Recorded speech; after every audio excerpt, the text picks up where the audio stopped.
the developments as they happen, and you won't get it anywhere else. Now, a total of 91 candidates right across the county of Donegal are fighting for 37 seats. Our primary focus today, of course, will be on the Donegal ELA, where a total of 15 candidates are vying for 6 seats. 5 of the sitting councillors are contesting for their seat once more. Now, yesterday the tally figures indicated that Micheál Naughton was poised to top the poll, followed by Noel Jordan, Michael McMahon, Jimmy Brogan, and Paura Kennedy, Manis Boyle, Barry Sweeney and Eve Kennedy. Go through a comprehensive recap of those tally figures in just a little while. A reminder too that you can watch the proceedings online by clicking onto our website oceanfm.ie. Now, again today we have an exceptional panel of experts lined up to keep you informed and entertained. They include former Taoiseach and former Deputy Leader of Fianna Fáil, Mary Coughlin. We've Brendan Byrne here again today, former Councillor and Director of Elections for Fianna Fáil. John Gerard Campbell, former Director of Elections for Fine Gael in Donegal South West, and journalist Michelle Nifadjin. How are you all this morning? Good morning. Very good, thank you. Did you just get any sleep? No.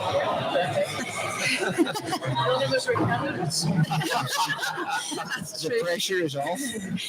So we might just talk about a bit of a recap on what we learned yesterday, and what we do know at the very least is that Micheál Naughton is poised to top the poll in the Donegal ELA. Former Taoiseach for Fianna Fáil, Mary Coughlin, you must be delighted at that return. Well, Micheál's very delighted anyway, I must say. That's one thing about him, and he's been he's a very hard worker, and he's deserved this recognition. He's done a huge amount of work, and he's had a very, very big campaign, so he's absolutely delighted. I suppose overall, if you look at the context of the county, we just had a few minutes to look through things. Yes. And it still shows from a percentile point of view that Fianna Fáil is the largest party at local electoral level at 23%, and Sinn Féin at 22%, Fine Gael at 11%, Independents over 20%, and Mike at 10%. So a lot of this is going to be a long day for a lot of places, I think, because there's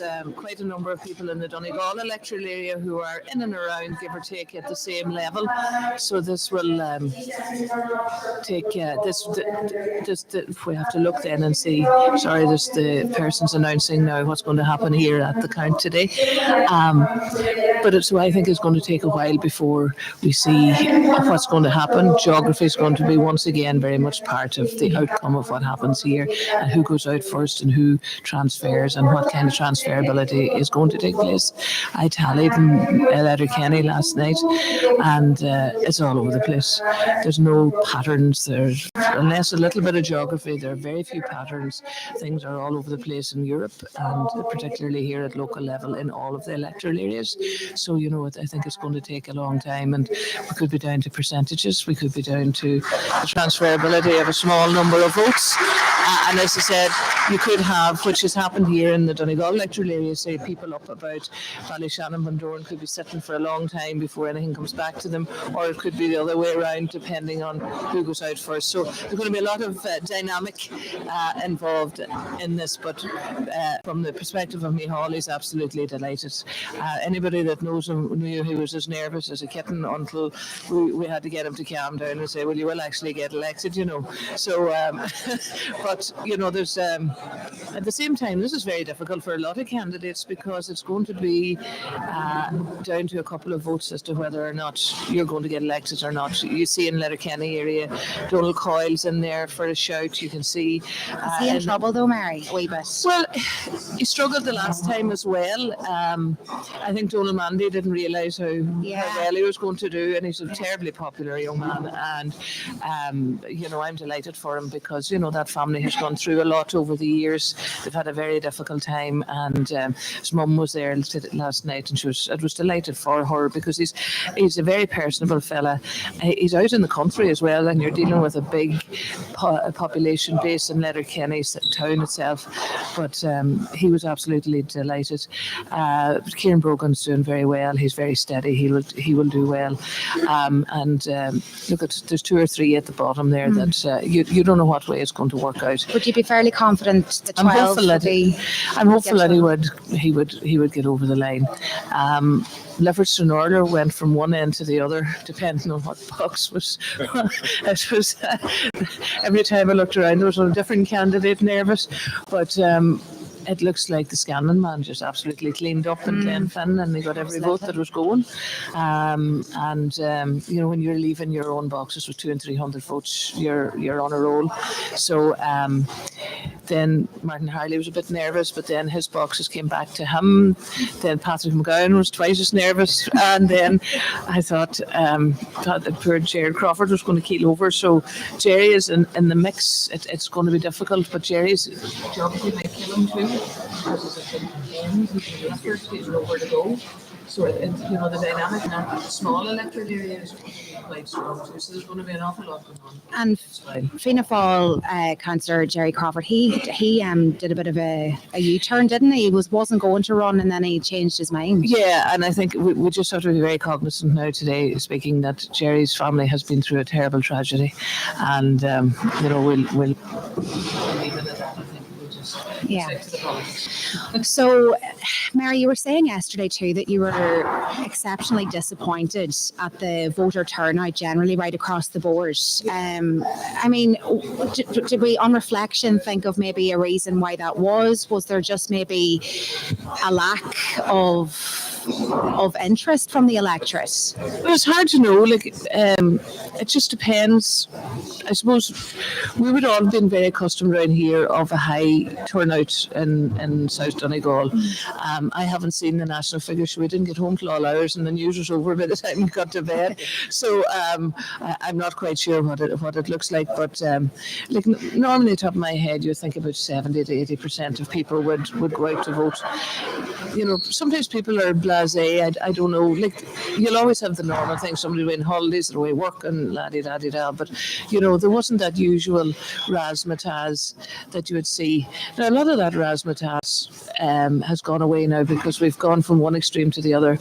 People were given out years ago about being harassed going into the polling booth, and that wasn't right either. But now there's no interaction at all. Some people might even forget there was an election. So, but the questions not need to be asked then why that was and why people just weren't bothered. Obviously, well, I suppose you need to ask the electorate. I know in my house everybody votes, and that's that. And you know, it just depends. I was just looking at the overarching thing. It'll be very interesting to see the figures in Europe, what the outcomes are going to be in the European elections. Just listening to the news there, you'll see a view that there was, not in this country now, but in other parts of the European Union, huge intimidation and interference in the electoral process. So, you know, are those things going to make an impact from now on in any election? These are all new things that are out there. Before this, it was who was harassing you at the doorstep. Now it's who's interfering with Facebook or AI or cyber and all of these things. So very interesting if you're an analyst and if you were doing a social science project in this. But look, it is what it is. It's what is 55% turnout? Yeah. Normally people would be looking at 65%. In an election like this. Well, one of the points that Brendan Byrne made yesterday was perhaps that some of the candidates didn't hone in on a particular major local issue as part of their election manifesto, and perhaps maybe that in turn didn't spark interest among the electorate. Do you still stand by that point, Brendan? Oh, absolutely. Elections in my book, maybe Mary has a different book to I, but I think I shouldn't be sitting beside this man at all. How's your insurance in the Ocean FM? Is it good? I'm still within swinging distance of your right foot. That's the only thing I'm worried about. We're in the same party. But no, in fairness, elections have to be driven by issues and concerns and reflect the needs and of the people. That, of course, is what democracy is about. And I think we had about an hour-long debate yesterday morning about how lacking in issues the entire election campaign was for the 4 to 5 weeks.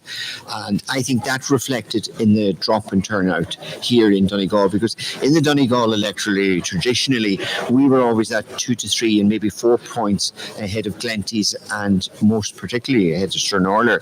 But we're right back down to 55, 56%.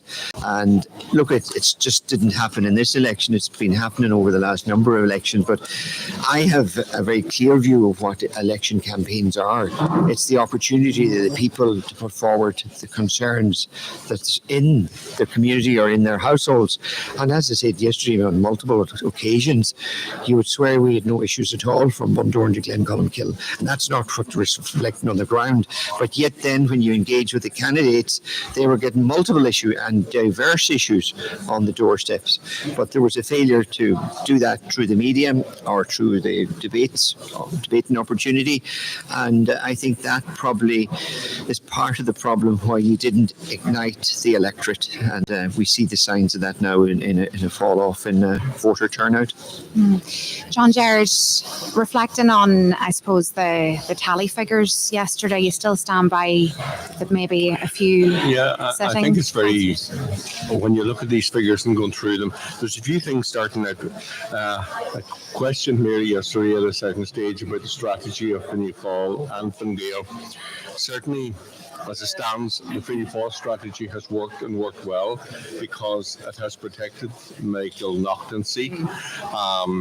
And Michael Naughton, in fairness, ran a good campaign, has done very, very well in very different difficult circumstances. That's one. Secondly, geographically, he's in a wild bad place. He's a terrible place geographically. The other guy who did very well was fellow Kilcarman, Martin Hegarty. Yeah. For a lad who went the first time out, he's 750, 800 votes in a difficult thing, and that's certainly somebody for the future there, because to me that's a success when somebody is on the 700, 800 votes. Overall in the county, if you look at when you fall out, they're in a good place. There's not like, a 3 months ago I would have thought that if Fianna Fáil had lost maybe even 3 seats, 4 seats, it was entirely possible. That's not going to happen now. And indeed, it looks like Sinn Féin could be the people who take the hit there. When it comes to our own area, as I said, there's been some very interesting campaigns, and the vote patterns are all over the place. And I think that's what's going to cause a problem for some of the candidates as we get through here today. There's a few candidates here, and geographically in their own area, they need huge transfers. Traditionally, 5 years ago, 10 years ago, you would say, the vote in through Tillybegs will stay there, the vote Ballyshannon. But I'm not too sure about that this time. And there's a very interesting thing in relation to, I just did some figures last night, in that if you take the candidates who are going to be eliminated in the west of this, there's about 1,360 votes. If you take the candidates at max who are going to be limited in the south of the county, there's 900, right?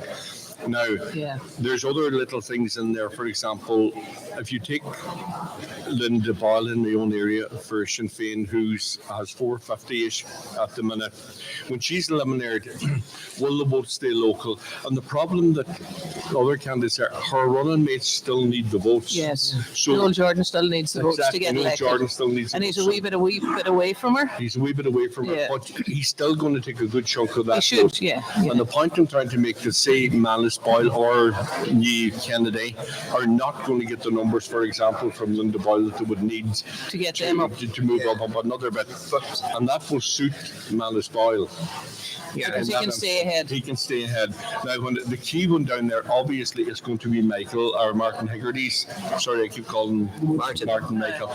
But the key one there is going to be that one that's going out. Now, for the sitting councillor to survive, she really needs to beat, certainly in the Slieve Manis Boyle, by 200 votes. And that's a lot. That's an awful lot of votes. In the south of the county, you have what we flagged yesterday. Sweeney he's very low at 1250. There's 900 votes down there yet to be done. Now, the problem for him is that the candidate is a Bundoran guy who's going to be eliminated is a Bundoran candidate. Yeah, there's a candidate in Ballyshannon. I'm not sure the number of votes, but there's so many plots and subplots in this. I think Brogan, and I better not refer to him as Pringle's man. I see somebody was given out on Ocean FM last night that I refer to him. But when I refer to him as Pringle's man, I always went in a very complimentary way because he's a hard-working guy with Thomas Pringle, the TD, for many, many years. He works in the office, doesn't he? Yeah, he works in the office. So he is. Look, he works for Pringle. Apologies for saying it. That was meant in a complimentary way. Now, that's one. The only other candidate I think that can get caught, in my opinion, is Kennedy in Donegal Town. I can't see where the transfers are for him. Well, you analyse it. These are questions that can go one way or the other, but I'm just throwing it in here at this stage. On traditional voting patterns, and John's 100% right, if John and I were sitting here 10 years ago and you had 1,300 votes west of Killybegs and a candidate sitting in Killybegs, we would say at least 45 to 55% of that would go to the Killybegs candidate. We can't say that, and there's a few reasons why we can't. One, you have to look at the voting pattern of Jimmy Brogan right throughout Kilcar, Glenconkill and into Minneary. He polled exceptionally well. His mother is from there and from a well-respected family that have deep roots and connections in there. So he is going to be taking a good percentage of that vote of Hegarty's when that time comes. And likewise, Manis Boyle mounted a terrific campaign right throughout the area, so he's going to be eaten into that vote. So the traditional voting pattern whereby there'll be transfers going from in through to Killybegs doesn't apply, because you have three, as I see it, three equally placed, equally strengthed characters: Manis Boyle, Niamh Kennedy and Jimmy Brogan. Yeah. And that in itself causes a problem for Niamh Kennedy at this point in time.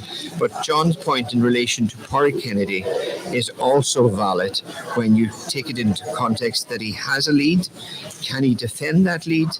And look at his pathway to getting transfers is very restricted, but I expect him to be picking up pockets of transfers. But he hasn't the 1,300 cushion that the candidates west of Inverbridge have, and he hasn't the 600 cushion that the candidates south of Ballantrae have. But that being said, he still has a lead. He does, and he will get votes from the parish of Inver and places like that, because that's where his people come from. The other thing is Noel. You know, how many votes does Noel need now to get over the line here? He needs 400. 400, yeah. So that'll come to Noel, I'm assuming. That's what it is. Yeah. So on that basis, it also depends on Micheál. He'll be under the quota slightly, so he'll only need a couple of votes. Kennedy will exceed the quota. Yeah. I understand now the postal votes are currently being open here at the John Bosco Centre. Were those included in the tallies yesterday? No. Okay. And there's also a couple of islands and small booths that weren't included, because under the law, if anything's less than 50, you're not allowed to tally because of the fact that you could make an identification of a vote. So now the postal vote wasn't huge either. Okay. Yeah. I don't think so. No, so it could be 100 papers. Yeah. Right. Now if we're down to that, you know, you could. But I was just going to say, and I think there'll be consensus of opinion on this, that we're in the ballpark at the minute that your last two seats are going to be filled in a contest between 3 to 4 people, and there's going to be less than 80 to 60 to 80 votes between them all. Yeah. And the last election that I can recall that's similar to this was in 1985, and we spent 4 days recounting and recounting, and it was down to 3 votes. That's for James and Pádraig Carr, a good friend of mine from Carrick. So I think that's where we're in the realms of, and the dynamics of it, where it was a Ballyshannon elimination that put James McBurty, who's now deceased, ahead of Pádraig Carr by 3 votes. So But that was the old days of, if you had a Fianna Fáil candidate, you're doing 2-1 at least to your But it Fianna was Fáil or a Sinn Fine Gael or whatever. It was the late Daly that was eliminated for Sinn Féin that put James ahead of Patrick Carr. Very unusual transfer. And going back to what I said very early on yesterday, and I said many things I suppose, but one thing in particular, it's only 9 in the morning. Just be prepared for a rogue, unexplainable transfer that's going to come out of the blue, and we're going to say, well, none of us seen that happen. Okay. Are we also going to prepare to be here till Wednesday from what you're saying? No. Well, I'll have to shave if we're here for 3 days. Some of us have to go to work. It's all right for Fury over there. He only shaves once a month. Just I think what we're looking at really, I think what we're really saying around about way is Noel Jordan, Brogan and McMahon are safe. Okay. Relatively safe. Yes. And then it's 2 from 4. And it's just to a lesser or more extent who is a better chance in relation to transfers. And again, as Brendan was saying, it's the unexpected thing. Somebody has an aunt or an uncle living in such and such Hullenbooth area, and all of a sudden you're saying, well, let's say in Edinburgh, how did they get 30 votes in Edinburgh? And then somebody says, oh, well, these are the things that catch you as the day goes on. If we were at ourselves, we'd be taking the 2s and 3s here, but after the tally that we had in Letterkenny, there's not much point in not going to start doing that again. Just to remind our listeners that the Sligo count starts at 10 o'clock from the Sligo Park Hotel, so our Sligo listeners will be crossing over to there at 10 o'clock. The other thing is, Leitrim is finished. Like a lot of places went ahead and plowed on and counted, and Galway went ahead and Offaly, and in reality, Leitrim is the size and population equivalent to one two of our electoral areas. But some of the rest did continue on. Yeah, and they did start to count. But this is the one that Mayo as well. We have a very big county. Yeah, and it was the first time, we touched on this yesterday, that tallying system, a comprehensive tally by everybody concerned, and that obviously worked quite well. When you sit beside somebody that has a halo, it's very difficult, and that's and you don't have it.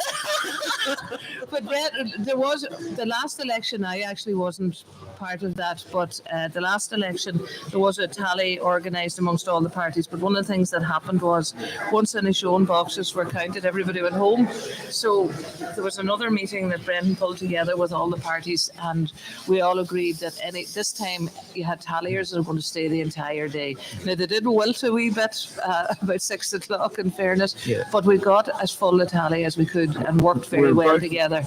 We were about one of the 5 constituencies in all of Ireland that is a complete tally for all council and Europeans. And it was, as Mary said, we pulled together all parties and independents and non-aligned, and we had a strategy meeting, and from that we developed what is a unique system, because we were getting live feeds. Maybe we were getting them more live than others, but that's what Ocean FM do. And so look at it, I think it worked very successfully. And in fairness to Mary, it's the only praise I'll give her for the entire 24 hours. She worked hard on it, to be fair. After that, Mary, the gloves are off. I'm hardly fit to move. I had to get into the tide this morning at 7:30. I was sore from walking around, but it was a good. The tally in the European election was very difficult. Yeah. So many candidates, very difficult to see with the big long pages. Very difficult for the counters as well. So in fairness and fair play, the people that did the European tally were at themselves now. But it was, you had to have somebody to watch and shout, because it was a very difficult thing to see. But no, in fairness, it was a very good tally. So hopefully, it's not going to be perfect, but it's not far. It's not going to be far away either. So I stayed a wee while yesterday after we finished broadcasting, just about a half an hour, and there was a general mood in the aura that there wasn't the same level of buzz and the same level of buzz as in previous years. There was a bit of a lull, as it were.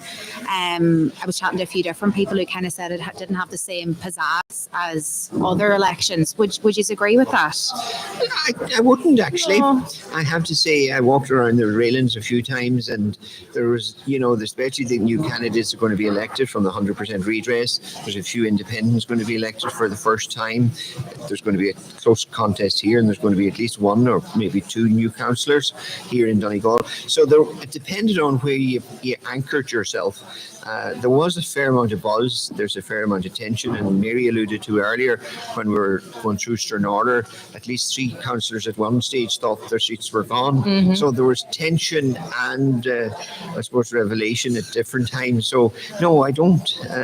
The only thing that I would say that perhaps diluted that, there was an unmerciful large crowd there. There was about 500 from the parties and the independents.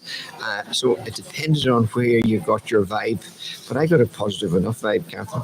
I think Catherine, one of the things, was the buzz the same as other elections? I'm not sure it was. On the other hand, I think one of the reasons is because, unlike, say, a normal counter night, everybody was busy yesterday. All the party people were actually, they weren't mingling as normally happens. They were all flat out doing a very good and a very difficult, in fairness, as Mary said. Like, I was just watching yesterday where the European ballot paper to try and tally, it was almost impossible. When I watched the people go through it, and really fair play to the ones who did that. But I think what I'm saying is, for the whole day, there were so many people tied up physically watching and doing a job. The buzz, the intermingling. It was a work-like thing. It was very regimental. Business-like, and thing, some of the people that were there had no experience whatsoever. So we had to kind of really pull them out and put other people in. And, we tried to work it. There was the 4 parties together, 4 Fianna Fáil, Fine Gael, Sinn Féin, and then the grouping of others, because they wouldn't have had enough to do a full tally anyway. No. But then some of them were kind of getting a wee bit, you can't have 2 Sinn Féin people stand beside each other, 2 Fianna Fáil. I said, it doesn't really matter who's there. He's not going to change the vote today. Just write down what it was. So I think you're right. They were very, very busy. And there were a lot of people there for a long, long time now. And it was an eye-opener for some people that didn't really understand how complex it was. Over where you were was also very tight. There was very, very little room. We had far more room on the other side. So what we had 4 tally people to each box. Behind that was a runner, and behind that was a supervisor. So that was, so it was fairly regimental on how it was done. It was very effective, though. Yeah. It did work. Well, you would have had a better buzz back in older days, really, because I think each of the parties had their own people. Yeah. They had their own groupings. Yeah. And 6 times out of 7, they could retire to the bar to reflect on it. So as the day went on, and this is part of what the history of it was, they became very merry. Yeah. and when they were analysing figures, that was tea and cake. Actually, to be fair to the order, they had fantastic home baking wherever they got it. In the olden days, when John and I were director of elections for our respective parties, of course, when we would do the tallies individually, Fine Gael would do theirs, Fianna Fáil would do theirs, and then we used to cross-tabulate. But before we would do that, he would manipulate his figures and I would manipulate mine. So neither of us knew where we stood.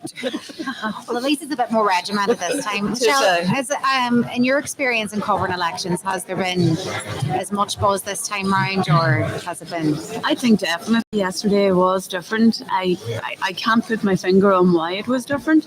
I think the first thing would have been the European count being a difficult one. And I think as well, with the greatest respect to my colleagues here on the panel, they're very politically affiliated. Perhaps for somebody that isn't as politically affiliated, it was a different day for me. I found that people weren't they were getting the tally figures faster. I think that's what made the difference. Everybody knew where they stood very early on in the day, so there wasn't the questioning that normally goes with elections. That wasn't part of yesterday. So yeah, I think that's what took some of the buzz out of it, perhaps for other people. Yeah. Hopefully there'll be a bit more buzz now today here in the John Bosco Centre. Well, I suppose what's happening here now is people actually know a lot before they come in. So it'll be later on today day now before. Normally people would be busting at that door and trying to get in and no ticket. So now it's a totally different thing. And the tallies are done, so it's much quieter. But later on in the afternoon and in the evening, people will come in. The Deputy Returning Officer, Tanya Keys, made a very valid point to me this morning as well, because obviously, I was asking her questions that she possibly couldn't answer at that early stage. But I was like, when do you think we'll get, any word or any projected time frame? And she said it's like this. We've 3 Kennedys, we've 2 Boyles and 2 Brogans. Yeah. So the papers still have to be meticulously looked over and over and over again. So they're going to be going through it with a fine-tooth comb, and therefore we could be in for a long old set. Yeah. Yesterday in New York, early Tuesday morning. Is there music going there? So I think just on a wider thing, there's somebody that's really interesting we're just talking about this morning that's coming up. Marion, I think you were one of being the worst. Are you disappointed with the number that there's a strong possibility there might be no female councillors in the council after There'll be one anyway, Joy. One. Oh, sorry, yeah. I don't know who the second one is. But going back, in stage when there was 4, it seems to have It's atrocious. gone back, and that's me just looking at it from the time I was Director of Elections. It actually has, and not alone has it not pushed on, it's gone back. It's gone back to it. And that's despite in the face of a major push by all political parties to increase the female representation. It seems to have, it hasn't made any difference at all. There's a broader reality. It's how impossible it is to get anyone to stand for public office, male, female. It's just, it's a very difficult life to go in, and we touched on it yesterday, the vitriol that you get on social media, the abuse, and how the whole body politic has changed in the last 15 years in particular. So if you look at, for example, up the west of Donegal, where Fine Gael struggled to get one candidate, Fianna Fáil put 3 candidates forward eventually, but it's not easy to get candidates full stop, be they male or female. And that really is a big problem and a massive issue going forward. But do you not think this time round that there was such an emphasis on getting female candidates on board that maybe they bypass maybe some male candidates who are willing and able to stand? Well, it stems to the point, is politics and public life and representing the public a family-friendly life? Is it and that's the first thing. The second thing is it even conducive to being mentally healthy to be in public life nowadays? When you look at the level of abuse that get levelled at our public representatives, and that is the fundamental issue. You're, for example, a councillor. If you're going to be elected a councillor, you're going to get 101 issues, that 99 of which are not relevant to the office that you hold. They're broader national issues, and there's an expectation that you can solve everything, and if it's not solved within 48 hours, you'll be reading it on Twitter or on Facebook or any such device that's known to mankind nowadays. And those are the realities. Public office and representing the public as a public representative is a very abusive environment, and that is the kernel of the problem. Well, at the same time, if you're in political life, you'll enjoy it. But we're trying to do something, I even see it now at national level. We're trying to do something that doesn't fit. We're trying to introduce into political life and political representation a lifestyle that everybody thinks they should have, which doesn't work. Yeah. It just doesn't work. And it's the same if you're a doctor. If you're in certain professions and in certain lives, you're going to be sitting here all day, by the way. You're not, there are certain professions that it just doesn't suit. It just doesn't work. Now, there's a level at which it can go overboard. But I still think, and I would question some of the things that are happening in the world, and we are oblivious to them because it doesn't affect me at the minute, but it actually does. If you look at what has happened in Europe, in an educated Western part of the world, what is the changes that are taking place? Because as you were saying, the middle don't care or not going to bother because it's all right, Jack, for me, and I'm fine. But they forget that the body politics is changing, that the fringes are driven. See, the fringes were driven for years and years and years. These people didn't just grow up with the ground. They were always there, but there was always somebody to stand up to them. Now there's nobody to stand up to them, and the drive and the force and the enthusiasm is going to continue to be there, and it's supported financially by others outside of their own countries, and that is going to impact on the European dynamic that's in this country. And when you see what's happening in like Afghanistan, Yemen, the Middle East, it's just chronic what's going on in the world, and the poverty, the amount of money that's been spent on a war would probably feed the world twice over in one day. So we have to be very careful that we hold close to something that is very, very important to us, which is representation locally and representation within the Oireachtas. And if we don't hold it closely, then it's our own fault, because we've been warning about this for a number of years, and if we don't grasp it and support it and develop it, then I think it will be lost. But I suppose if you look at the reality, and we'll have European-wide results of what's one of the largest parliaments in the world, the European Parliament, and there's going to be an exit poll published tonight at 10 o'clock that will cover all the member states. And just look at that closely. And the reality is, we're probably back where Europe was in the 1930s. There's going to be a hard move to the right, and there's going to be a hard move to the left. And the middle will diminish in scale, in size, and influence.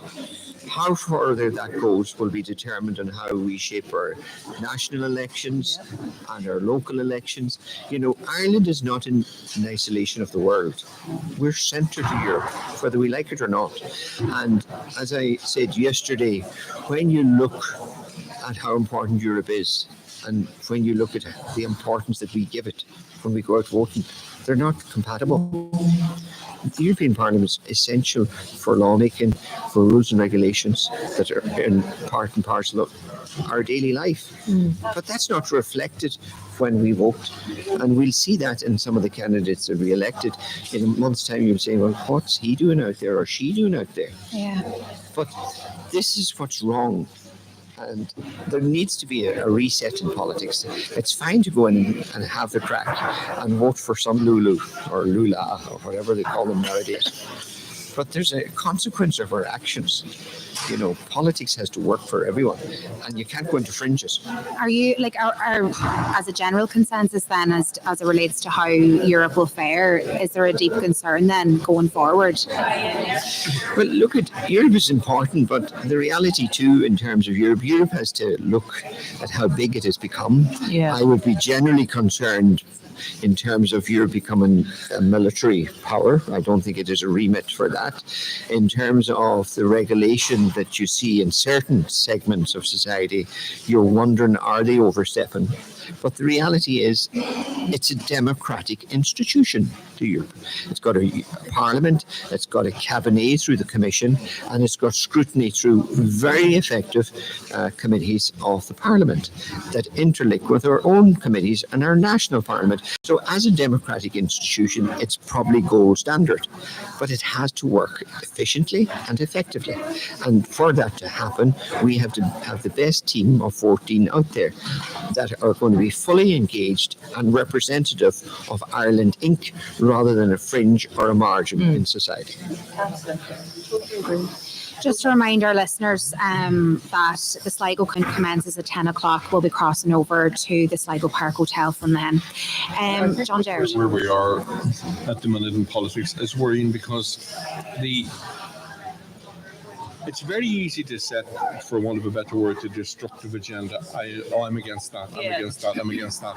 And we had this conversation earlier. We've had this conversation. It's not about being for something. It's, if you want to run and be successful now, sadly, if you say, no, I'm totally against that, I'm totally against that. And the worrying is the left is obviously there. The right is now strengthening because of the left. But the worrying part, and Mary has said on this a few times yesterday and today, if the middle ground says we're not engaging, we're not interested, and following on we talked about a while back there, if young professional people, male and female, say no, I'm not interested in getting involved in politics, it will drift apart even more, and you'll get to the stage, I believe, when people will say, oh, it's totally left wing, it's totally right wing, or you'll end up, look at, for example, America. It's split down the middle. But whose responsibility is it then to reignite the electorate to be interested in politics? But you see, things have moved. We would have been interested in politics because it was taught. It was taught at school. History was very much part of what every last one of us were taught from the first day we went to school in primary school. Yeah. I don't know if that happens anymore. We learned history from the time of man immemorial to modern Irish political life in 6th class. I don't know if they even do that anymore in primary school. So that invigorated a sense of an interest and a sense of belonging. Then people read. The problem with reading nowadays is that they're reading the truth as they see it on the phones. I'd say there isn't a book being sold. And, and I keep going back to the algorithms of life that's out there now. If you research something, next thing you're fed a whole lot of information on that, and you're not getting a balanced opinion on anything. Whereas in my day, you read the paper that your parents bought, you watched the news on the national stations, which had to be fair and equal. Now it's manipulated through social media, and people think it's gossip. And the other thing is, it's instant. Like, you have to, anything that happens around here now, you have to have it straight away. And if you don't have it straight away, somebody else will have it. But you haven't time to say, I wonder if that 100%. Yeah. So you're cautious about it, you put it out and hope for the best. Sometimes it's out, it's too late. Once it's out, it's out. It's too late then. What did I say? Once you're explaining, you're losing. Oh, yeah. So, it's that speed of things. Like, I would say now, there'll be very few people that'll buy the Sunday Times or the Guardian or even the Sunday Business Post. People don't read it. I find it very hard to read on the phone or anything like that, so I buy the paper. But my kids would say, Mommy, what's wrong with you? Is social media then effectively going to lead to the demise of politics as we know it? Or has it already? Well, it's going to manipulate politics. I think what we're talking about, and Mary talked about it, and Michelle and John, it's the manipulation of the truth, or people getting a version of what they think is the truth. And how do the main parties and how does Middle Ireland or Middle Europe deal with that?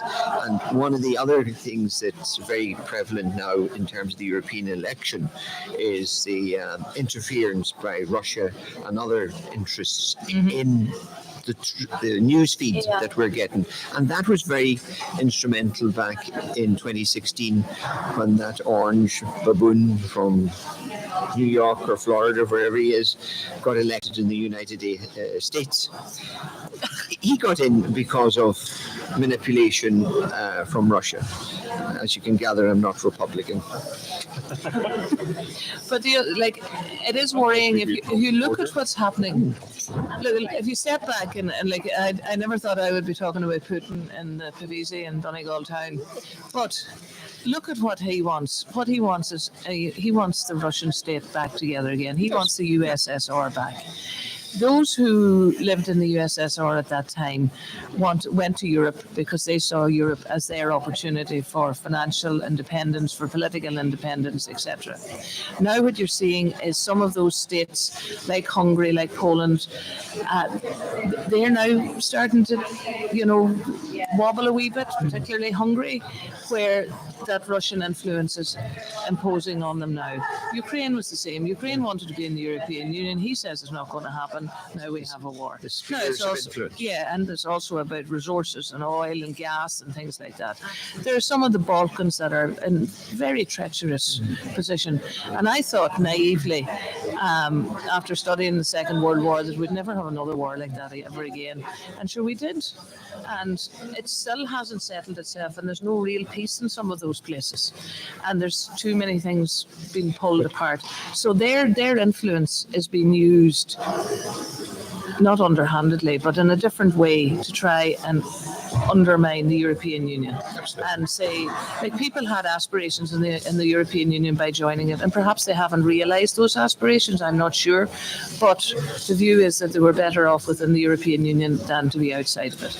But if that's been teetered away now, it makes it very difficult. And this is what the Russian influence that they're talking about in the European Union and in Germany, of all places, which I think is so bizarre. If you look at what can happen through media manipulation and cyber manipulation, the United States, the beacon on the hill for democracy, and that country could elect in 2016, which they did, Donald Trump. That is the outlier of how bad things can get when the centre doesn't hold. And I don't think we realise how bad things can be manipulated. Catherine asked a question earlier on, whose responsibility is it? And this is where I would have a worry. I think the responsibility for rebooting rests with the political parties. And this is where the problem is. I see most of the political parties now seemingly to be very Facebook, social media conscious savvy, as well. Yeah. So you can see it in some of the leaders, ministers there. They're reluctant, like we talked earlier, to deal with issues like we talked about yesterday. No, that's not going down that road. That's a hard issue because there's tick back on Facebook. Now, I think that is a problem, and if they continue to do as they are, they're going to make the problem that we're talking about there, the scarcity of people, professional people saying, yeah, I'll become involved in politics locally or whatever. That's going to happen.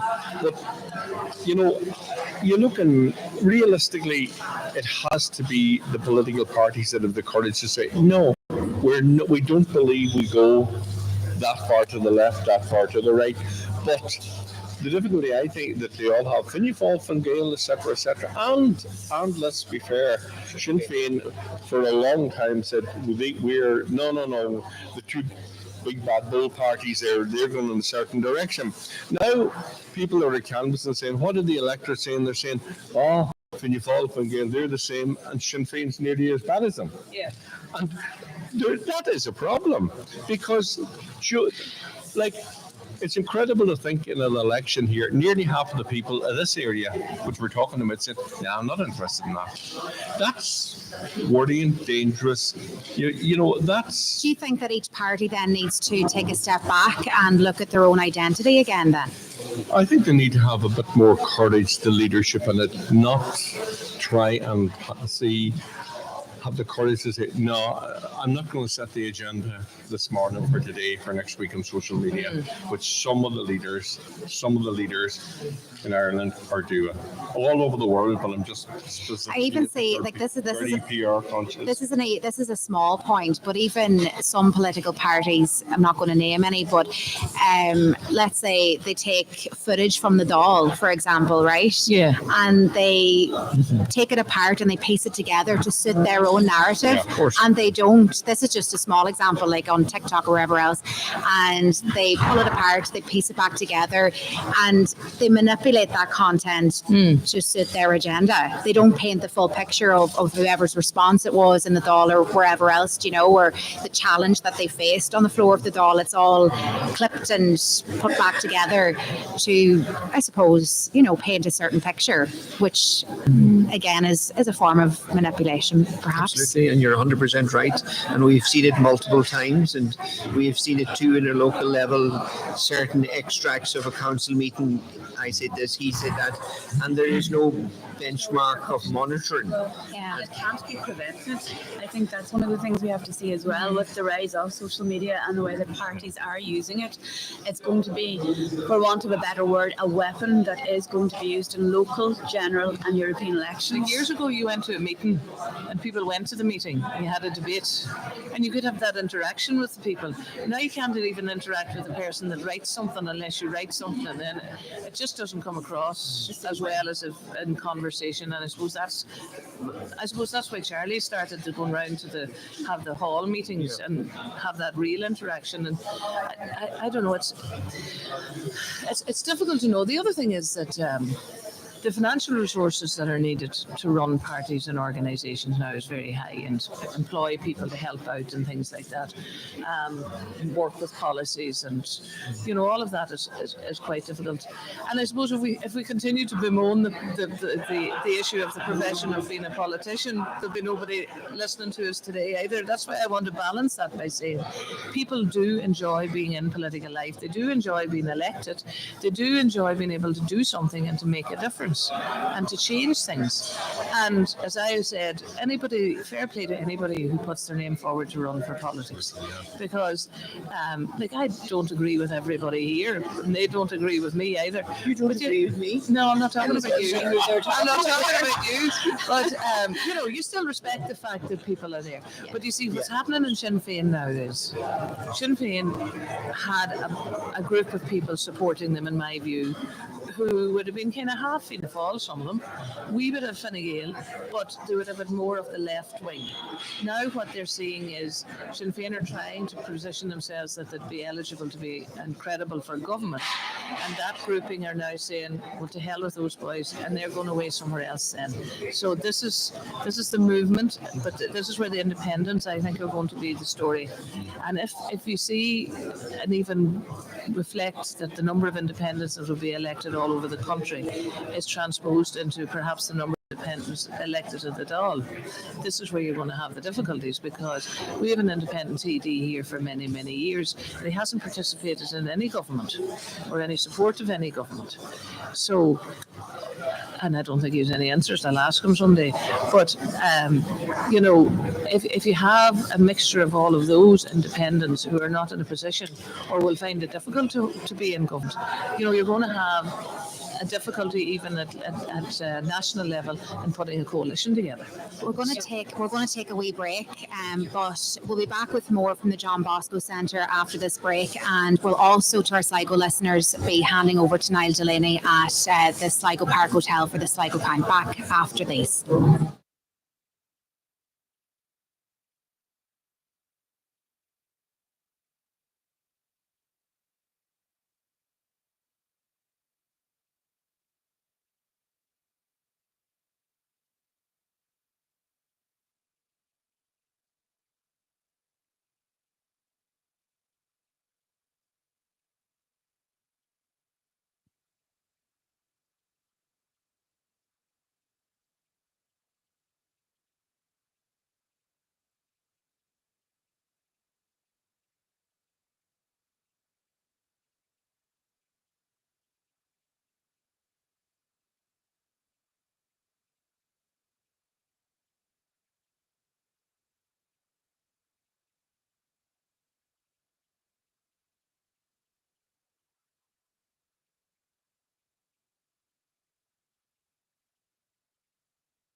free.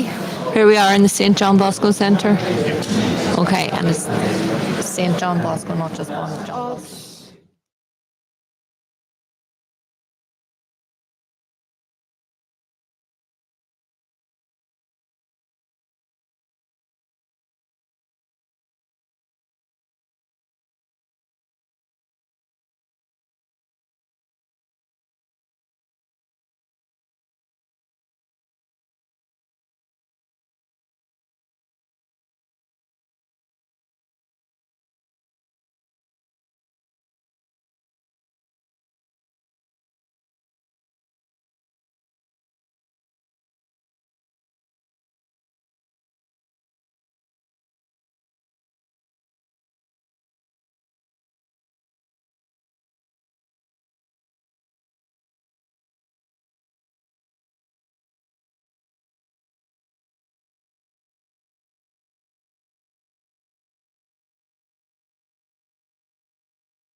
You're welcome back to our wall-to-wall coverage here at the St John Bosco Centre in Donegal Town. We'll be here until the very last seat is filled. We were chatting earlier in the first hour as it relates to women in politics and whether or not there is enough going forward and all the rest. And I'm joined now by India Kennedy, who's a director of elections for Para Kennedy, and she's also doing an internship currently with Minister Mary Butler. Good morning, India. Good morning, how are you? I'm good, thanks. I just wanted to ask you, first of all, I don't know if you were listening to the first hour, and we were chatting about women in politics and the importance of it, and perhaps maybe the fact that it's a tough job for women. How are you finding it so far? You're obviously, you do love politics. Yeah, I'm currently studying politics and international studies at Ulster University, so I do plan to go into politics, but I think being director of elections, I've really enjoyed it, and I'm really grateful for the opportunity to have been director of elections. But I think working with Minister Mary Butler,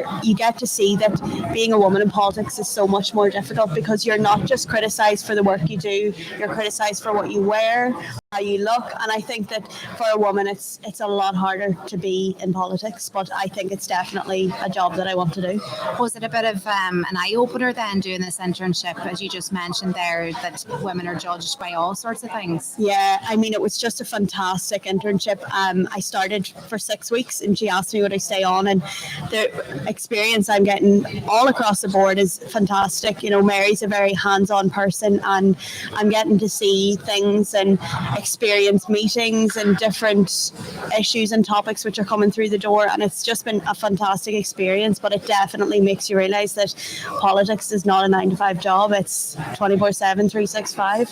And even part of obviously your internship meant going up to Dublin every week, and we do know that TDs have to make that journey every week to Dublin.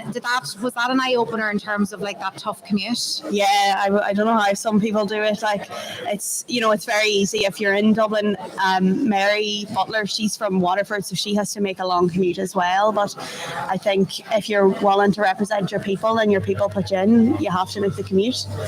Obviously, now we'll move on to your role as director of elections for Para Kennedy, your father. Yeah. How has that been going in terms of the campaign? You obviously have done a really good campaign, judging by the tallies, and we were talking earlier as well about social media, and then even yesterday we were chatting about people going from door to door, and was that still effective? You obviously went, there was a balance between social media and going door to door? Yeah, well, I mean, it was great to be asked to be director of elections, and I got great support from Dad and from all the team, and from Sean Campbell, who also helped me as director of elections. But I think one thing I wanted for this campaign was to start early. We started 9 weeks ago, and we did as many doors as possible. I think in the end we did 8,000 doors, and our main thing was chatting with the people. We weren't going to stand there, put the flyer through the letterbox and run. We stood and we chatted to the people, and we seen the issues that the people were facing. And I mean, the main issue we were meeting on the doors was the one-way system, and it shows in the votes that the town came out to support somebody that was very vocal about this. Was it tough going door to door, 8,000 doors, but you started early, is it? We started early, but now there's a few doors we didn't get to cover. You can't do them all, I suppose, but for the most part we covered as much as we could, and we were as active as we could. And it's so difficult because it's such a massive area. Like, places like the town is very handy because you can leapfrog, and you can have a big crowd and wipe out big areas in a small amount of time, whereas if you go up Drummerone or down to Frosses, it's so spread out. But we really enjoyed every minute of it, and we had an absolutely fantastic team behind us. And run us through, because I know there's probably a lot of young people listening this morning, and they're probably going to take inspiration from you, India, no doubt. Run us through like the role of the director for elections. Well, it's mostly about making sure that your candidate is as strong as he possibly can. I mean, my one thing was the media, so we did an Instagram account, we were active on Facebook. It's hard to find the balance between modern politics politics and olden day politics, modern politics being very active in the media and very active online, whereas old school politics is getting out and meeting the people. But Dad is very much a people person. You know, he's a hands-on, meeting the people, chatting with people. There's no airs or graces about him. And honing in on that, we make sure to meet as many people as possible and be as active as possible in the community and online, just to get that balance. Yeah, so you think if you've struck that balance then between old and new sort of thing? Yeah, I think so. It is so hard to find that balance, but I mean, people have been fantastic, and we've definitely got a vote across the board, you know, old and young. In terms of your own political career, India, do you think you might, you know? I think definitely that's the plan. Like this, being director of elections, I've really, really enjoyed it. And I think growing up, watching Dad being very active in the community has always made me want to be active in the community. And obviously with Peter Kennedy, who was granddad, he was involved as a county councillor for 22 years. But I think being a woman, in the last few years, I've realised that there's no woman in politics. And obviously growing up, I would have been very much watching Mary Coughlin, and more recently Eileen Flynn, who's a fantastic representative for a woman, and Mary Butler, Erin McGreehan, Maria Walsh. There's so many women starting to come out in the forefront, and I think we need more women in politics, and it is so unfortunate that from the looks of things there might not be enough women in Southwest Donegal. Is that disappointing? Obviously, you know, going forward, despite so many parties and everybody putting a big emphasis on trying to get an increase in female representation, and that hasn't obviously delivered. No, definitely not. I mean, it is so like, as a director of elections, obviously I have one priority, and that's getting Dad over the line. But as a woman who wants to go into politics, it's so unfortunate. And then you begin to look at the parties, and did they do enough for the women, or did they just run them? Like, there was three really strong women running in Southwest Donegal, and did they have enough party support behind them? Obviously the two were in the party, and there was New Kennedy as an independent, but did the party women have enough support behind them? Did the party have, or did the women have enough party support behind them, Brandon, do you think? Well, I suppose if you look at the Fianna Fáil candidate, and I can't speak for Fianna Fáil, to be fair, I'm apolitical, it doesn't appear on the outside that there was sufficient support there.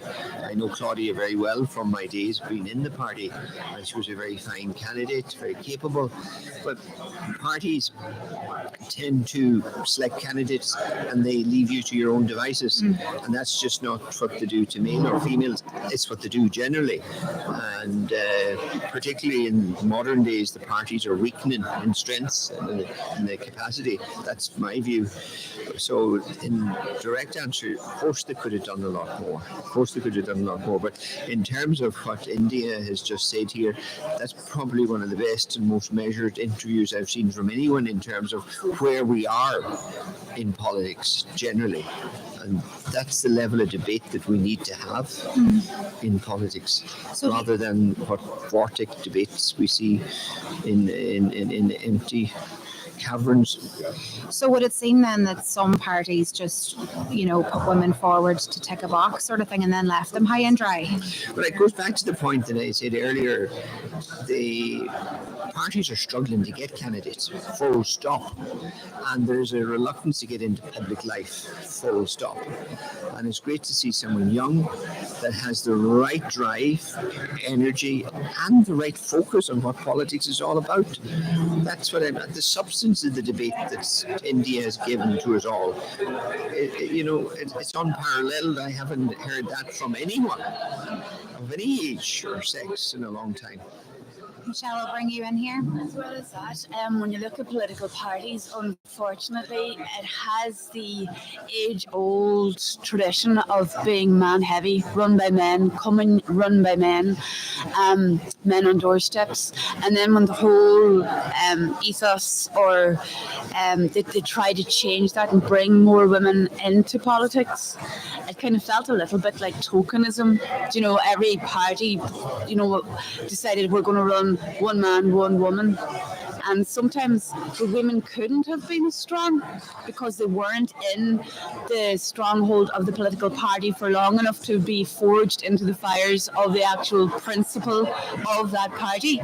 So women will find it more difficult for a while until, like India, it's great to see young women like you, eloquent, able to put your point across, know that you have to burn shoe leather going from door to door.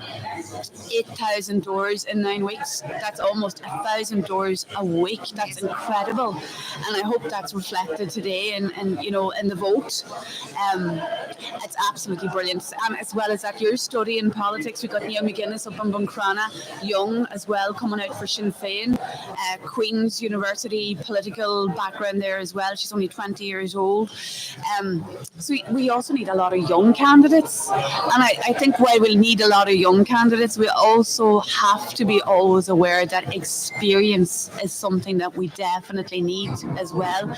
We can see in Peter McLaughlin, he's trying to get over the line with that mantra of experience counts.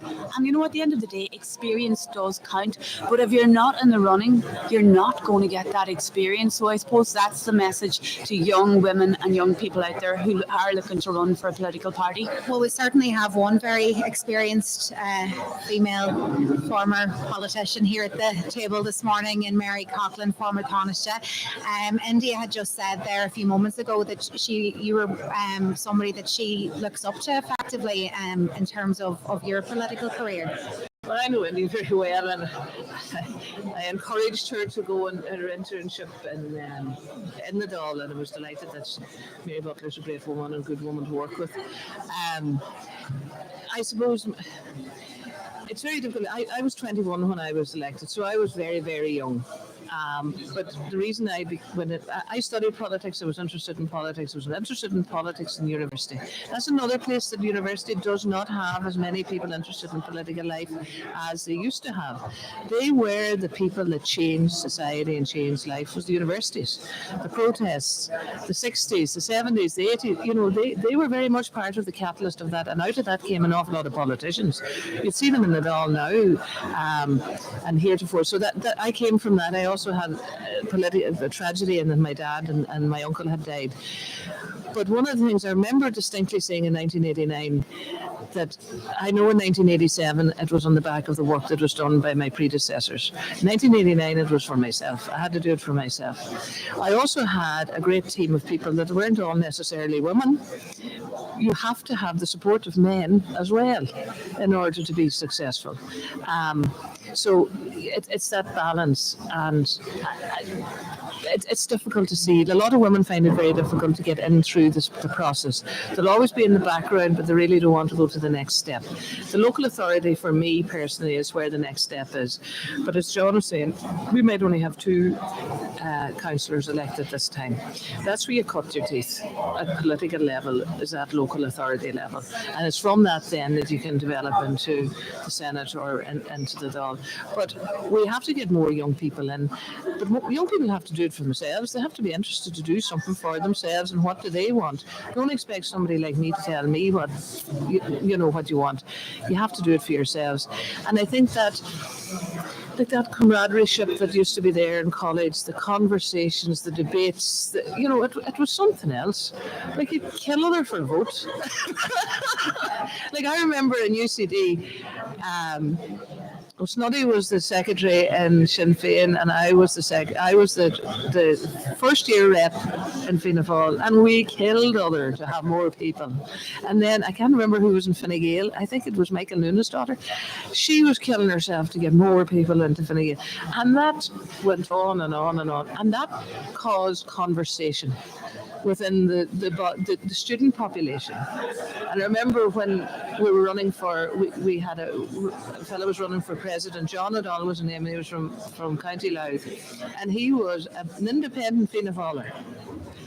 And I remember the work that was done for him to get elected, because it was always the toughs that got elected. Do you remember those days?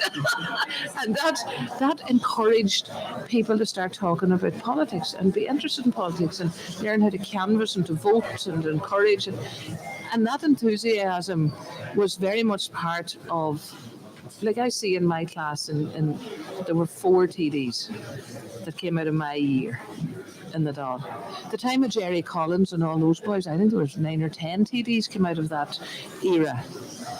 Like Pierce and Ona Bryn and a few of those books, they're all an era of people that came out of that type of university type 3rd level youth wing of politics, and that's where it comes from. It comes from the youth of the political parties. Do you think then that the scene of politics among the student population has been decimated then? Well, I think there's not as much crack anyway from what I see. The other thing is, I think that a lot of them are not living in the campuses anymore. Yeah. They're all going home, and that dynamic's not there. After hours kind of because that was always part of life, of going to college or going away or something. It was. I think, Mary, I'm old enough, sadly, to remember when you came into politics. And I remember 2-3 elections before, I worked with probably the first woman in the area that ever ran for was Una Byrne and Donegal Town. Oh, yes. And then there was other people, Marty Doohan and some of your other colleagues. But I think there's a problem as I see it.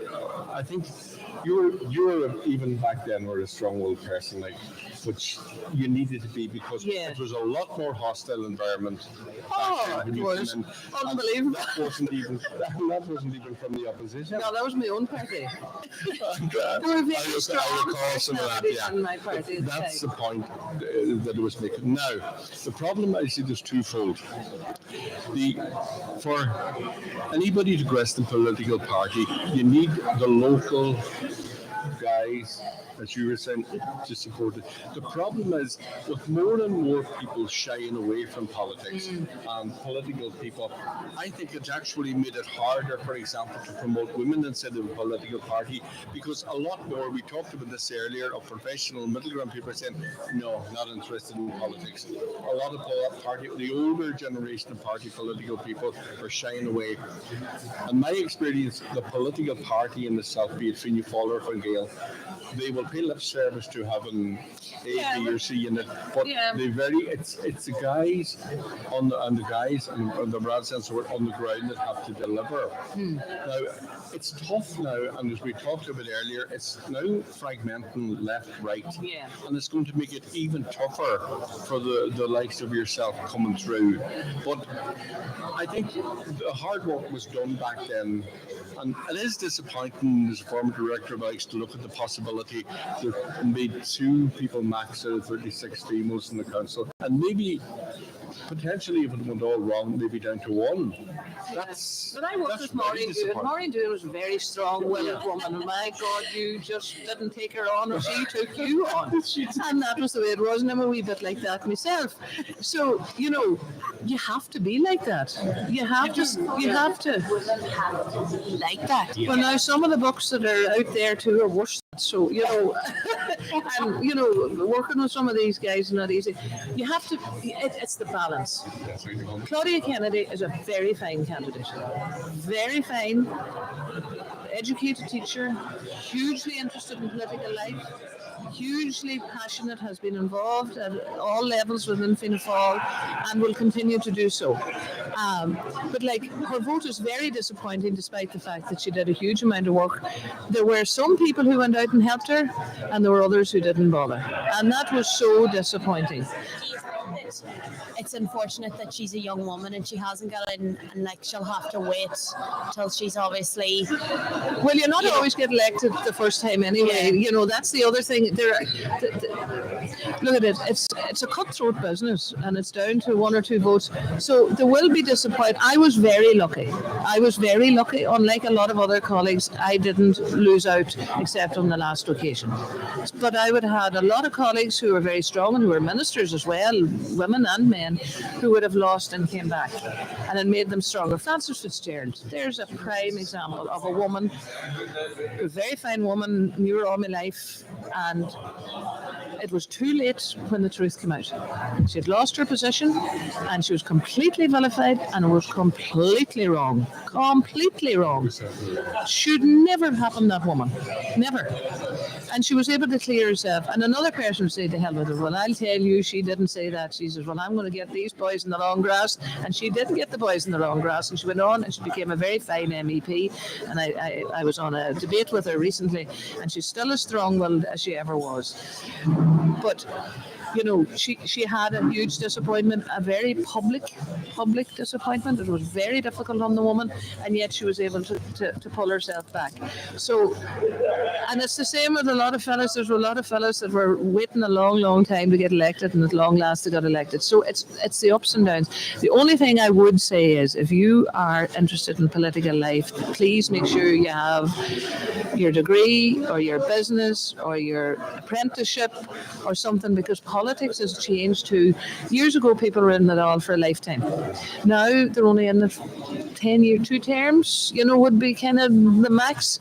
So if you're interested in political life, which you are, and you are studying it, you know, always make sure that you have your academic acumen or whatever. The other thing is, I always said to Yendi, was there's other things in political life as well that is very interesting, is being in the background, being at the top ends of the parties. You would work now with advisors. That's a very interesting position to have. You're in the inside track, but you don't have to take the flag. Do you believe, for example, that one of the things that probably was taken away that would have helped women to get into politics, for example, the town commissioners? Oh yeah, the yeah. first step, and that's UDCs. That's killing people like us. It's killing people. Yeah, it's killing people like. That was huge. I think it was an initial first step that people got on the platform, got noticed, and I think when that was taken away, it's left the first step now as a huge step up to the council. Before you were a town commissioner in Ballyshannon, or you were in Urban Council in Bundoran. You were the first step you'd taken it.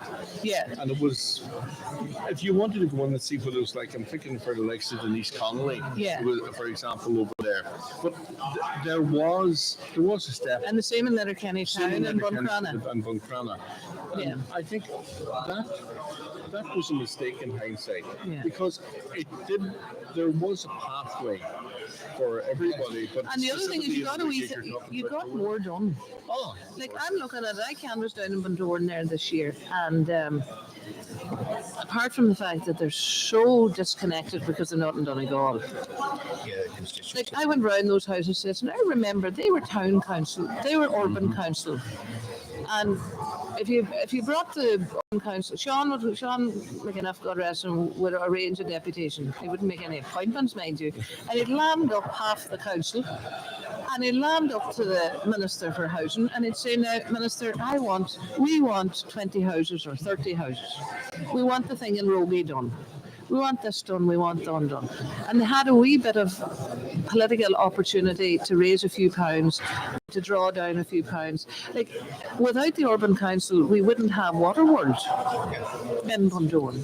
We wouldn't have had that decision to close one swimming pool, allow the main swimming pool in Ballyshannon, and then have this Waterworld thing that nobody knew anything about. But that was because they were able to come together and say, this is what we're going to do for our town. The town commissioners had a few opportunities, it was mainly in roads and things like that, but they always had, you know, they worked together for the betterment of Ballyshannon, and I'm sure they did the same in Buncrana and definitely in Letterkenny.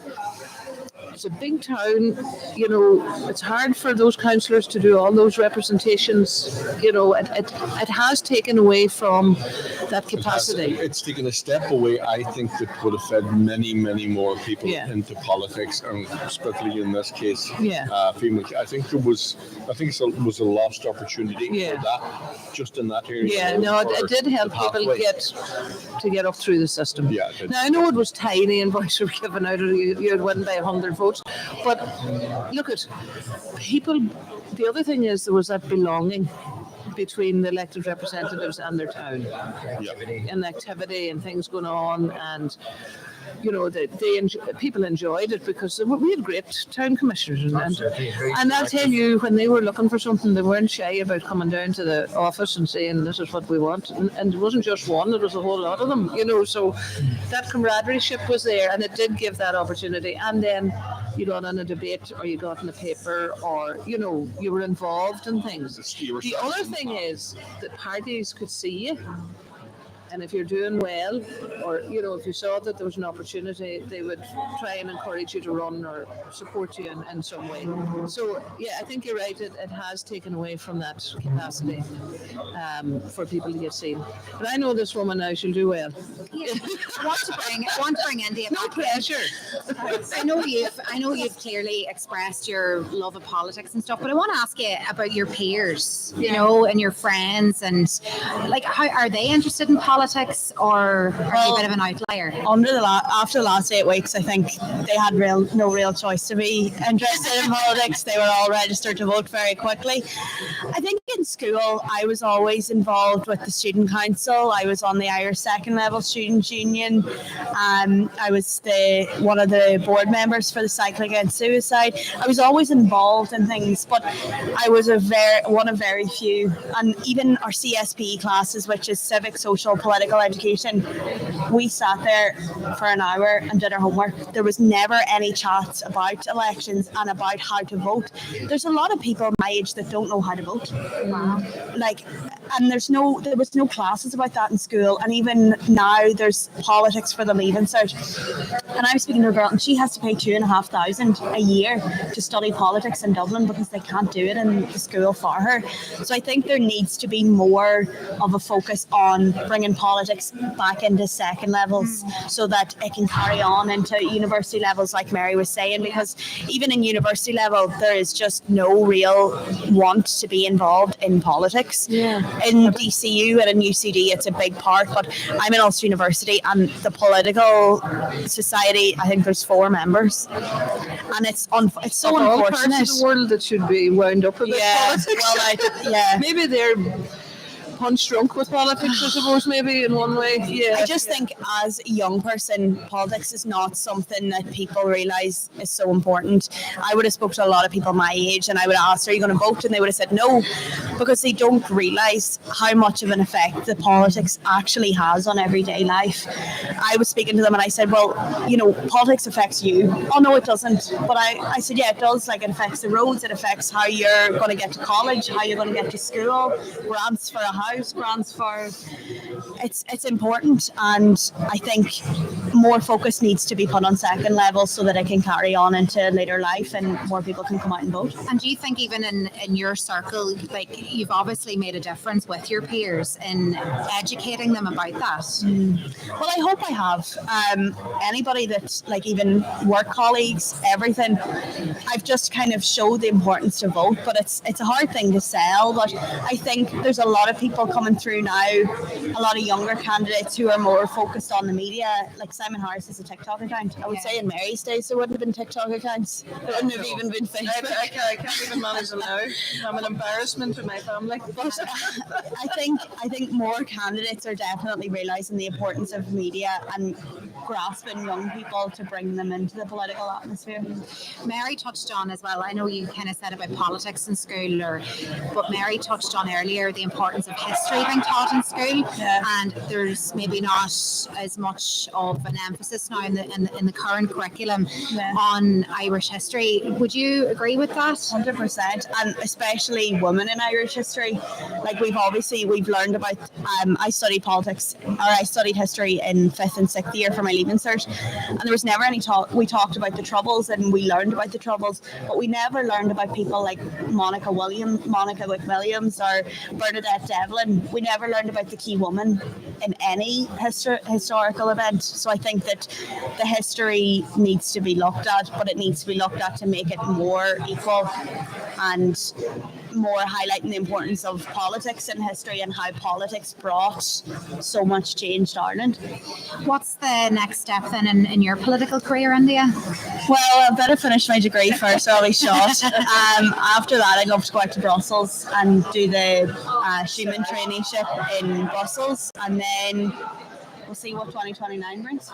Oh, interesting. Brendan, you wanted to come in with postal votes. Have you updates as it relates to that? Hold on a second. They just were tallied there recently. So the following are the postal votes.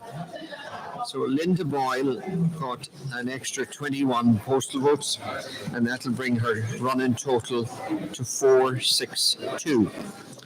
Manis Boyle, Fine Gael, got an extra 5 postal votes. That brings his run-in total to 1,283. Jimmy Brogan, Independent, got 9 postal votes, brings his total to 1,344. Patrick Brogan got 7 postal votes, brings his run-in total to 284. Dermot Doherty, Independent, got 8 postal votes, brings his run-in total to 504. Martin Higgardy, Fianna Fáil, got 7 postal votes, brings his run-in total to 749. Noel Jordan, Sinn Féin, got 28 postal votes, brings his run-in total to 1566. Claudia Kennedy, Fianna Fáil, got 5 postal votes, brings her run-in total to 291. Niamh Kennedy, Independent, got 2 postal votes, brings her run-in total to 1,098.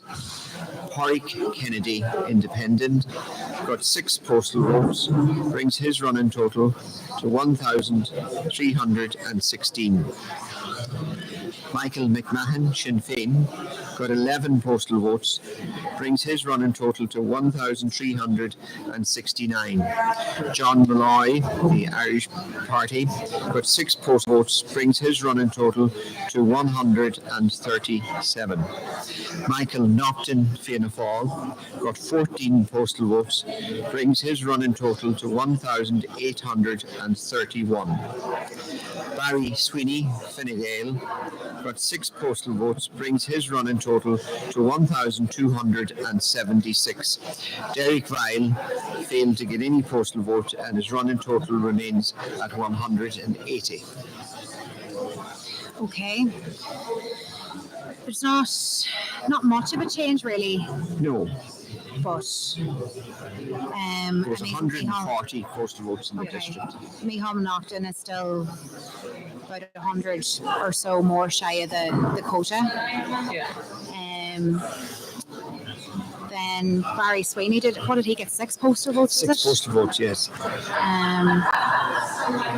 Yeah, it hasn't really shifted. It hasn't made any dent in the overall picture, though, has it? No, nor would it really. There's usually No. quite a small number of postal votes. But the significant thing is the margins are pretty much the same. And the largest chunk of them went to Noel Jordan at 28. So There's only a few votes, it would seem, between independent candidate Pádraig Kennedy and Sinn Féin candidate Michael McMahon. yes, McMahon and Boyle. I think Mickey McMahon has sort of a safety net for a start of Doherty behind him and Kennedy over there. It hasn't changed the dial much. You know, I think we talked about it, and a few people have said, I'd rather be, we're talking about it may tighten up, but I'd rather be 100 votes ahead, 150 votes after trying to make up 150. And I think you do discover in that in local elections from experience, a gap may look smallish, but 140, 50, 70, 80 is a big, big gap to make up in local elections because votes won't fly all over this place. So, you know, you can see there's 1 or 2 sitting councillors that should be getting more worried by the figure that's to come in. Yeah. Is there any Alka-Seltzer available? I'm not going to mention any names, but look at the John Jared, you were telling us a wee story off earlier about was it making a mixed grill at one stage? That was in the good old. It's a true story. During one of the goes back elections. to the election, we talked about it, James McBrady. It's a 1985. true story about this, and it showed the good side of politics as well. We were here all day. We were here that evening, nice, about. I think we left about 2:00 or something. So 2:30, went down to the Abbey. The 2 parties were together down there talking, having a few pints. So about 4:30 in the morning, Lord of mercy on Dom, Bristol and Mary's. Somebody says, Dom, any chance you could rustle up some food? And lo and behold, 20 minutes later, the chef was in the Abbey. And to this day, I'll always remember about 43 from the Gale people in the Abbey eating steak, mixed grills, turkey, and ham. Had it back out to the bar. Most of us went to bed for an hour or two, and over here at 9 o'clock again. Amazing. And that was, I don't think there's many hotels who would get it in there, but the fact that it was tooth and nail the battle, and there was 2 votes, 3 votes in it at the end. Yeah. But all the people involved in the 2 parties were together, drinking and having the best meal of their lives. That's so nice. 5 o'clock in the morning. Sadly, we didn't pack the barbecue today, or the Clonakilty sausages, but we will have the tea later on. Brendan, have you any stories from elections old for us this morning? Oh, where do you start? Where do you want to start? Do you know the greatest story of my time, and I have to be careful because most people are still alive. I remember a very intense campaign, and that time you had to really focus on driving people into vote. And Fianna Fáil were a bit slow off the mark getting their cars out. It was in my own area. So another political party, and it's not John's, so that narrows it down, spent all morning driving in voters. And anyway, by the time we mounted our campaign, there was about 17 of our voters in by this other party. And we said, this is not going to be a good day. But anyway, we caught up and we took in the rest. So fast forward to the next day, and we were here tallying, John and I. And I says, John, we made a boo-boo. Another party took in most of our voters yesterday that would depend on transport. I'm talking about 25 years ago. So we went to the tallying, and bearing in mind they brought in 17 voters. And I was very thankful that they did, but they got no vote.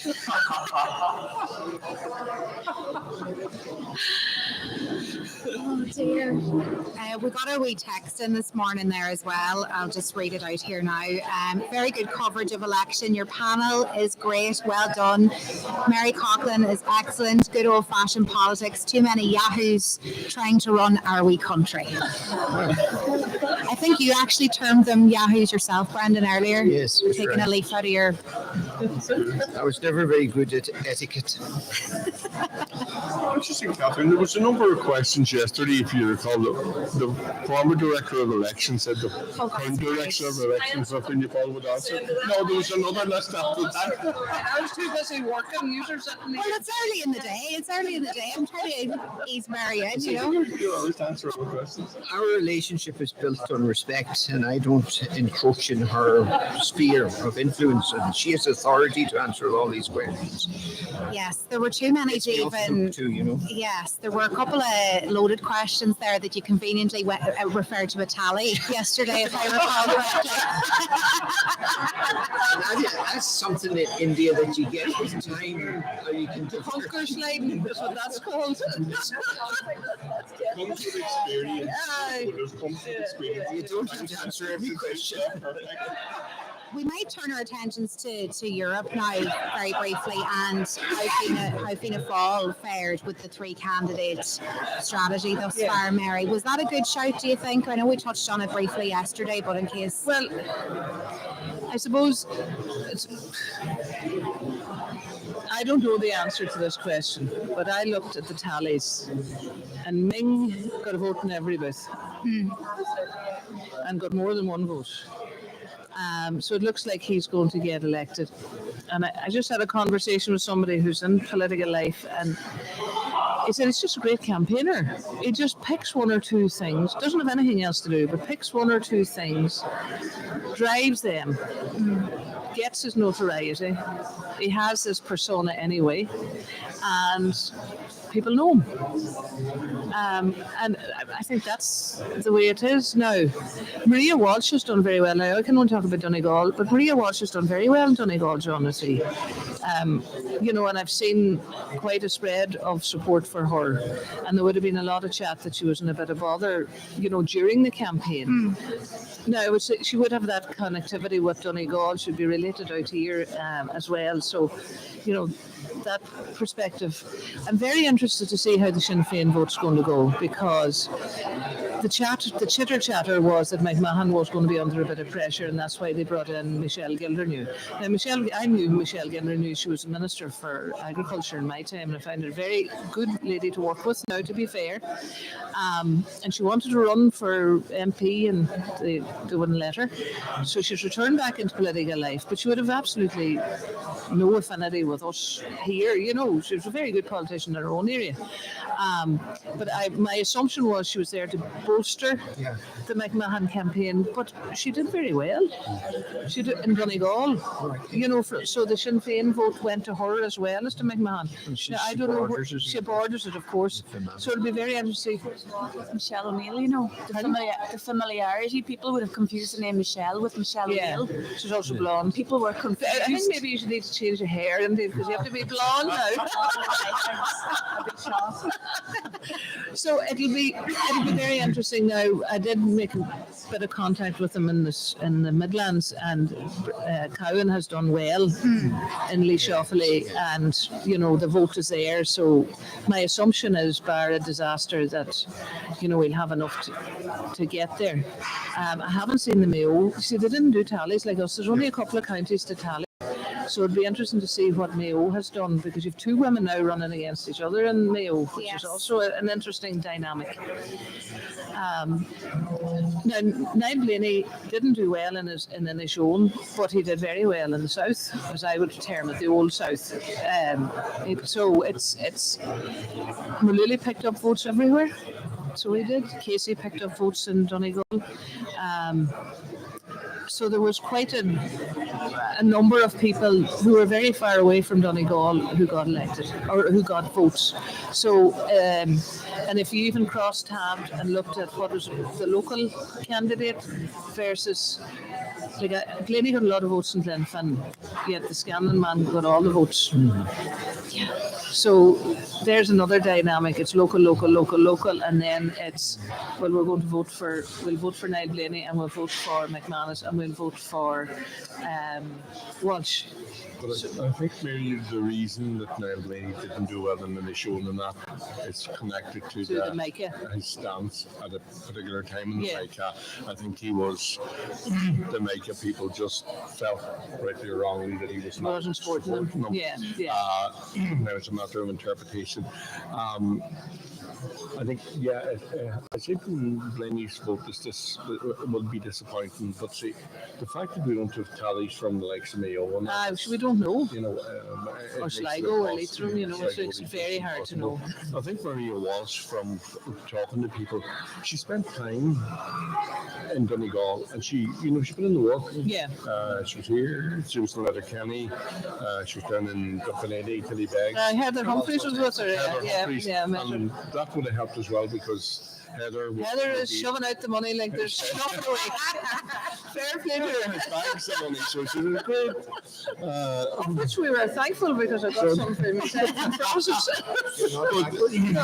You know, she's put in the work. We talk about it, but she has put in the work.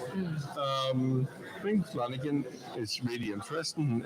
He's just, like I say, he just has his stance, puts himself to the fore with the issue. And I think, in fairness, we talked about it yesterday, he does take one or two issues. He takes one or two issues and he goes with them. He doesn't do anything else, but he does that. Fallen down, we agreed that yesterday, I think, that they weren't tackling issues. And I think if you look at the likes of Flanagan, he proves that you have to say, one, I'll do it, two issues, don't do 10 issues. Yeah, these are two issues I'm going to, I believe strongly about. And the electorate say, yeah, we're with you on that. Yeah.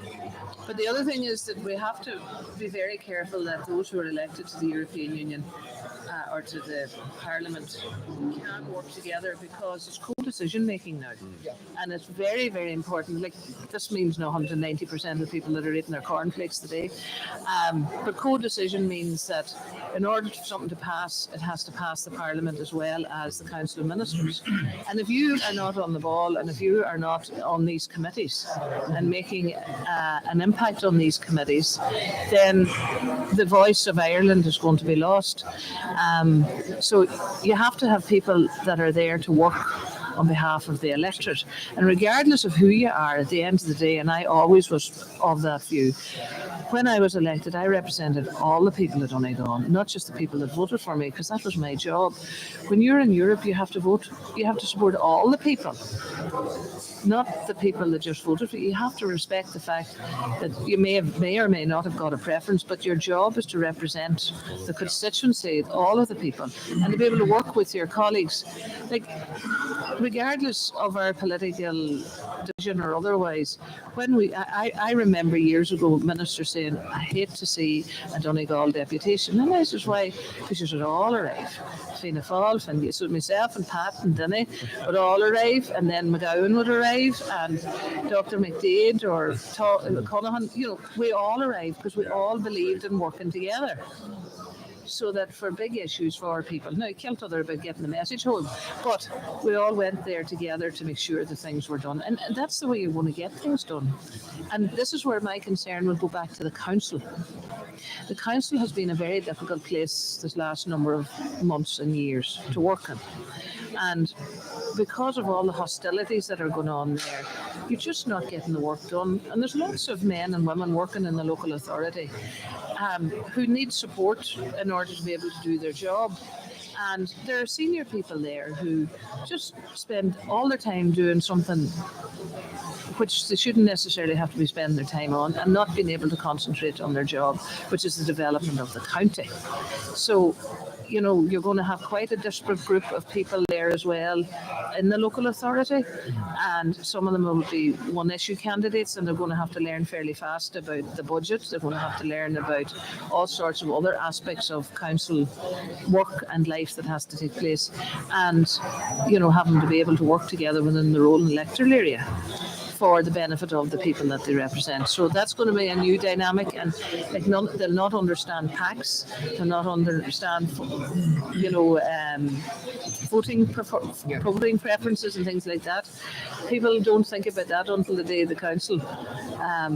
And committees, and all of these things are out there as well. So there's a lot to be learned. So my concern about the dynamic of the local authority is that if you have a fractious local authority, you have difficulties in making serious big decisions, like a development plan, like your budget, all of those things. You have to have the acumen to allow that decision making to take place. Mary, you mentioned working together, and one member of your party who didn't think that his party leader worked with him was Niall Blaney, and he made that very public there a couple of weeks ago on live television, and it became a bit of a spat for all to see.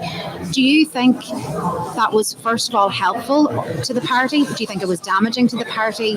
And do you agree with Niall Blaney that perhaps Micheál Martin didn't afford him the same attention as he did to the other candidates? Well, I would have to say he didn't get the opportunities that he should have been afforded on television and radio. And that's a fact. And people who were campaigning with him were very annoyed about that fact. Personally, I wouldn't have done it in front of the television. Now, what goes on behind closed doors is another matter, and can be leaked. Of course, there's great people at leaking things as well. But the crux of the matter is that was an issue. That was a problem as he saw it, and his supporters definitely saw it as an issue. There were a lot of spades. There's a very famous European election where we had two women, Marion Arkin?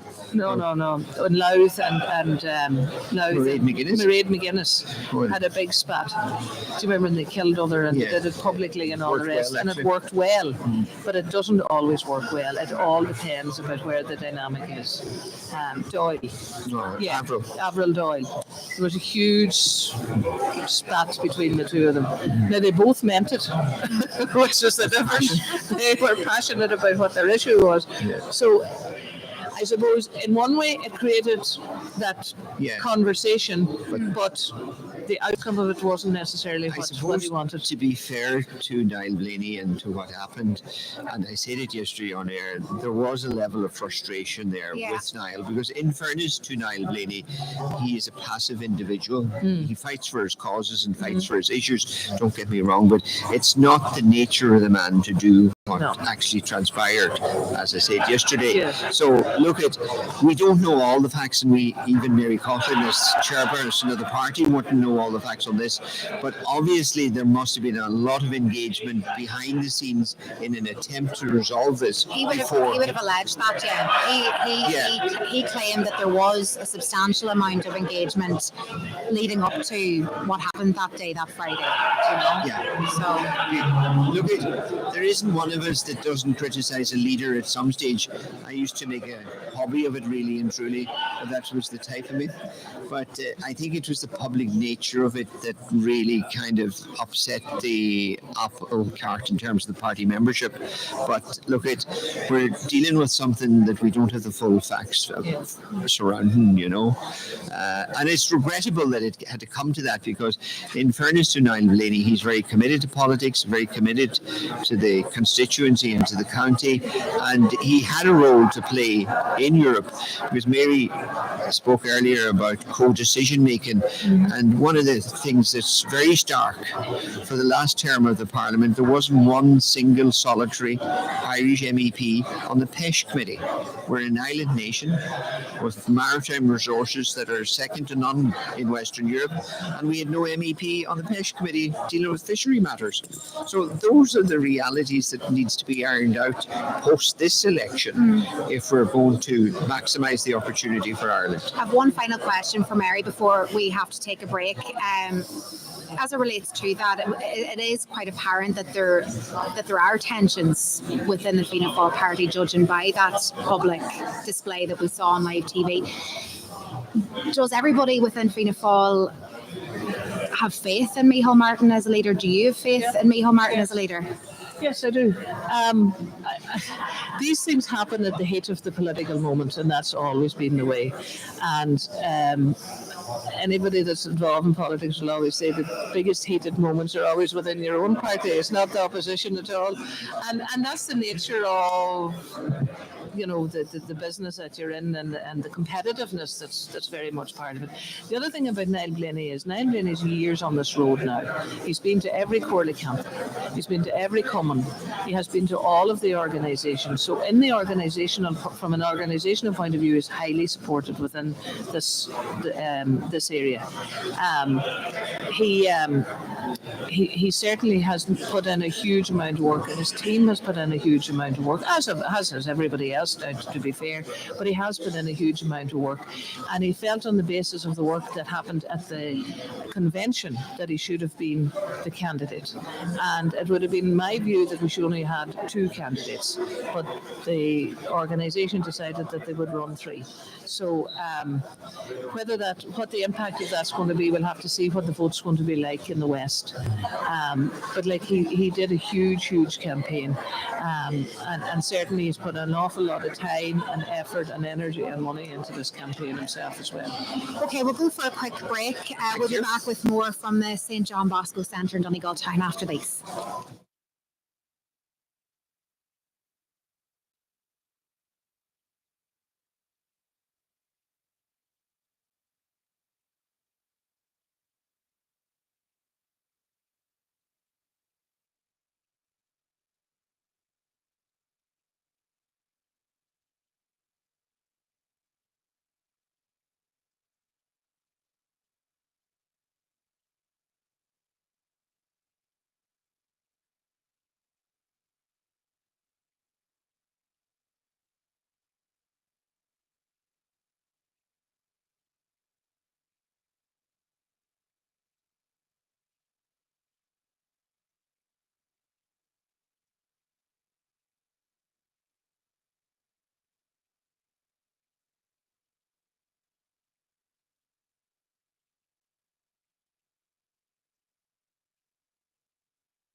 Good morning and welcome back to the St. John Bosco Centre in Donegal Town. We've been live this morning since 9 o'clock and we'll be here until that last seat is filled. Voting or counting is underway in earnest here.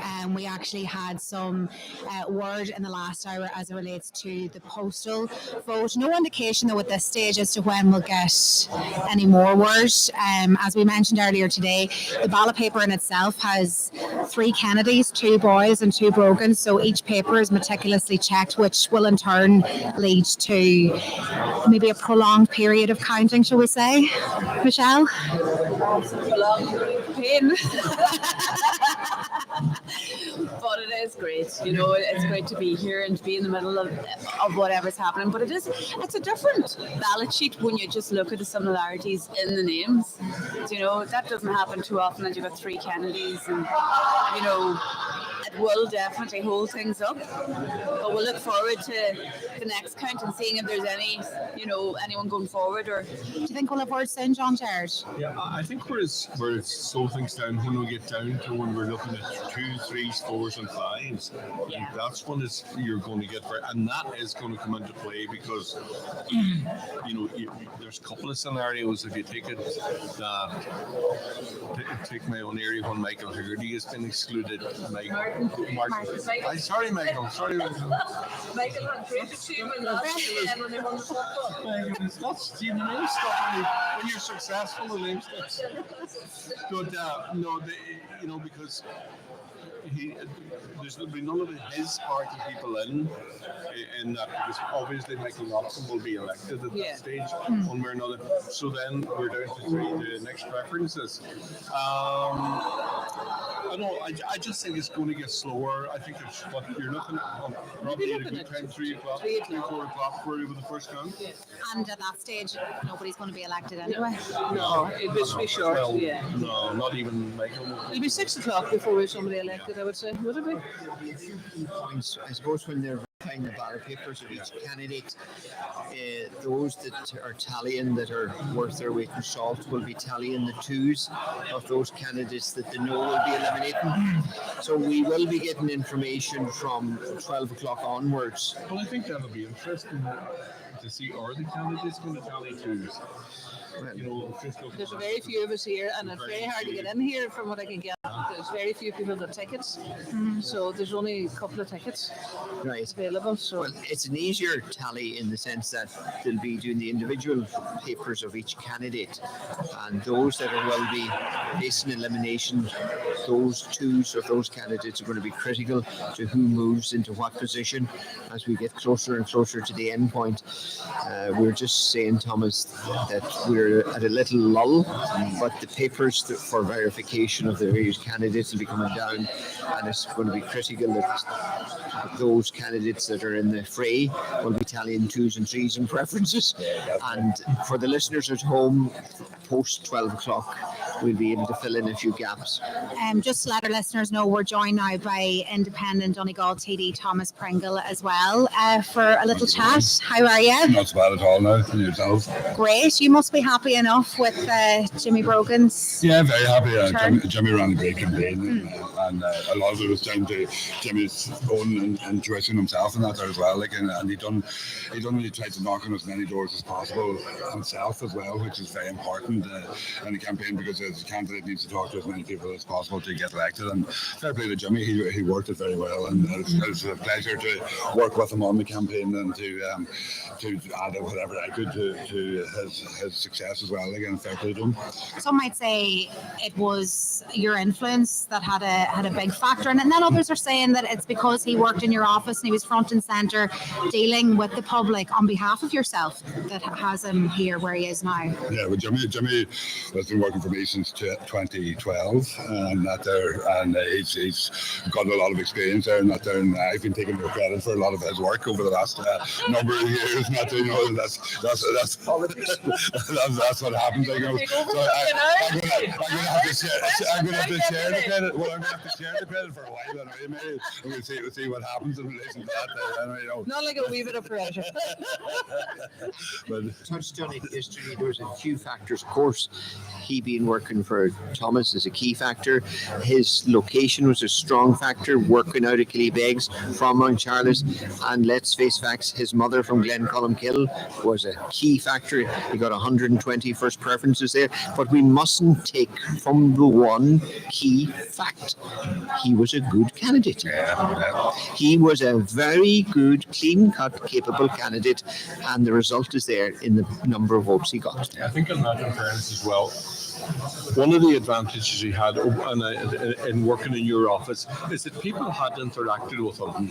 They knew what they were getting. And the guy is a courteous, friendly guy who is very politically switched on. And I think when he went to the doors, and I hear this in our own area, that people said he was the sort of guy that was relaxing. He was a relaxed guy. He engaged. He didn't rush his canvass. And even back in Kilcar, and I heard this from more than 1, 2, 3 houses, he made an impression because he was comfortable with people. And the other key thing as well, he himself went out there and engaged with the electorate. And I think that was, we talked yesterday about the linkage between candidates and the electorate. I think where candidates went themselves in the main and tried, I think it's vital. We were talking about this morning. Knocking on doors and talking to people is the most important thing. Totally. One of the things that I picked up when I'm working out of Killybegs was, you go in and out to pick up a coffee, and I asked 1 or 2 along the way who you're voting for, as you would, and they all were coming back to me. They're saying they were going to vote for Jimmy Brogan, and I said, well, what's the deciding factor? Well, he said, one of them said out straight, if I need something sorted, it's him that sorts it. Used to be me did all that, Time moves on, really. Jesus, do you know, I was just reminiscing with Martin Harley, who I think will get elected now. I think one of the facts that's very funny about Frosters, which is the centre of the universe, as you all can appreciate, where one side doesn't speak to the other. How many politicians come out of Frosters National School? And you went to Frosters too? We'll just allow you that one now. But when you look at it, you had Clement, you had my father, myself, you, Martin Harley, and Brady Redigan.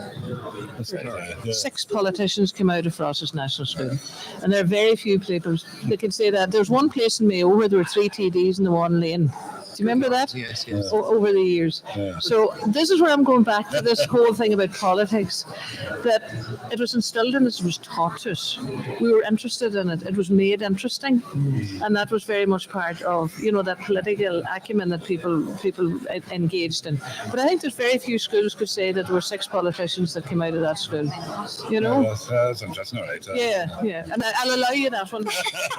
Well, thanks very much for that. And Peter Kennedy. And Peter Kennedy. 7. 7. School is a lot to answer for.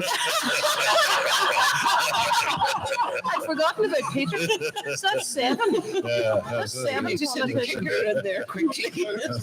Must have been something on the water. Well, Granda was principal, my father was principal, and Helen Meehan made us study. She made us study history every day. Do you remember that?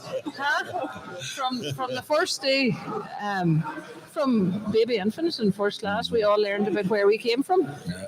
And that tradition was there, and it was very much part of, so like politics is very much part of some communities, and like Micheál Og still has the plaque in Kilcar.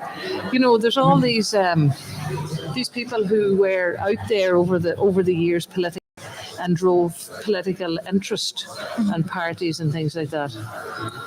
Thomas, or Deputy Pringle, should I say, in terms of the vote that Jimmy Brogan did get, it must be a great vote of confidence in yourself now ahead of a general election. Would you be confident off the back of his return? Yeah, I suppose. She's a make run yourself. Do you think? Go back again, surely. By the way, I'm joking. But the question is she? That's one. Is she joking? That's it. Like, well, yeah. Look, I mean, it is a vote of confidence. It's good, and that's good for me as well. At this time to get around and knocking the doors and stuff like that. Absolutely. That's positive from that point of view as well. But that's really this is about Jimmy's success and what Jimmy's been doing, and I think that's very important. And the general election will probably come around quick enough, so we'll see how that will actually go. And there's all speculation today is whether it's going to come sooner or later now because of the results. So we'll just have to wait and see what happens. Well, what's your predictions then on that score? I don't see much change in today's truth. Now, Fine Gael seem to be having a good day in Dublin, but I don't know. I haven't had much results outside of where we are at the minute. But so I don't know. I still think it'll probably be February next year. I think that the election will be this. Simon Hart. We're well used to it at that stage. I think 3, 4 generations. Yeah. Every generation I've run has been in the February generation. So and that's that there. So so I think that's going to be the time because I think Simon Harris will probably want to stay in longer to keep it from his own point of view. And but then saying that, you see what happened in England after the local election. They went straight for a general election too. So maybe in a couple of weeks' time we might be knocking on doors again. Do you think from knocking on the doors though? Do you think there's an appetite for a general election before Christmas? Well, I think there's a very strong appetite from people of anger and anger against the parties and government and stuff like that. There, and so I think there's an appetite for an election, all right. And I think the people will be a bit annoyed that have gone on into next year to see the election come around, but the people unfortunately don't have a say in it. It's down to Simon Harris basically when the election's going to be, and he's going to pick the most advantageous point for Fine Gael. The only question is now, given that now we don't know, for example, as you know yourself, where it's at. But Fine Gael, Fianna Fáil aren't doing so bad. Sinn Féin have felt a little bit of a touch. They might lose a few seats. They're not doing as well as they expected. So the independents have gone up to nearly 26%. On that basis, if you even took half of it reflected at the Dáil election, you'll see more independents, right? So on that basis, how would you form a government? I would say government would be formed the same as any other government. Would you be prepared to go into a government? Yeah, it depends on what the deal that you can get out of it, and what's the benefit that you can get out of it. You're in a group, aren't you? You're in a group. No, you're not in a group. Independents, so. Yeah, but no, you work together. We work together. But we're not aligned politically. Well, within the group that I'm in, probably myself and Catherine Connolly and Joan Collins would be closer aligned than you have Michael Fitzmaurice, Mike McNamara, and Marion Harkin. So I always give John Campbell a wee touch now, and I'll do it now. He says, an independent party. Well, Fianna Fáil is basically an independent party, anyways. No. We still stay within the parameters. But seriously, that's going to be, if you're going to see the independent grouping or electorate higher, you're going to see them as having more dynamic within the creation of a government. Yeah, you will do. All right. But I mean, we've seen in previous governments, the Progressive Democrats were basically a very small party group as well, and independent group, and as such, they were very important in terms of government forming. So I think the practicalities of forming a government will come into play regardless of whether it's independence or whether it's small parties or that there as well. And we just have to see how that plays out and how that works. Yeah. But as that didn't answer the question, that means you're I learned from the best. Brendan, you wanted to come in there, did you? I think when I was going to come into the issue of the timing in the next general election, and I think possibly the results of the European election may have are working on that. If Barry Cowan gets elected, if McNamara gets elected, maybe 1 or 2 by-elections of the Dáil. So the question will boil down to, will the government of the day hold 2 or 3 by-elections in October, November, which they must do under the legislation, or will they cut and go to the country? My instinct would suggest that there's a budget in early October. They're facing in 3 by-elections which they'll lose, because governments lose by-elections, that you could see an autumn election. For once, I'm going to agree with him. Well, I agree. I think a government or a strategist looking there and saying, well, we're going to say 3 by-elections at that stage, and we lose all 3 of them, and you're going to go to the polls inside of 4 months. I don't think you're going to do it. Well, it's quite possible. I'm missing it. Who are the 3 by-elections? No, 2 or 3, whatever the case may be. Oh, no. Yeah, I mean, the by-elections have to be held by law now within 6 months of becoming vacant. Now, it depends on whether, if Barry Cowan's elected and Mike McNamara is elected, it depends when the European Parliament comes into being. Yeah. I think The legislation states at midnight on the night you're elected an MEP. That you must resign your seat in Dáil Éireann. Yeah, right, okay. Well, then it'll be, So whenever they're declared elected. So that'll be 6 months from that point then. Yeah. So that brings up to November, December as well, so that will have to happen. Although, I mean, it wouldn't be beyond the realms of possibility that the government would run with the by-elections, because I don't think that the numbers won't significantly change, even if they lost them. I suppose it's the principle of 2 or 3 defeats. 2 will say 2 defeats, and then knowing that 90 days later you're going to be in a general And then election. you'd be lapping up and down, so, Me? you and Pierce were The lapping bottom up line and is down. John I'll be up and down. John Jordan and I just want to get I'd be back on forward, to I wouldn't mind one. If there was a general election in the autumn, hypothetically speaking, let's not preempt that now, but if there was, what would be, do you think, the result in terms of how the parties would fare? Do you know, if I could answer that question, I would go over to Timoney's this minute and buy a lotto ticket. Because if I can predict that, I can predict the lottos. But you're an expert. I think In his own head. you can't convince yourself. You're not going to convince anyone else. You're an expert. Nationally, the national picture, yeah. Well, I think we've learned the lesson of general elections. However a general election starts, the day the Taoiseach goes to Iris and looks on, that ain't going to be the way it ends. And in the last 2 general elections, particularly here in Donegal, the entire dynamic of how people vote changes in the last fortnight. And so it's the same nationwide. We can predict X amount of seats, but it's the seats that make the difference, that make a government able to be formed, that are in the lap of the last 14 days of campaigning, and an issue or 2 issues will come up, people will latch onto that, and the whole narrative of every party will be lost, and it's in the lap of the gods. Yeah.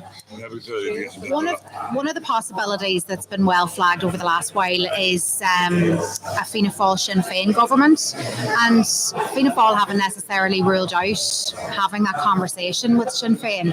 What are your thoughts on that, Mary? Well, I think we have to wait.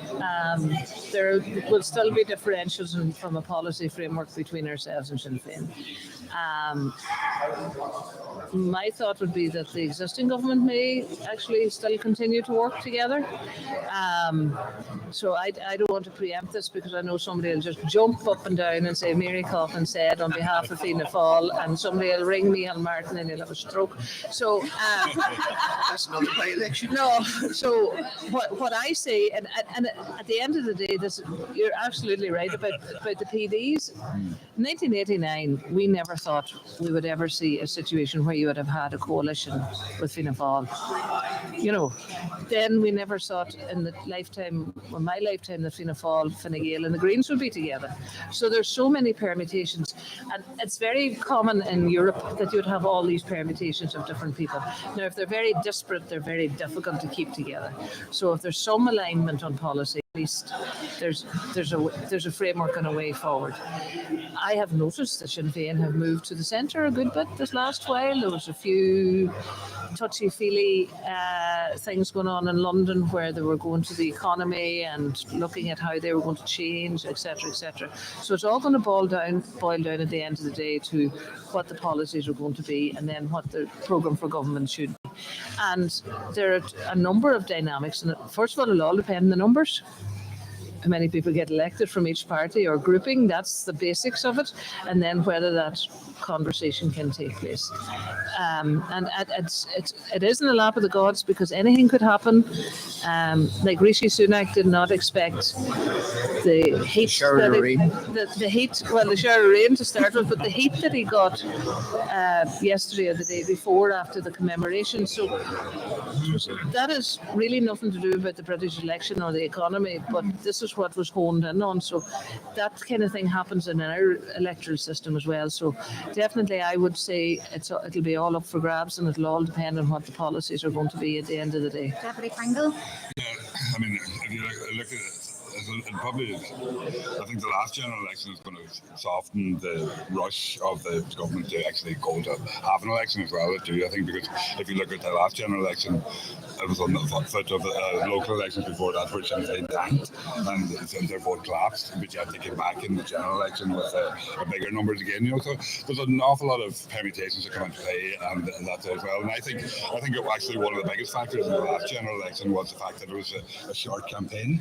It was only a 3-week campaign. I think that was one of the biggest factors in it. And so it all depends on. And I think the government could decide to go for a 4-week campaign, and that will make a difference as well too. So, and then we have to see what numbers come out at the end of it. But I think the probably the reality is that let's look at this stage that the existing government will be in a good position, pole position to form a new government. I mean, I do think the jury, and from my point of view, is out as well that Sinn Féin probably want a Fianna Fáil coalition. I think, and then I think there's also a possibility that the groups on the left could actually gel together as well, and that you could have the Sinn Féin left coalition too. Like, there's huge numbers of possibilities that are there. That's all. I think they're all to play for, and it'll be very interesting. And as Mary said, it's right too. The campaign takes off, and different factors affect it. Then nobody can foresee, and we just have to see what comes out at the end of that then as well. Yeah. So you do think that it's possible that we could? It's a possibility that we could see a Fianna Fáil Sinn Féin government at some stage. See, that's just well, I think it's possible. Everything's a possibility. There's a lot of possibilities. It's a play. You're not. It's a play. There's only one guarantee after the election: a government will be formed. Well, because you have to have an election within 21 days of failure to form a government. So I don't think we're going to want multiple elections. So the reality is there's a reality check when they go to meet for the first time in Dáil Éireann. A government must be formed. Now, the last time, I forget how many days did it take? 90 or 100? Yes. But that's not unusual. The Netherlands took a year and a half to form a government. So Belgium didn't form a government. No, Belgium never formed a government. So basically, whatever happens here today and everywhere else will not be a reflection on what will happen. We didn't quite say that. Oh, we're getting sandwiches are being delivered here to the table. Oh, they're just they're phones. Oh, well, that's even This better. is Fianna Fáil at work. Oh, yes. Mary is one of our great supporters. Oh, Mary, Mary Dunleavy, thank you so much. Thank you, Mary. A million calories in them. Thank you, Thanks, Mary. Thank you very My much. goodness. You'll have to take a photograph of Mary and her. Yes. Yeah, we'll have to. So who's Mary? Explain to see. Mary Dunleavy from Drummerone. Drummerone. Mary Dunleavy from Drummerone. Come over here now and get a wee photo with the buns. And Mary Coughlin. As if I needed any buns. Isn't that such lovely? Is that such lovely hospitality now? The two Marys and the plate of buns. They'll badly need it now. They're badly needed at this time. 11:30, the Earl 11s has come. Thank you so much. Couldn't have been timed any better. No, you're distracted. Always strategize. He's trying to stop a little bit of bunch. I can only take it, exactly. Oh no. No, we Just were on a lighter note. on a lighter note. I've known Thomas for about 25 years, and it's the first time I agree with him on a policy. He's wearing a Free Palestine shirt, and I'm 100% with you on that one. That's not so bad. But the government wouldn't get the same with it too. We might get somewhere. We have taken a. Oh, I don't know what's going to happen with that. It's just. I break the ice and take the first lemon drizzle. Oh, that's what they are. Lemon drizzle. Very nice. We'll do a taste test here now live on air. Oh, God, it's lovely. Well, Mary can bake now. That's one thing. We take a commercial break here. No. Deputy Pringle, do you think we're in for a long sit today? Or maybe into tomorrow? Everyone says, I'll be over early, but then I've never left here before 12 o'clock. And do a count, like, so it'll be... And especially with the way things are. Yeah, I mean, the first count will probably be after lunch, I would say, before we get to the first count. And things will go fairly quick in the first couple of counts after that, and then it'll slow down again.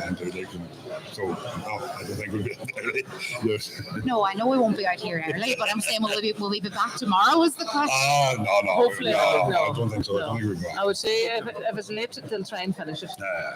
Because a lot of these people work in the local authority and they need to get back. So there is a couple of candidates are very close together as things stand now, and that might continue on through the count. So it could, it's possible that you might have someone suspecting of recount or something like that there, and that would slow everything down. But it's very unlikely that you'd want to be getting within maybe less than 10 votes between two candidates before you get a recount or anything. I would say anyway. So no, it won't go till tomorrow anyway. No. But it might go late. It might go till it could go 12 into o'clock. tomorrow, but it'll not really be tomorrow. We'll still be here all day. Yeah. Brendan, on a scale of 1 to 10, how were the lemon drizzles? Those lemon drizzle cakes are in on the first count with a surplus. They're sitting there in front of you now, sharing them around the table. Keeping them in front of them here. That was so kind. We'll put them over here. Well, I don't want one now. Well, you better eat one because I will. Oh no, I will. When we go to the break, I'll certainly have one. I certainly will. We'll put them over there for the time being. Oh no! Unless anybody else wants one. But to thank Mary Dunleavy and so kind. Not alone to think about it, but to travel in here with it. So yeah. It's a great act of kindness. Yeah. Lovely wee touch. And Thomas and I can take Leicester and drizzle cake. You guys are okay, but we're expanding on the waistline. We're testing it, all right? That's it. This is a no holds barred conversation. Oh, you got one there, Thomas. I've made sure to hold on to one of those passengers. Exactly. Well, I was going to get one anyway, regardless.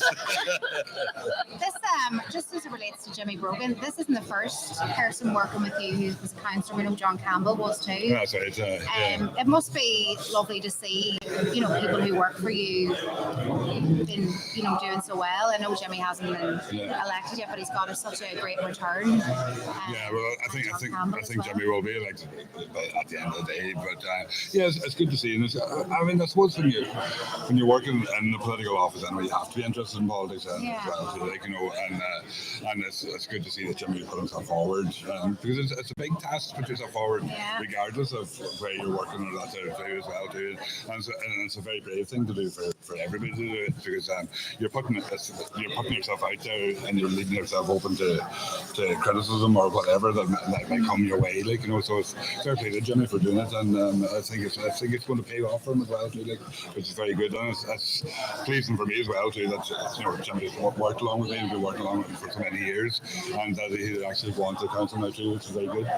We were chatting earlier as well about female candidates this year as well, and even though there was such an emphasis on trying to increase female candidates, it hasn't really worked, has it? No, it hasn't, and that is a problem. I'm not sure exactly what the issues are in total in relation to it. and when you look around as well at people that are working in politics and stuff like that, I mean, it's a huge amount of female workers and people working in the background, you know, and we have to be more or stronger to actually allow females to go forward and as candidates. I think that has to happen. I don't know exactly how to get around that really as such. I mean, I think the quota system that was implemented has been very good and has been very effective, and I think that after the next election will be more effective again, and that will start to break the mold, but it's going to take a long number of years, I know. And I suppose as an independent candidate, it's probably a bit rich for me to be talking about party quotas and that as well, too, but I think that's something that is making a big difference. And in terms of like the overall Donegal picture, we see the departure of two key female councillors in Rena Donaghy and Mary Therese Gallagher in West Donegal. That's definitely, you know, whatever happens tomorrow and whatever else, like the makeup of the council is going to be at a loss without a more female representation. Would you agree? Yeah, I think so, and I think the council needs to be more diverse as well, like, and recognise the diversity across the board that's happening in Donegal too, and that needs to happen as well too. But I mean, there's always been a deficit in terms of female councillors. Like Rena's been there for a long time now, and you know, and she's come to a natural retirement. I'm not sure what Mary Therese's reasons were. You know, and people have reasons for retiring anyway. But you know, so it's a different one. And but at a time when there was such a push like this time round for it to apparently fail so badly, it must be disappointing for everyone straight across the board. Yeah, it is, because, I mean, I think there's. I personally don't think there's any barrier to stop people putting themselves forward, like, and everybody's allowed. But obviously, it comes down to the electorate then and who they vote for, and that's we need to work on maybe having a change in terms of that, or educating people that there's more that they can make the choices, that women elect women as well too, and you know, we have women in very senior roles all across the county, like, you know, so it's like Mary's the head of the GAA in the county as well too, like, you know, so that's will all go to making a difference as well, and having more women come forward as well too. So hopefully in the future that will change. Do you think it'll change, Mary, going forward after such a big campaign this year and the result wasn't as one would hope? It's very difficult to know. If you're talking about Donegal specifically, when you don't have that many women councillors, you know, you're going to have very few then that would go forward for the Dáil, for example. Look, you never know. You just have to keep battling and keep encouraging and keep supporting people. And you see, the other thing is that the role of a councillor has changed now. It's nearly a full-time job. Yeah. And it takes up a huge amount of time, and there's all these expectations. And if you don't have a TD's office behind you, it's very hard too. So, you know, from that perspective, and as I said, financially you have to be able to support yourself in order to allow that to happen as well. You know, and you know, it just often depends. Like, Rena was able to do it because the family were around her. She had them nearly reared at the time, you know, things like that. I remember Maureen Doohan bringing the wee fella when he was only a baby, and you know, because nobody was there to look after him for a while, you know. I had to do the same. Like, I didn't bring the kids into the house. I remember a very funny thing. I remember, God rest, Senator McGowan decided that we would always have meetings on a Sunday. Oh, handy, like. So in order to, and the women that were in the group weren't too happy either, because they're thinking about this, there's football and there's games and there's this and that. But that was the way Paddy always did it. So I took my playpen and my young fella and all his toys, and I went in the back of the meeting. Never another meeting on a Sunday. That's just how I started. And like, even, but life has changed so much. Like, we used to have clinics in pubs, and you used to have a clinic in a house, and everybody knew everybody's business too. And you know, that's all gone. The clinic situation's almost changed now. People, it's all email or phone or, you know, things like that. So the whole interaction has changed with people. Like, those clinics, you used to drive around your constituency every month, and you would meet people even sporadically in areas that you wouldn't normally be going to. That whole thing has gone as well. So it's that interaction. Maybe just a part of that interaction is different between your elected people and that. So it's, but to get, I think it's because it has become almost a full-time job to be a councillor, and there's so many things to go to, so many meetings, so much work involved in it. Then it is quite difficult. And then of course all the meetings are at night as well. It's a bit like the GA too, like everything's in the evening. And if you're involved in everything, you're never in the house. That's for sure. That there are so few women going for the local elections, and at this point in time, as we sit here, there's only one definite, and that's Joy Beard. And that's if it continues on that course, and we only have one female among another 37 councillors. Well, that is a very sad indictment. And I know, Thomas, you said we have to be diverse as well, but it would be nice if we could see more women for a start. That a good enough. Or maybe this discourse and things like that do help. The other thing is that women have a balance to do. That someone will turn around and say, who does she think she is? You get a bit of that? Yeah. And then you get people who are so good. Alice Buller, one of the finest councillors we ever had, so dynamic, such a hard-working woman. She wore her heart on her sleeve. She worked so hard. It took so long to encourage that woman to go forward, and she was just a fantastic local authority member. And she did so much for her people. And she was so popular, and she was in the shop, and everybody knew her and all that. Now, she's a big loss, in my view, to political life, because I had an expectation that she would remain in local authority life, and even more, because she just had it. She didn't realise she had it. It took a lot of encouragement for her to believe, in fact, that she would be good at public speaking, that she would be great at meetings. But everybody respected her, and she respected everybody that she worked with. So she would have been a loss to our political dynamism as well at local authority level. Mary Therese was a very good politician. She was exceptional. And it's just unfortunate for whatever personal circumstances she's not in a position. Cora Harvey was a very good politician. Excellent politician. So things change, and they come in and they come out, and then some people. Mary Bowen is 50 years a politician, and she got elected again in Leitrim. And fair play to her. And I'll tell you, Thomas, you'd be afraid of her yourself. But she's a dynamic woman that has given 50 years of her life to representing people in Leitrim. So we do have those people. It's just we need more and more and more of them. That's the big thing. It's the exception rather than the rule. That's the problem. Yeah. It should be the rule. And I don't know in terms of the work or anything like that, of how you actually change that. Well, it seems like we need more Mary Coughlin's to encourage them and bring them on. Yeah. Well, we all, like I do, encourage people, and as I said, it takes the men as well to support the women. Yeah. That's also part of the dynamic that they need. And I would say from my own point of view as well, too. I couldn't have done a lot of what I did in politics without the support of people, of partner and stuff like that as well. And that's very important. It's a family business. It sure is. There's no doubt about that. So, but yeah, I don't know. I mean, women need to be encouraged, and I think there is talk about the attacks that women get as well. And if you look at not on Donegal, but over nationally, over the campaign, and the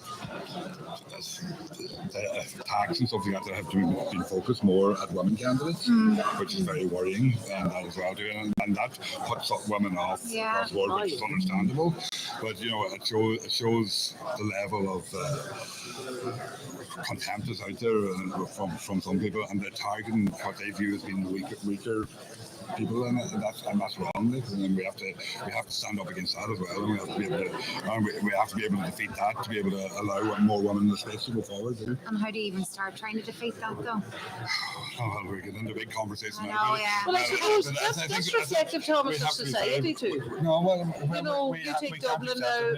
No, it's not acceptable. But I'm saying that, like, you take in Dublin now, people find it very difficult, men and women, walking down the street street and things like that. Like, people need to come back to a wee bit of respect for each other. It doesn't matter who you are, whether you like them or don't like them, or what they look like or anything. We need more respect back into society. You know that.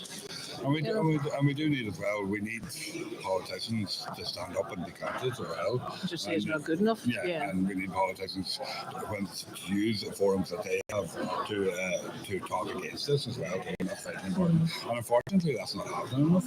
And and if you look at Nadal and stuff like that, there, not so much with attacking one, but attacking minorities and stuff like that. There, a lot of politicians go missing and they go and hide, and they're not there, and they're not speaking out against it, but they'll speak privately against it, and that's wrong. Like. And you have to be strong, and you have to be able to challenge it, and you can't let it happen. What we're seeing now is happening is that both Fianna Fáil, Fine Gael and Sinn Féin are all moving right, and they're all moving to the right, and the centre ground is moving right along with it, and that's wrong. Well, I wouldn't say we're right. Right. They're getting there. No, we're not. We're you're moving very Fianna Fáil would always a party of the centre left. We're not right. The problem is that the centre has moved to the right, and the centre might have been in the centre before, but the centre is moving to the right all the time, and that's the problem. And so rather than challenging the right, what everybody within the parties is doing is trying to accommodate them or trying to pick up their arguments because they're getting traction, these are working, and they're doing it slightly less offensive arguments, but they're picking up those wee arguments and maintaining them into a Fianna Fáil speak, Fine Gael speak, Sinn Féin speak, and that is encouraging that even more.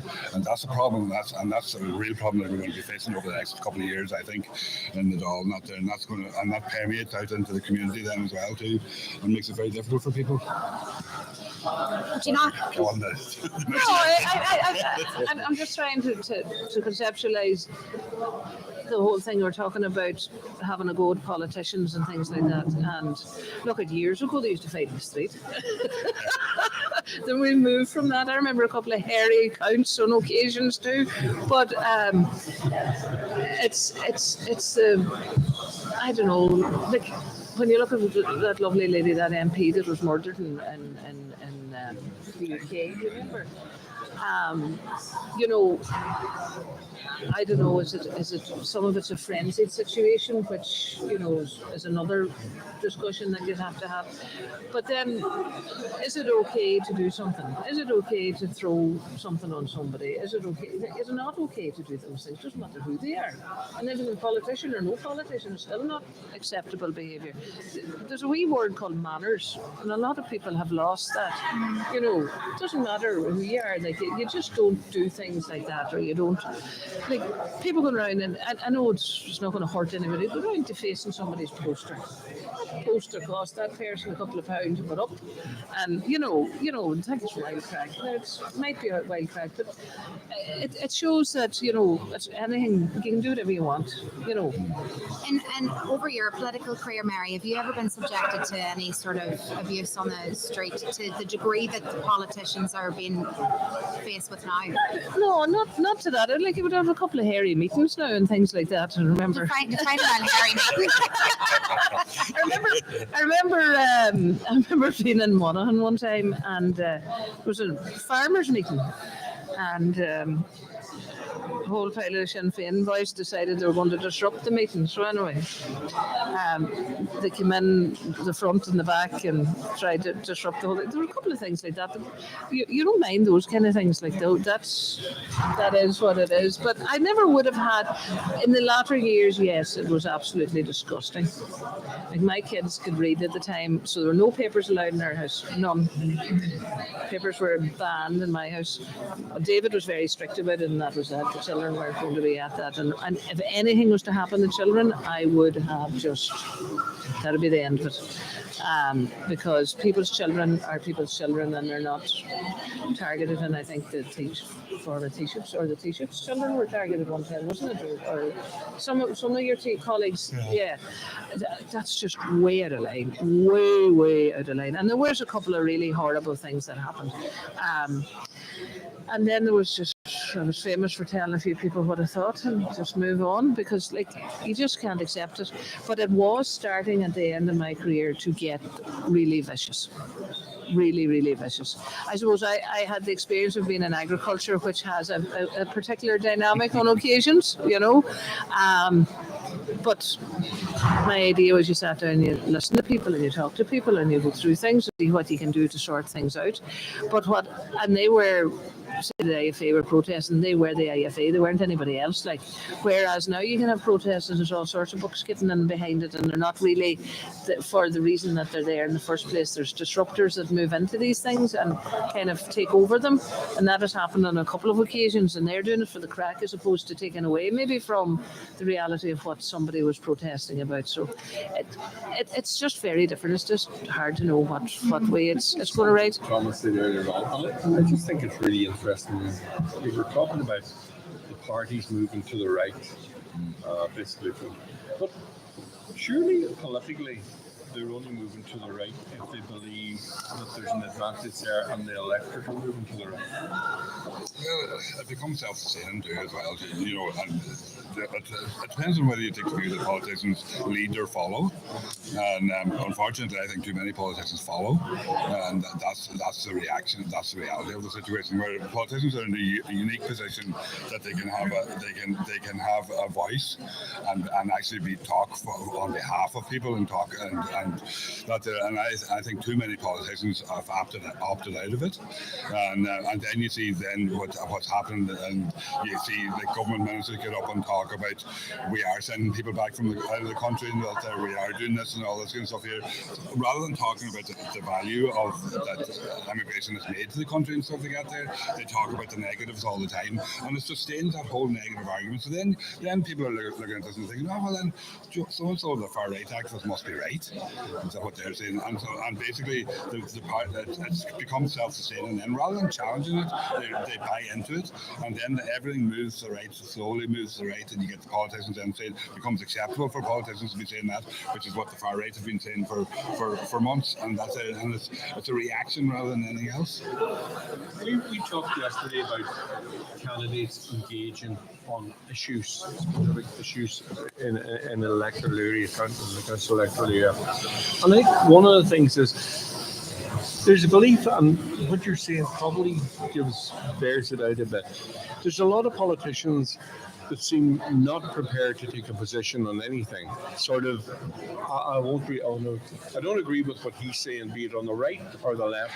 But I don't agree with what he's saying or what's happening there. But I better not say anything about it because I'll offend somebody. And if you're doing that, and you're doing it, and we were talking in the local context, so kind of saying, well, there's an issue which probably should be raised, but if I raise it, I might offend the people there or the people there. And I agree. I think there's an onus on politicians, all politicians, to, at times, and we talked yesterday to Tom Conahan, take a decision on things that may not be popular. Just say, no, I think that's wrong. But more and more politicians, I think, are really sort of ducking out and saying, well, I'm not going to say anything here because I might offend somebody. I'm not going to raise an issue. And I think you talk about it correctly on the right, and it's on the left. No, somebody opposed what I'm doing. And I agree with you. There's an onus on politicians to step up and say, no, I don't agree with that at all. Yeah. As a politician, you're putting yourself forward as a politician to be a representative of the community and stuff like that there as well.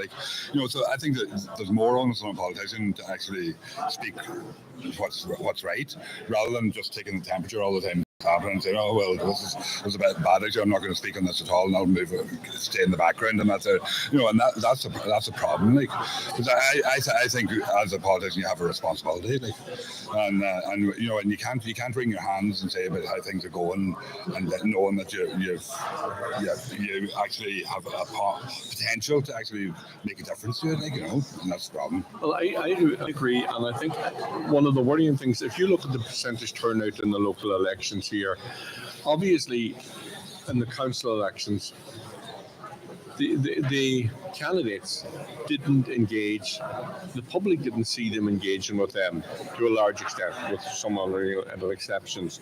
So one of the reasons maybe they didn't engage because they were afraid they would actually have to take a position. And I totally agree with you. I think a politician at any level has at times, and Mayor, you've done this, and you've done this, have to take a position where it's not going to be popular and you're going to get flack.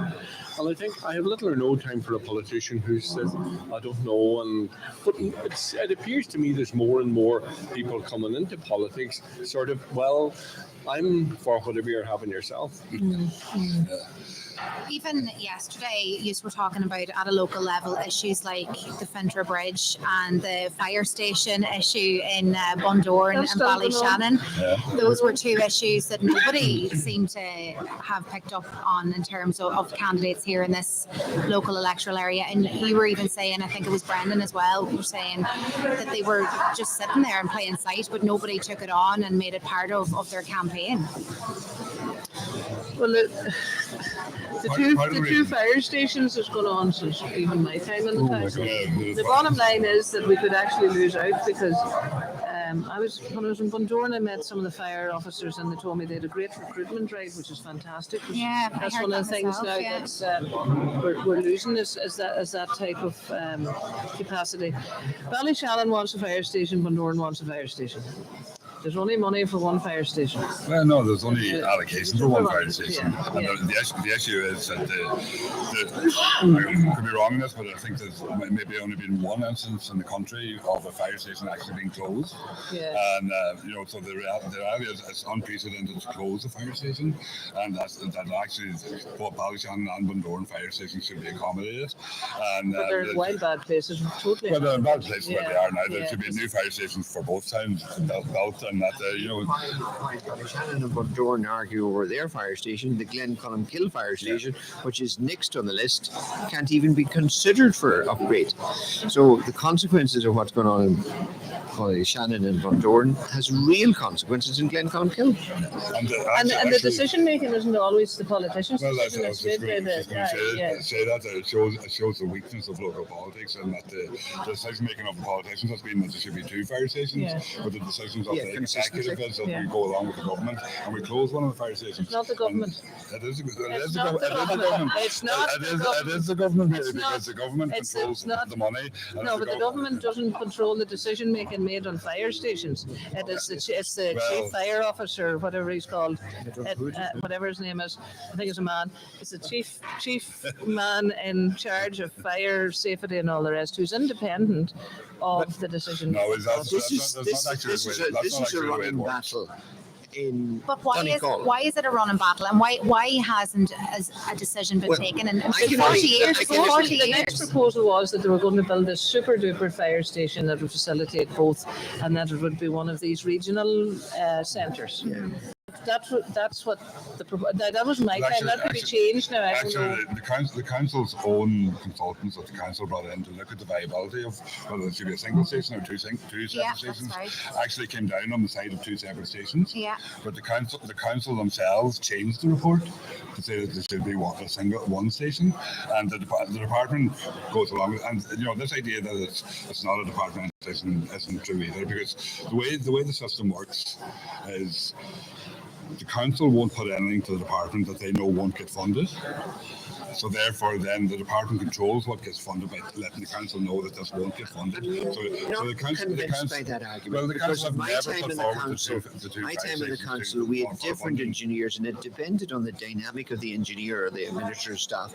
They were very slow in putting dynamic policy forward to departments, and I'm talking about the regional water plan in Glencolmkill. We had a particular engineer who had a mindset, and it wasn't backed up by policy, and it wasn't backed up by decision of the council, because you and I, Thomas, had different motions through the council, but he just had a mindset of his own. So more often than not, it depends on what official is dealing with anything at any particular time, as far as I could see in the council. but it's not exclusively policy. But in terms of these two fire stations in Ballyshannon and Bundoran, which are critically important to them, they have a real-time consequence for Glencolmkill. And that goes back to my time in the council, which is 10 years now.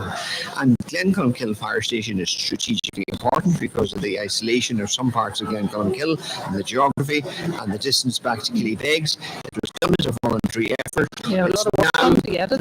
now in a position where it's about 15 years overdue an upgrade. The equipment can't fit into the fire station in Glencolmkill, and we have this lacuna because no one can take a decision at any level now as what they're going to do with Ballyshannon and Bundoran, and until they take a decision on that, they're not even going to consider Glencolmkill.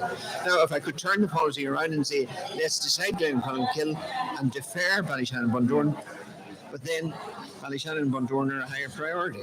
So this is where, between officialdom and policy and the political arm, which is weaker than officialdom in some cases, needs to be trashed out. Okay, well, hold fire if you pardon the pun.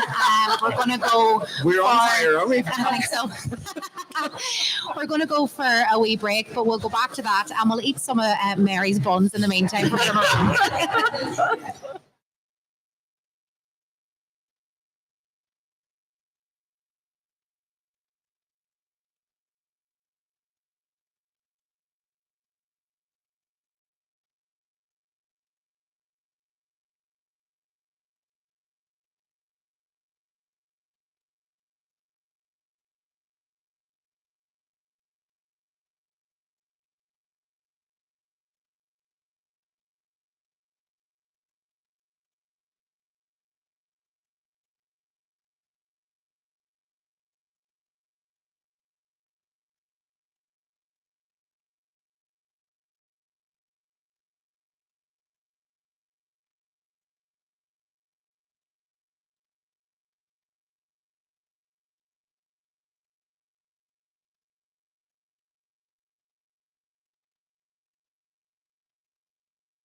Welcome back to the St John Bosco Centre in Donegal Town.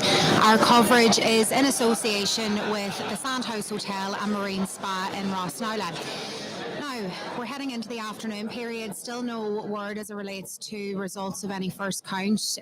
Tallies are done and people are meticulous in counting the votes, as we mentioned earlier. There's 3 Kennedys, 2 Boyles and 2 Brogans on the ballot paper. Now, we have our Sinn Féin candidate here, Linda Boyle, has joined us for a chat. Good afternoon, Linda. Good afternoon. We are on afternoon. We are. We've firmly went into the afternoon period. Linda, as it stands now in terms of first preference tallies, you're sitting on 462. Yeah. Disappointing with that result? It is disappointing, yet I don't feel the response that I got talking to people, and we spoke to every door in Southwest Donegal, from Donegal ELA to Port. I don't think the vote represents what I felt the support I was going to get. And you said you went from every door. When did you start the campaign? So 10 weeks ago on Friday, we started canvassing, because it was important to me that I did. You can't ask people to have faith in you if you don't speak to them as much as possible yourself. So I was very determined from day one that I was going to do it that way, and unfortunately I've got it wrong somewhere. We were chatting earlier, Michelle, about the importance of going to door and how that was crucial for so many candidates and how they're faring out today. It's a wonder that didn't happen and deliver for Linda. It's very disappointing for Linda. She had a party behind her as well. She's not an independent. She started 10 weeks ago. We heard earlier on that Pádraig Kennedy started 9 weeks ago, so you were a week ahead. You knocked on every single door. It's very difficult to understand how that campaign didn't translate to votes today. It's going against what we have been saying for the last 2 days. And the question is really, Linda, what do you think happened? Why do you think we're here? I don't really know. Maybe it was the way I canvassed, and that I started at home first and did Kilcar, did Carrick, did Glen, Teelan, and then I came out. Maybe I left it too long between starting at home and coming back home. I don't know.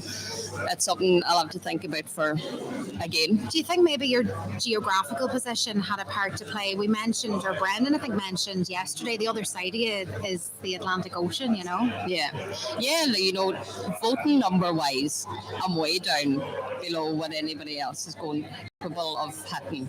I have a smaller population to work in. You're also in the Fine Gael, Fianna Fáil stronghold there, so it's very difficult to lose that. So perhaps people have been voting traditionally in them areas, which will be. It seems to be, and I'm actually quite surprised, because I know Thomas touched on this earlier. Like, when you speak party-wise, people are so fed up. They want to change, but yet that starts locally, and it hasn't materialised for me, unfortunately. And you were approached by Sinn Féin to run? Yes, yeah. I do believe, I have 3 daughters, and one of the things was, I want to show my girls you should never be afraid of a challenge, ever. As a woman, you never let anybody make you feel like you're not good enough or strong enough to take something on.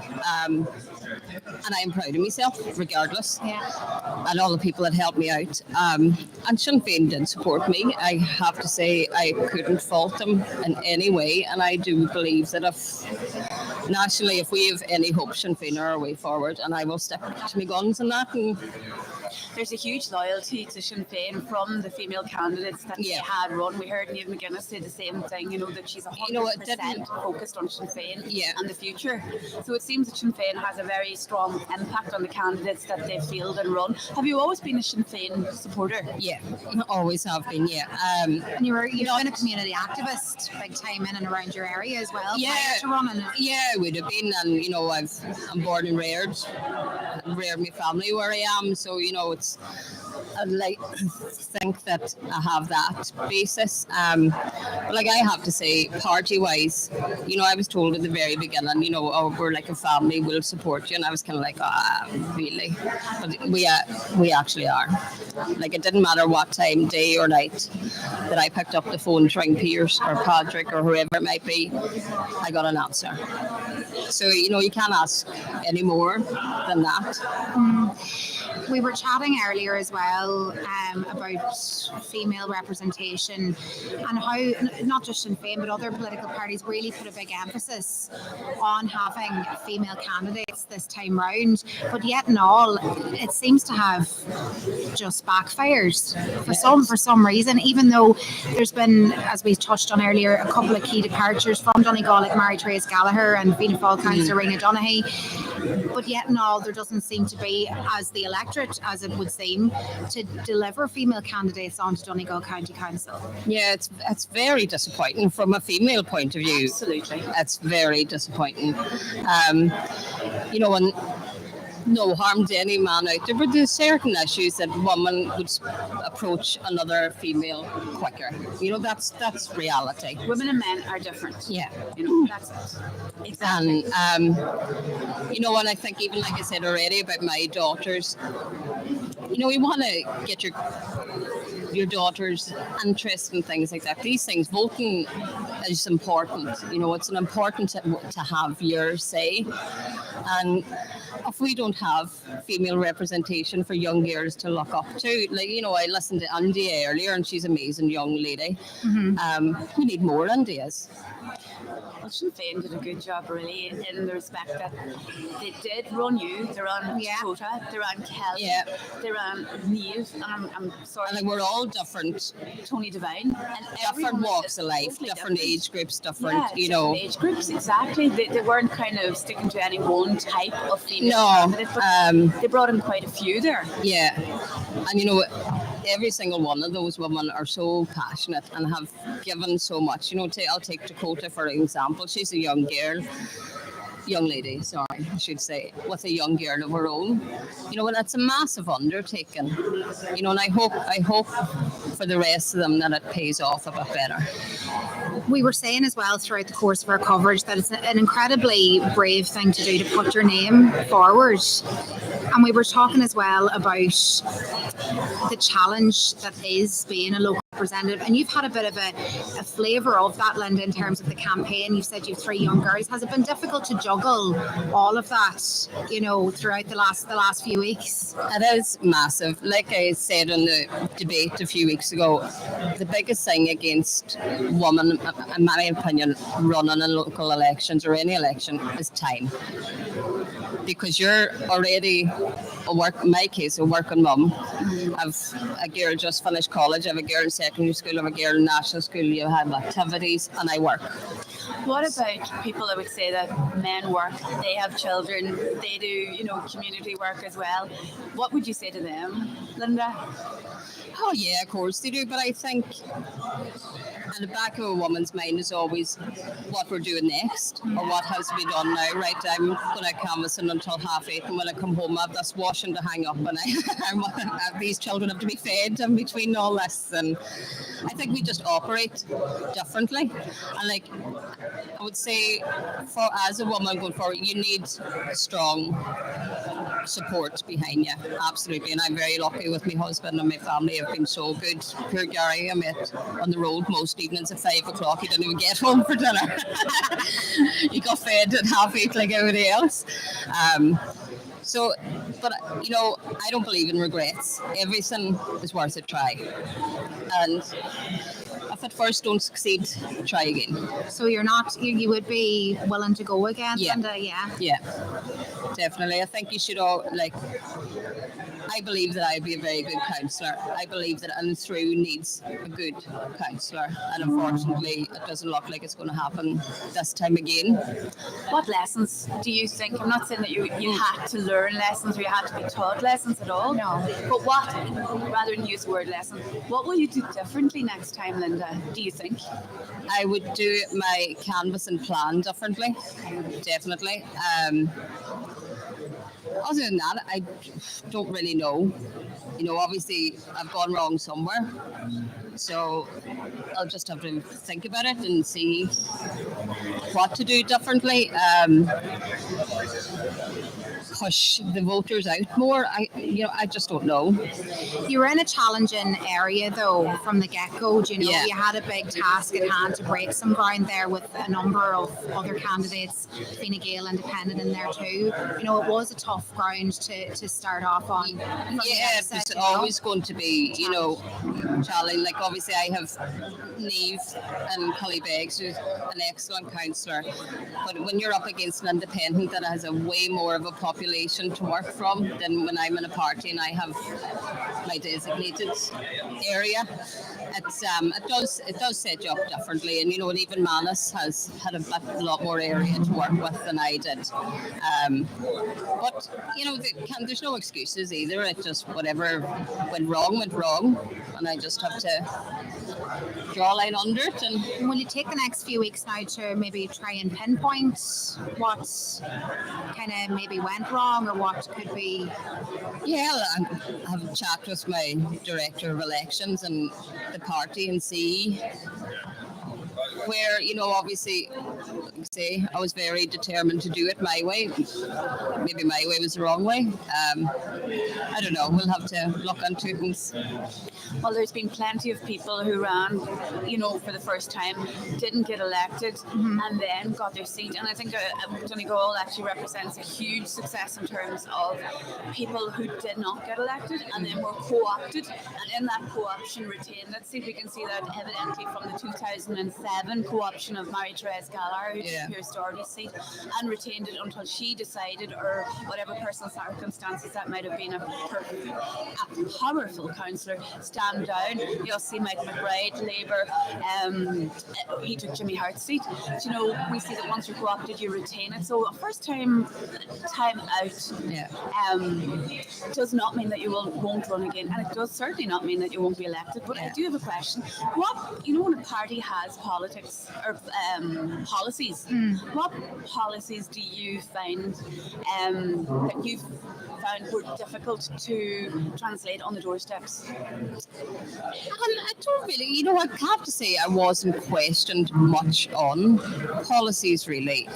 What would have been the bigger issues with fishing, agriculture? Fishing was probably the biggest one because I'm from a fishing background as well, and we know how fishing has gone with the previous government. So, there's great faith out there for Patrick McLaughlin, who's our fisheries spokesperson. And, I think hopefully time will tell, I suppose, but that people will put faith in him and see that, other than that, I didn't really get huge questions on policies. People just want to change. That's really what I got out of it, that they were so fed up with Fine Gael and Fianna Fáil, but obviously local-wise they stick to their parties. Do you think, though, there's been a major low voter turnout straight across the board? Do you think that's had an impact in terms of your... I think definitely it impacts everybody at the end of the day, regardless of your party.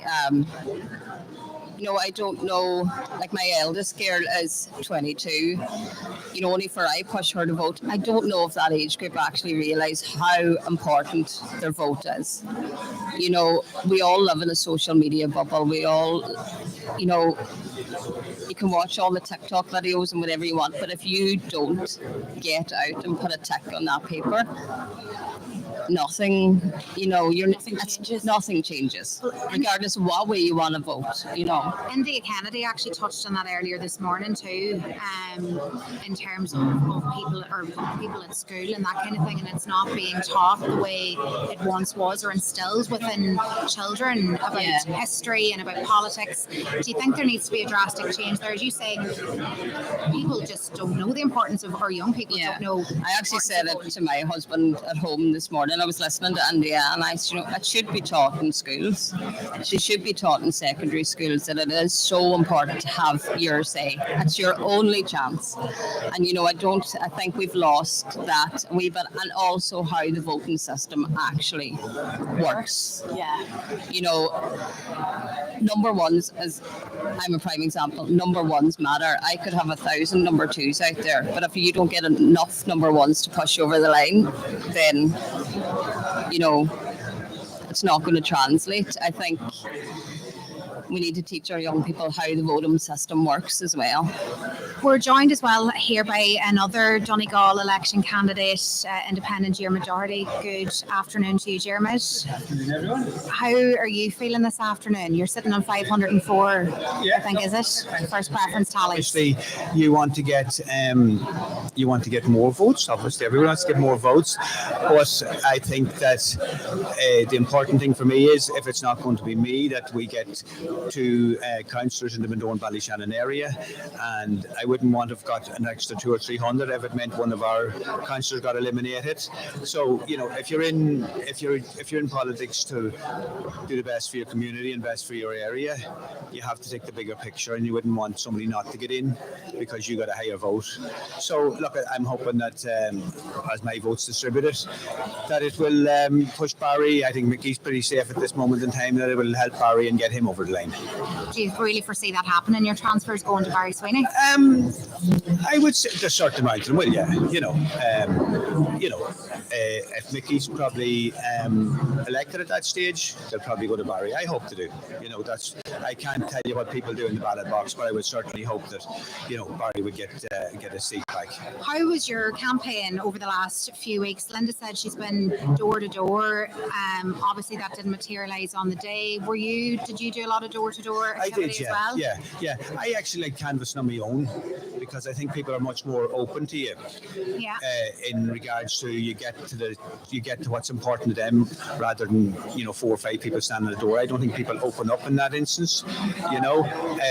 You kind of be a bit more defensive. So I think if you're door, you do it on your own. And most cases I don't on my own, but it's probably the downside of that is if somebody's going around with a team of 5 or 6 or 10, people say, they were all over the place. Yeah. Or he's got supporters. It's clear that maybe you've been on your own, kind of made out that you didn't have support with you. Yeah, so look, I think you can get more on to people on your own, but maybe the downside is people say, he never canvassed this area, where you could have spent 2 days there. So look, I find it, as I say, I find it better than on my own. People open up to you, but look, you learn as you go along. Unlike Linda here, this isn't your first time out of the traps, as it were. Have you learned anything in terms of where you might have went wrong with this campaign, or are there any lessons to be learned? I don't think I particularly went wrong in any sense. The fact is that there is 2 sitting councillors, and anybody will tell you that it's hard to shift a sitting councillor, and I would say that look, if you went into a restaurant and there was only one thing on the menu, life would be very boring, So like I was just an extra thing on the menu, I wasn't picked, by enough people, but it's like I was on the Bindore Town Council. The first time around, I kind of was a last minute thing. I wasn't happy. I didn't think there was the choice on the Bindore Town Council. It was dominated by one party, and I felt that I'd run. I think I got 35 votes the first time I ran. Now I ran 5 years later, and I got elected ahead of 5 sitting councillors. So you have to put the work in. But the bottom line is, traditionally, probably Bindore and Ballyshannon would have got the votes from the likes of Ballantrae, Mullinsoul, Petticoat. But now with Michael in that area, Michael Naughton in that area, that vote has probably been hoovered up by him. So there's a lesser scope to get a third candidate in our area. So Michael has covered that area of like Donegal Town, and so that's reduced you can see that the quota has gone up considerably. As far as I remember, it's gone up to something like 1900 now, where it was about 1650, I think, previously, possibly. So we're squeezed there. I live right on the Leitrim border. We're squeezed between Leitrim on one side and the sea on the other. And as much as we like it, we can't get votes from the sea. And the boys in Leitrim want their votes, So there's only votes for 2 councillors in our area. That's the bottom line. You've party machines in play, you have massive postal campaigns in play, which I didn't get involved in, and it's just a case of there's only 2 seats there, and the sitting councillors always have to jump on you. They're able to, they're there when there's announcements being made about money, they're there when, they're first with the news about different things. I just think probably one of my reasons for running was because there was a kind of a gap between announcements of money and announcements of grants and the work actually getting started on the ground. And I think we were losing out quite a bit, that money wasn't being used, was being sent back. And I want to see investment in my area. I'm a Donegal man, but firstly I'm a Bundoran Ballyshannon man. And you want to see investment, you want to see employment, you want to see plannings pushed over the line. So I've been involved all my life in the building game. I was in London for quite a bit of time, and I have hospitality businesses now, bar business and stuff like that. And the nature of my business is that you have to push. Things don't happen easy. To get a wee housing development over the line, you push. And I felt that was lacking a bit. There was a lot of announcements about money, grants being, and sometimes the money was going back not being used. And that was the angle I was coming from, because you want to get everything for your community, Well, what kind of projects weren't delivered then? There was an issue there that Board Falcha money was nearly sent back. Thankfully, it's been finalised, but it was looking like it wasn't going to happen there for a good while, Also, like in Bundoran, just speaking about Bundoran at the moment, we have a national school that's they haven't got a common area now because there's 2 classrooms in what used to be the assembly hall. So on a wet day, there's nowhere for the kids to go. They used to be able to go in there. So there's an infrastructure deficit. Like there's 2 classrooms in the play area. The secondary school is full to the brim. There's nobody talking about that kind of investment. And that doesn't happen overnight. That's a 5-10 year project. Like we have no tourism officer. The council have called the tourism officer out of Bundoran for the last 3 months, and there's no talk of being replaced. We have what was the council buildings, which was debt free when the council took it over. It's laid empty for the last 10 years, despite numerous promises that there was going to be. Now, thankfully, the community centre are in there at the moment, but that's only a temporary basis. So, there's a lot of stuff going on there. Like I would have a background in construction, and there's a shortage of houses. When the council say there's 200 houses for Bundoran or Ballyshannon, they say that's the demand, but then they never contact directly the landowners to see if they're interested in developing the land. I can say that field there is fit for 100 houses, but if the landowner doesn't want it, 100 houses, it doesn't happen. And then they come back 5 years later when they're doing the next development plan, and they say, oh well, there's no houses built on that land, there's no demand. So there's a lot of things need to be rectified there in regards to getting projects over the line. One of the major issues from your area, we were chatting actually before the break, was the fire station fiasco in both Bundoran and Ballyshannon. You were a local representative, when this was to the fore, still to the fore, it still hasn't been sorted. How come that didn't feature in one of your issues for this campaign? Well, there's 100 issues. Everybody knows my stance on the fire station. There's, the situation is that you have to live within 3 kilometres of the fire station. Now, if you say, for instance, put a double bay fire station in Finner, you're not going to have enough firemen. So there's no solution to having, I think there were looking for retained firemen then recently. There was a lot of applications in Bundoran. I think there was less in Ballyshannon. So based on that, if you moved it to Ballyshannon, you wouldn't have enough firemen. So the long-term solution is to upgrade both fire stations. Sadly, we've had some serious fires in Bundoran in the past, and it's the population of Bundoran can grow to 15,000 in a busy summer's weekend. We do have large festivals there, and there is a need for 2 fire stations because it covers away. Bundoran Fire Station covers up to Manor Hamilton and up to Grange, and then if there's a house fire or a serious vehicle accident, you have to have 2 fire stations, 2 attendants in attendance. So look, the county council can drag their feet all they want on this, and I know that they're pushing for 1 fire station, but they haven't come up with a viable option for that 1 fire station. So they just want to get on with it and let Kilcar get their fire station after that. But this is, we had 9 external workmen, the guys that clean your street and all that stuff in Bundoran not that long ago, right? To the best of my knowledge, and I've asked, there is now 9 outside workmen from Donegal Town down, covering Pedico, Ballyshannon, everything in between, down to Bundoran. The council are trying to do their work on the cheap. They're getting rid of full-time jobs, so they are, and replacing people with people that are unfortunate enough to be unemployed and giving them 20 years on top of their dole. That is not acceptable. I mean, councillors should be making sure that there is enough outside staff, full-time job, that you could raise a family, you could pay a mortgage. Not letting the council away on the cheap, reducing the number of workmen and then replace them with people that are, unemployed. And do you think the likes of Councillor Michael McMahon and Barry Sweeney, Fine Gael Councillor Barry Sweeney, that they didn't do a good enough job in that regard then?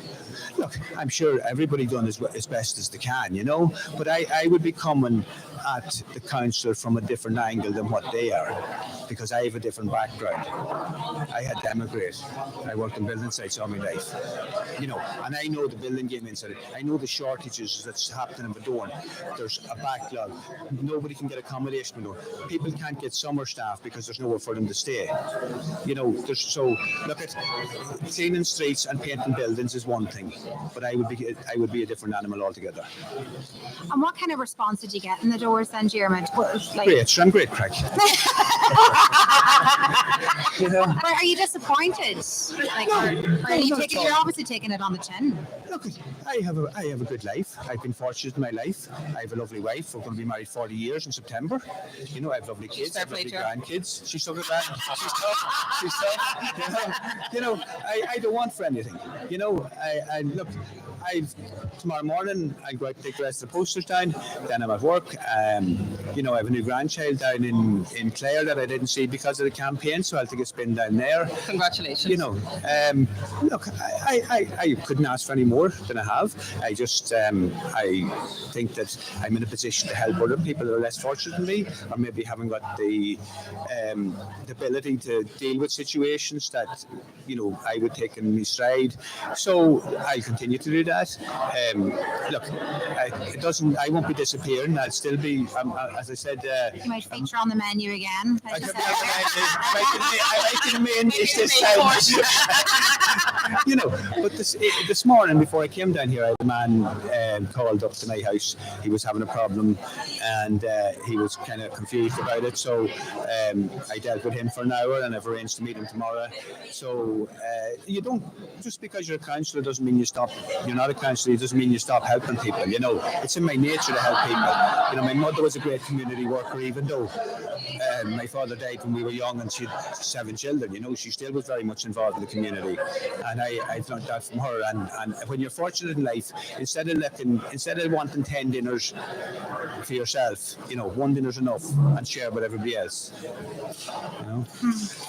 So you'd be hoping for your transfers to maybe go to Barry Sweeney? Yes, obviously. We need 2 councillors in the area. Sometimes you get an imbalance. I know some time past Donegal Town ended up with no councillor, or maybe not what they should have had compared to the population. But it's very important for an area to get fair representation. I know it's similar situation down in Kilcar. You've got the C on one side and you have the other constituency on the other side. And it would be difficult to get elected there. But look, I'm not foolish. There's only votes for 2 councillors in Minoan Ballyshannon area. When you have sitting councillors, they're very hard to move. Listen, thank you very much, Sinn Féin candidate Linda Boyle and independent candidate Jim Doherty for joining us for a wee chat. We'll be back chat again later on. Can I just say I want to congratulate and thank Ocean FM for their coverage of the count yesterday and the debate they facilitated and everything else, and they've been a great supporter of the area, and I wish you all the very best. Thank you very much. Just before we go, I just want to say, as former director of elections, one of the problems both these candidates have is that it's very similar. On one side, you have the same, and the same goes for you. So you've got to fight your battle going on, pushing into it. You had 2 councillors to fight. The same goes for Linda. She had a councillor sitting in Killybegs. It's very, very difficult to fight when you have that situation. And I think you did very, very well. Like our own area, the difficulty we have in it is, well, there isn't a huge vote to start out. But in fairness, if you get 85% of the vote in your Carrick Glen, you're still struggling. And I say the same goes for you. You had your colleague, which I knew were a good friend of mine, Frank Kelly, had the same difficulty. He was living in Montrose, and the seat he had 1,600. It was ever decreasing because the vote was rising through it. So first of all, I just want to remark that both of the candidates did well. Yourself in your area and Linda, first time out. It's a good vote. But the interesting thing I want to ask both of you is now you have 500 votes at this point, and you're not. Proportionately, how many of those, how will the divide, do you believe, between the candidates? How many will be transferable, first of all? I would say about 50%. 50% of it. And of that, between Mickey and... I'd say a high percentage of that would go to Mickey, and hopefully then, if he's elected at that stage, that it would go on to Barry Sweeney. So you see your transferable vote as being in the region of 250? I would think so, yeah. No, that's fair enough. The same question for them. Only in strategy a bit of time. You have in the 500 as well, and where do you see, what percentage of your vote do you see transferable as well inside of that? 460, is it? Yeah, 460. I would imagine probably around the 50-60% again. I would think, being a woman, I would think my transfers would mainly go to Niamh. Yeah. That's the way I would think of it, because obviously, like my next Sinn Féin is Noel Jordan, and my Charles is quite a bit away, so I'd imagine my transfers would generally go to Niamh or Martin. But probably if you look at it, there would be, because Noel still needs some votes. But there will be, there's no danger, like he's going to want to see it, obviously. But there would be a proportion of yours, what do you say, 50-60% of yours to transfer? Maybe more, because Martin's been in the same area, yeah. So it's interesting because these last couple of seats are going to come down to unreal. And it's whatever candidate is there is going to have the highest, the best pot to come from. And if you look at as it stands, there's 900 votes. There's 900 votes in the south of the county that can be transferred, and there's 1,400 almost in the Carrick Glen area. So that's why it was asked asking you both why, because your votes will have a huge effect. Oh, absolutely. Huge Yeah. effect, both of you on the candidates, on probably 4 candidates. Yeah. So it's, but I just want to go on record and say, well done, fair dues for anybody that goes before the electorate. I've always had my respect. Absolutely. You go out there and say, here's my stall. First, I've seen first, second, third time people they say no, and then one time. Yeah. You're Look, on. can I just say, like, what's important to me now when the post-mortem is over about the elections, what's important to me now is that we get a candidate in the South Donegal area for the general election. I think that was when nearly 5,000 votes came out up in Doran Ballyshannon last general election, and if you could put somebody in there that would maybe pull another 2,000, 3,000, it would put them in position for a seat in the general election. Now I know, and from what I understand, I haven't been talking to him in a while, but I understand that Michael Naughton is very interested in running for the Dáil, possibly, or there's a young lad there, James Gilmartin, done very well up in the Manor Hamilton electoral area, nice fella too, and I'd love to see one of them putting their name forward for the general. And I would back them 100%, because what's important to me is the area and the community, and it's not party politics. Well, one of the things is that your views on the fact that chunk of South Donegal has in with Leitrim. Yeah. To be obviously, you would be as well part of the field that should be back. Would you be? Well, you can wish for all you want, but at the moment it's not going anywhere. It's staying where it is, So that's not a subject for the next general election. We hope that the last review that just happened in the spring of the year, that we would be included back in the Donegal. And even for elected TD point of view, if you're a TD and you're supposed to be covering our area, and I would have to say that I don't feel that any TD is covering our area. I mean, I hear people talking about they went to Thomas Pringle, or they went to Pierce Doherty, or they went to whoever. That's people from our area, and that's unfair to them. But the other side of it is, if you're a TD for Donegal or South Donegal, Sligo, Roscommon and Halfagall, or wherever else we're thrown in, you're dealing with 3 different councils, and I mean, I know it's a big part of a TD's life being, having that engagement with the county council. So you can't expect that you have 3 different sets of, whatever department you're dealing with.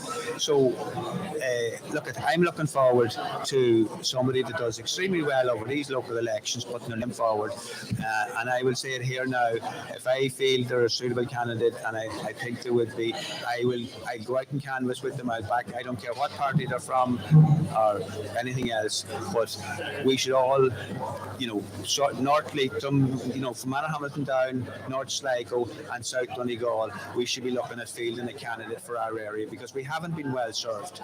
Now, Marion Harkin has done a bit of work in the area, but apart from that, I have to say, I'd be very disappointed of the way we've been treated. Brendan, I think you want to come in here, do you? First of all, congratulate you for fighting an excellent campaign. I remember, Dermot, in your case, I remember the day you announced, I was actually listening to the radio at home, and I said, well, fair play to him. He's going to go back into the field and he's going to fight a campaign. And you fought a very good campaign.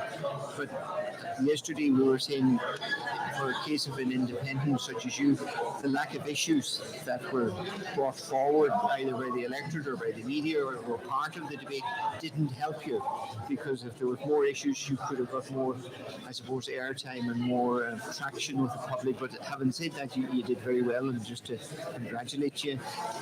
You make democracy possible, people that are willing to put their name forward and to contest elections. It's all very fine. Parties do it, that's what parties do, but to have independents that are willing to put their neck on the block and to do what you do. So in relation to Linda, I have to declare Linda and I are distantly related. Linda Malloy, I had to laugh at you yesterday, I'll always be Linda Malloy. And I always say Linda Malloy rather than Linda Boyle. I can't get around to the fact that you're Linda Boyle, which you are, but anyway.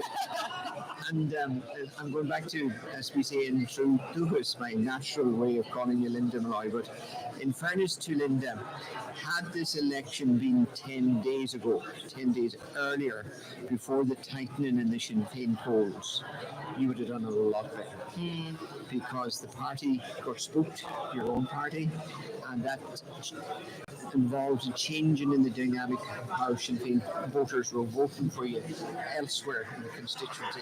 I felt that, and I think I was speaking to you, John, at some stage there, where the entire dynamic of the vote that you were getting was slipping from you. And this can happen to any candidate, it can happen to any party. It's something that happens when opinion polling shape how people vote ultimately. But you put in a massive effort. Thank you. Canvassed every house possible, and any that you missed, you went back. There was lanes that I never knew existed. And not alone that, but to come into politics such as you, Dermot has an advantage. He was a few times around the block between town council and the last council election. But Linda, quite honestly, left her home one fine day and next thing became a candidate. And you have to admire that determination in anyone, because it's a very public job interview you do when you seek election. And it is a very lonely place when you're out canvassing, because everyone has an opinion and you can only do so much and you can only say so much. And then there's so much commentary about you beyond your control anyway.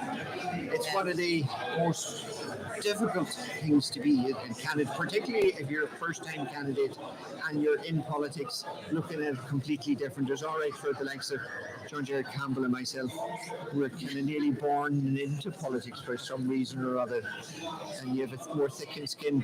But I had, and I said it from day one, because the area you come from is the same as myself, Carrick and Glenconkill. It has not had a councillor for 10 years. It desperately needs someone to represent them. Areas such as that, rural areas, will never get their fair share of funding or opportunity until they have someone for themselves. Yeah. And that's a fundamental debate or discussion the people of Kilcar and Glenconkill need to start having among themselves between now and the next 5 years, because they have capacity to elect someone. They just need to gel together as a community, like what you would see in Ballyshannon or Bundoran or indeed in Donegal Town. But that's a more fundamental and deep thinking argument than we can sort out today. But for the likes of Linda to go into the political arena, I have to admire, and I said it to you multiple times. Thank you. It was a great. Well, I'm nothing but a glutton for punishment anyway, if nothing else. But I'll be back. I'll go again. Well, you know, in fairness, just on that for a quick point, we talked at length this morning with Mary Coughlin and Paddy Cutter in relation to how difficult it was for women to get elected, you know, and why the reasons why a lot of women were just steering clear and saying no. So that's for when a young woman like Linda then is prepared to say, yeah, I'm in. That is disappointing deserve that credit. point. Yeah. But Linda, you touched on earlier before Brendan rejoined us that you went to so many doors throughout this campaign. They gave you your word, but that didn't deliver. Yeah. You know, what do you make of that, Brendan? That the fact that, you know, she got such a positive response on the doors, but that didn't transpire on the ballot paper. I arrived here 10 years ago. It's now Linda's turn, but 10 years ago I arrived here and I thought someone hit me over the head with a blunt instrument before I went up here to see the votes, because the amount of people that promised me faithfully on the door that they were voting for me and guaranteeing it, and their sons and daughters and everyone else belonging to them, including the cat, was voting for me. And I arrived here and they just weren't here. Yeah. That's part of politics. How do you face these people again? That's what I would find really difficult. You know, meeting them on the street and knowing that on the certain part of the street that you didn't garner as many votes as you thought or you were promised you were going to get. How do you talk to these people again? You don't. Not when you jump. It's actually very easy. It's actually very easy to talk to them, but it's very difficult for them to talk to you. It is. Yeah, I would say you'll probably pick them out fairly easy, will you? Actually, that's a very good point that you're making. I've always found it quite funny because after the election, you'll know in the demeanour of somebody that's coming to a candidate who is director of elections. They can't look at you straight in the face. They look, oh, you did well, didn't you? I'll be walking around the light now, they'll be crossing the road. It's like when somebody. No, you know, at the end of the day, people. They kind of avoid you. You know, it's not all negative. Like, it is only my first time. I'm completely new. To pull out 460 something votes is not bad. So And the other thing is, and I'm not being political here because I must stay political because of my job. I think part of it, and I hope no party comes down on me for saying this, a Sinn Féin candidate in that area was a novelty. And I think you've broken that egg in this run, and from that you can build on. Yeah. There are certain areas that didn't have a history of Sinn Féin. Look at Sinn Féin get votes everywhere, I'm not saying that, but there are certain things that are an extra dynamic here. Yeah. But you have broken that Rubicon now, or crossed it, and from that you're going to develop and grow. Yeah. The number of candidates that subsequently get elected after having one or two earlier defeats is amazing. It's not everyone gets elected in the first go. I don't think the party thing is, as dominant now as it was. I mean, people are more flexible and look at, obviously, as I said, sitting councillors have to jump on you, but I think people are more open to any party that they think, that's a decent person or whatever. It's not as, it's like, my family were staunch Fianna Fáil. People keep telling me, my father was the treasurer of the Fianna Fáil Common Bandorn. It was actually my mother was doing the work behind it, but he was only the treasurer in name, and she would have been doing it because she was a great woman for the books. But I would, as I said just a few minutes ago, if a candidate came forward, whether it be Fianna Fáil or Independent or Sinn Féin or Fine Gael, that would run in the South Donegal, North Leitrim, North Sligo area, I would go out and canvass for them, because my priority is my community. I don't, whether, Fianna Fáil have more seats than Fine Gael or vice versa. I think it's going forward to, when there's three and through people here around the table, we're the ones missing out. Yeah, of course. But sometimes it takes a lot to drill that message into someone's head. Yeah, and hopefully next time round that we will have a councillor. Yeah. Look at, when you look at all the councillors that we did have down through the years, James McBurty, myself, Michael O'Donnell, Francie Cunningham, there's a long history of electing someone in there. It's a long list of men too. I don't think we ever had a woman councillor, to be fair. No, we all men, including myself. But I think I'm the only one that's alive that ever was elected a councillor in there, which is not a good Maybe I'll change your mind actually. No, and I just wanted to take the opportunity to thank everybody that supported me. I had a small but a mighty wee team, and my poor kids have missed out. And you give up 3 months of your life, really. Yeah, you do. You do. Yeah. And people did support me, and people were very welcoming and lovely to me. So, thank you. And I know by the sounds of things we haven't heard the last. Oh no. Same with you, Jeremy. I don't know. I'm getting on a bit now, Tommy, you're in great shape for the shape you're in. I take that as a compliment, and I'll figure out. So, look, there'll be an opening next time, I'm sure. Well, presuming Mickey won't be running, so whether I'm on the menu or not, time will tell. Listen,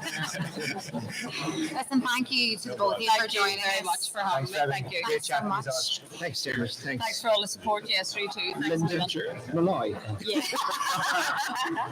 Brendan, do we have an update as it relates to the state of play? They're now bringing down the various papers to verify that all the votes are for the intended candidates. So over here we have Noel Jordan's papers, and they're verifying that they're all number ones for him. And the different candidates across the way, their papers are being verified. And this gives now a key opportunity to the tally persons to look at those papers that we know will be eliminated to determine where the number 2s and 3s and 4s are going to. We get a better sight. This is now what's called a secondary tally. They're doing a secondary tally on those candidates that will be eliminated over the next 3 to 4 counts to see how it affects and impacts on the running order of the candidates that are grouped together. So in the next 2 hours, we should have a tally indication of where Claudia Kennedy's votes will go, Dermot Doherty's votes, Linda Boyle's votes, and John Malloy's votes. And that will have a significant impact for Barry Sweeney, for Corey Kennedy, for Niamh Kennedy, for Manis Boyle, and for Jimmy Brogan. So those are the people that are in contention. They're very tightly packed there, and they will want to keep that margin of votes that's between Manis and Niamh Kennedy, or between Barry Sweeney and Niamh Kennedy, or between Niamh Kennedy and Corey Kennedy. There's so many permutations of what can result in how the last seat will be filled. So what's been tallied now will shape where we will end up in the next 3 to 4 counts. Okay. And do you feel then that it could be a couple of counts before someone is elected? The first number of counts, the first, as I understand it, to go will be Derek Vile. His papers of 180 won't make any significant impacts. Of course, they'll be certainly going to Niamh Kennedy. Some will be going to Manis Boyle. Others may not transfer at all. And so it's when we come to the critical eliminations, which are Dermot Doherty, Linda Boyle, and Martin Hegarty will be the kingmaker here. Yeah. His votes will determine if Niamh comes back into contention, and will that mean Niamh is retaining her seat, and that Barry Sweeney potentially is losing a seat to his running mate, which is Manis Boyle. But there's so many other permutations as well. Yeah, and see, Dermot Doherty, independent candidate, he was predicting that his transfers would be split evenly across Michael McMahon and Barry Sweeney. Do you agree with that? But the interesting thing that he did say there, which I think is very relevant, he said 50% of his votes will transfer. So we're talking about max, if he's right, we're talking about max 250 divided on Mickey and Sweeney. Okay. But John, would you not think on a first count distribution that 50% of the ballots non-transferable is very high? I think it is, and that's why when he said... But he's very clear on it that he's very clear. Now, if that figures are right, that's bad news for... Well, if you were canvassing in a particular way or manner, yeah. Well, some people are saying I'm not advocating you give a 2 or a 3 to anyone. Okay, no. Unless he's referring to that he had clear sight that they just went out on protest to vote for him. If what he's saying is right there, that's bad news for 1 or 2 candidates. Well, you see, the situation will be, if you look at you have 3 candidates, namely Niamh Kennedy, Manis Boyle, and Jimmy Brogan, and let's put Corey Kennedy in it. You have 4 candidates from Donegal Town to Killybegs that are going to be determined by the elimination of Linda Boyle, and then by Martin Hegarty. Now, I don't actually subscribe to what Linda said, that half of her papers are going to go to Niamh Kennedy on the basis of both being female. I would be very surprised if that is the case. I can't see it being possible with 2 Sinn Féin candidates remaining in the race. That's the first proviso. Second proviso is Martin Hegarty will still be in the race, and they're from the one parish. In actual fact, the 2 houses are only a mile apart. And then the third thing is if you look at Jimmy Brogan's vote record in that area, it's pretty strong. He got a very strong vote in Kilcar, equally strong in Carrick, and then a sensational vote in Glencolmkill. Yeah. He is going to be in the hunt for those transfers as well. And then if you look at the fact that Manis Boyle in True, as far as I understand, got 282 first preferences. So it would be also right to suggest that because he polled that strong in first preferences, that there is going to be second and subsequent preferences for Manis Boyle. You can't poll well on first preferences and then disappear off the face of the earth for transfers. That doesn't work. But what does work, and this is something that we haven't discussed as a panel, if your first preference vote falls by 30 to 35%, which is the case in Niamh Kennedy's, then you are less likely to get preferences. That also falls proportionally. That's a very good point. Yeah. We just actually had a text in, and apparently it says people in Through say they were never better represented as it relates to Councillor Niamh Kennedy, that she's always equally represented Kilcar, Carrick and Glen, and has always ensured equal investment financially. That's a political opinion, and everyone's entitled to a political opinion. Okay, so it's really, from what you're saying, anyone's game, really all to play after Micheál Naughton is the... Of course it is. There's only a few that you can safely say they're going to be elected without any stress, and that's going to be Noel Jordan and Mickey McMahon. And after that, you have a situation where there's going to be a few stressful counts, as what you expect in a local election. It's not going to be plain sailing. And the last seat will be particularly close. Mary? Sorry, I had to leave there for You're a wee okay, while. we're just going I was through. ringing Brady Redigan to see did she get elected, so she will get elected. She's only 3 votes short of the quota, but she says she's going to be sitting for a while. So I was just checking around with other people. They are doing it, looking at the twos now to see, and the percentages are coming together. So they'll have some idea, but it'll still not be a perfect science until the last minute. But the key ballot papers are not down yet. No, they're it's not. Jordan and Corey Kennedy's. Those are ballots that will not come into play.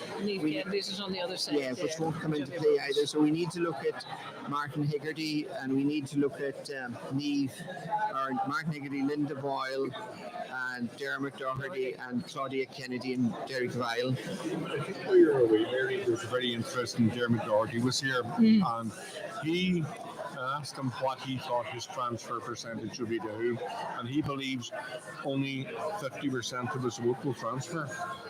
To be all plumpers. That's what he said there. Yeah, about 10 minutes ago. Is that right? It's very high. I can't subscribe to that. It's too high.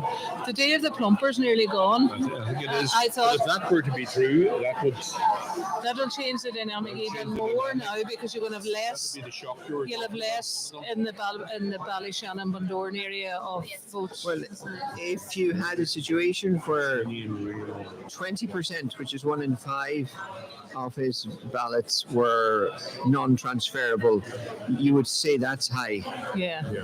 So say it's 50, unless it was planned to be that way, that it was a solitary protest vote for whatever reason, being in Sligo-Leitrim constituency or the price of whatever.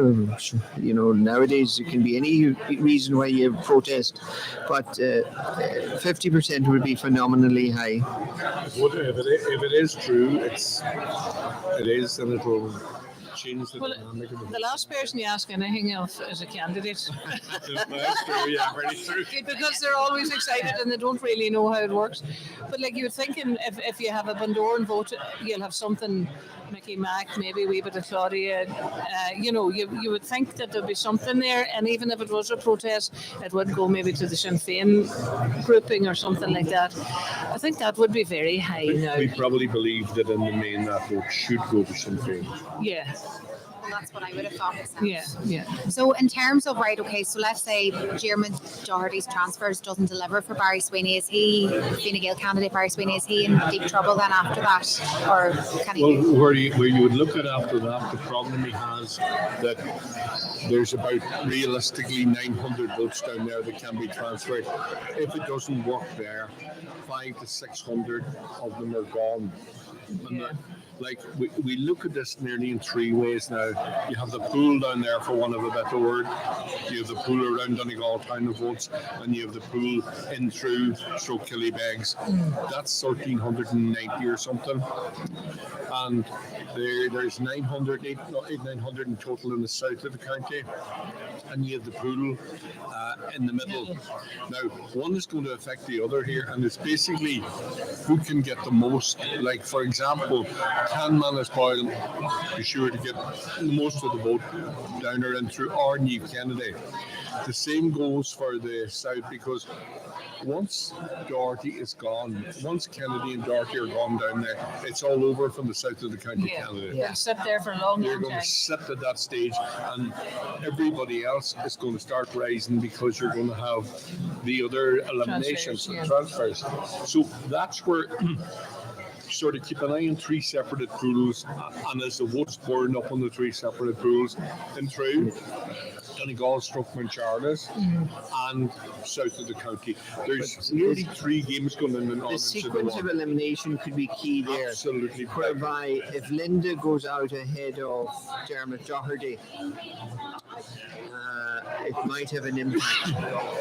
But would that not go to Noel Jordan? Some of that, Well, some of it to Kennedy. She is clear that half of her papers she felt were going to go to Niamh Kennedy. I think that's too high of a transfer. Noel Jordan geographically too distant, couldn't it stay in the area more so? Well, Noel was down, it would still be in a second councillor down that part of the board. But Would have been the working point down I was there, making you know. was that McMahon then would come into play afterwards. It's just a minor point on the sequencing and which candidate on the Sinn Féin side moves closer to the quota at what particular time, because it can have bearing on subsequent transferable votes, the 3s and the 4s. Okay. But is a problem not there? Let's say for argument's sake there's X number of votes from Linda to Jordan. Isn't the problem really, say, if some of the candidates down in our way are expecting more back, Jordan is too far short shy of the quota for it to have any relevance?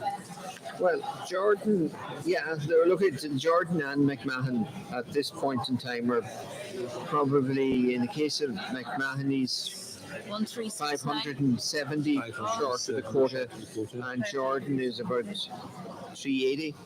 So neither will reach the quota. You could actually have a lot of people being elected without reaching the quota for some reason. It's not going to come into play. That's well, it'll only come into play if one of them went out over the quota earlier than the other, and you could have the figures are sort of saying no. Neither Jordan or McMahon will go over the quota, and therefore, putting it sort of another way, Linda's votes will die for the use of transfer in that stage, unless one is in there. You could have a scenario in Linda Boyle's papers that it's Linda 1, Jordan 2, and Niamh Kennedy 3. Yeah. So for that to be of advantage to Niamh Kennedy, she needs Jordan to be elected. And what we're saying by the analysis we're doing, that's not going to happen. So it ultimately deprives Niamh of further votes. Okay. So that's the point we're making, and that probably work against her, because I think what John Gerard Campbell said is absolutely clear. The pool is quite small. It's 12 to 1,300 votes in total. Some of them will be non-transferable, but the most key point of all is that Jimmy Brogan, Manis Boyle, Niamh Kennedy and Jordan remain pulling from that pool. And the more you dilute that pool, the more difficult it is for anyone to claw back a 180 vote deficit. Unless there's dynamics we haven't seen, Catherine. We're going to go for a More quick lemon break. prison cake? Well, that too. By the way, may I just say it's a 10 out of 10, 10 out of 10, Mary, for your own. We're going to go for a quick break with A quick break with obituary notices. We'll be back with more from the St. John Bosco Centre in Donegal Town after this.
Sure, maybe he made them. Has he?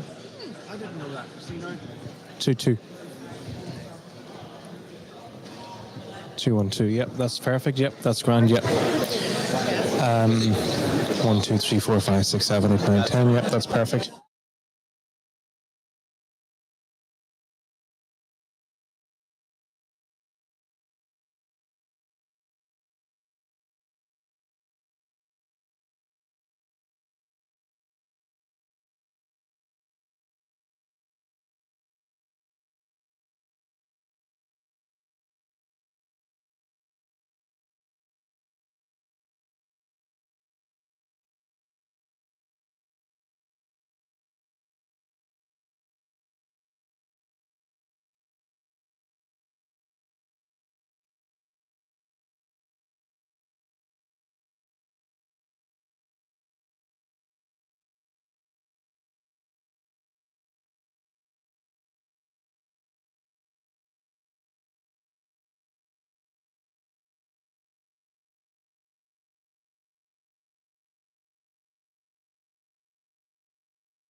212, perfect. Happy days, yeah, that's grand. 1, 2, 3, 4, 5, 6, 7, 8, 9, 10, 11, 12, 13, 14, 15, 16, 17, 18, 19, 20, 21, 22, 23, 24, 25, 26, 27, 29, 30.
Welcome back to our coverage of the count in the Donegal ELA in the St John Bosco Centre in Donegal Town. It's with thanks to the Sandhouse Hotel and Marine Spa in Rossnowla. Now, we've no real update as such as it relates to how things are faring. We're some time away, I understand, from any white smoke, as it were. But one thing is pretty clear from what we have learned since yesterday, and that is that Fianna Fáil candidate Micheál Naughton is poised to top the poll, and he did take the fourth seat in the 2019 local elections, I understand, and from figures compared to then until now, I think he's polled 600 more seats than he did last time, which is quite remarkable. And someone who's sitting across the table from me predicted early yesterday morning that he would actually top the poll. Isn't that right, Brendan? That's right. I felt when I did an assessment of all the campaigns and being as objective as I could, I felt that he was the man that was going to top the poll on this occasion. He got an extremely strong vote. It's sitting around the 1831. He's only about 100 to 120 short of the quota. So that's an exceptional result for him and for his supporters. But as I said yesterday, he mounted a very strong campaign, and they had a great team out, and they covered their area. They had quite a large area to cover, really, from Rossnowla all the way back to Donegal ELA. So they did that, and they managed the campaign, and they got the reward. So they're now in pole position, and we'll see who fills the other 5 seats after him. I think from yesterday, it's fair to say that there wasn't a box from Glencolmkill to Bundoran that he didn't get a vote. John That's Garrett? correct. He's got a vote in every box. It's been a very impressive display. I certainly would be one of the people that when after this election was called, I thought Michael Naughton's in a very awkward place. It could be very tricky for him because Donegal Town issues, etc., etc. He's done well. He's run a great campaign, and he's topped the poll.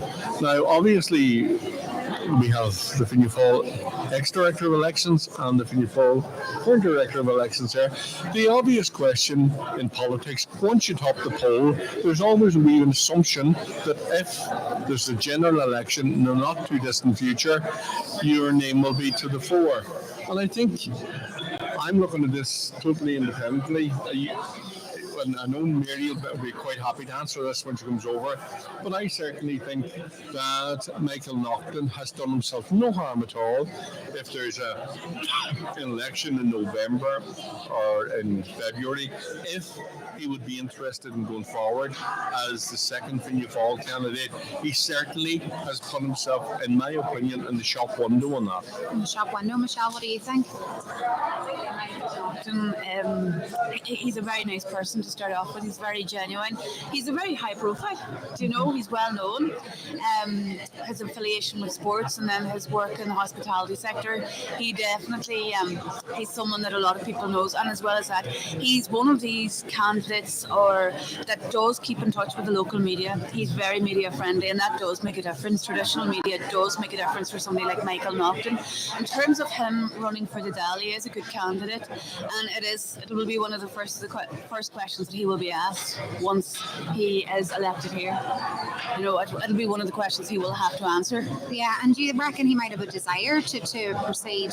I have no doubt, but he has a desire to proceed to seek election to Dáil Éireann. I suppose, and I can't speak for Fianna Fáil because I'm not a member of Fianna Fáil, but I would imagine the party will be looking to see what is their general election strategy. I'm on the record just to say that I do believe the general election will be before the end of October. I think it's going to be in the autumn, and Fianna Fáil obviously has the incumbent minister Charlie McConnell-Logue, who is based in Muff, South Inishowen. So therefore they have to take a strategic decision. Do they place their second candidate in the Donegal electoral area, which would be in direct competition with the sitting TD, Thomas Pringle, who was here earlier, or do they strategically look at putting a candidate up the west of Donegal to be in direct competition with Pierce Doherty, or do they go for an alternative strategy and put it in the twin towns, which would be, I think, far too close to Charlie's home base of South Inishowen. So before anything is decided, the party will have to come together strategically and determine what they're exactly doing. If you look at the opinion poll for the council election, I think we're in and around 24%. If you look at the opinion poll in terms of the result in terms of the European election, I think we're in and around 16.5%. We're in a 5-seater, and as I say, I cannot speak for the party, but they'll have to decide whether they're going to put two candidates and where they will put the second candidate. I think in fairness, what we're talking about here, it is a matter for Fianna Fáil. I know they're very lucky to have such a hard-working minister for fisheries as Charlie there. Would you stop digging for Christ's sakes? You trying to throw a net out there or something? So it is an interesting one. It's probably a good dilemma for them, looking down the road, and I think it's something that we'll later on today we'll look at the Fine Gael and Sinn Féin options after this as well. But I'm delighted Mary's back. I'm sure she'll have no bother answering that question for you. We were chatting about the prospect of Fianna Fáil local election candidate Micheál Naughton perhaps setting his sights a bit higher to Dáil Éireann. Is that a possibility? It's a democratic process, and You're ruling yourself out? well, I suppose I'm tapped. No, you are. That's what I'm asking the question. I was backing you 2 minutes ago. I was definitely running because I wouldn't mind having another whack at him, but and there's a man sitting beside me here now.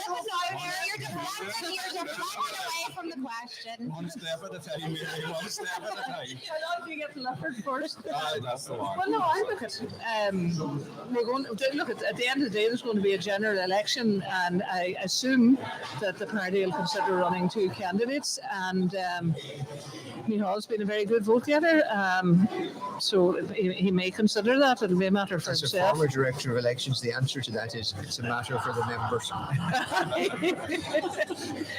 But look, it's one election at a time. One election at a time.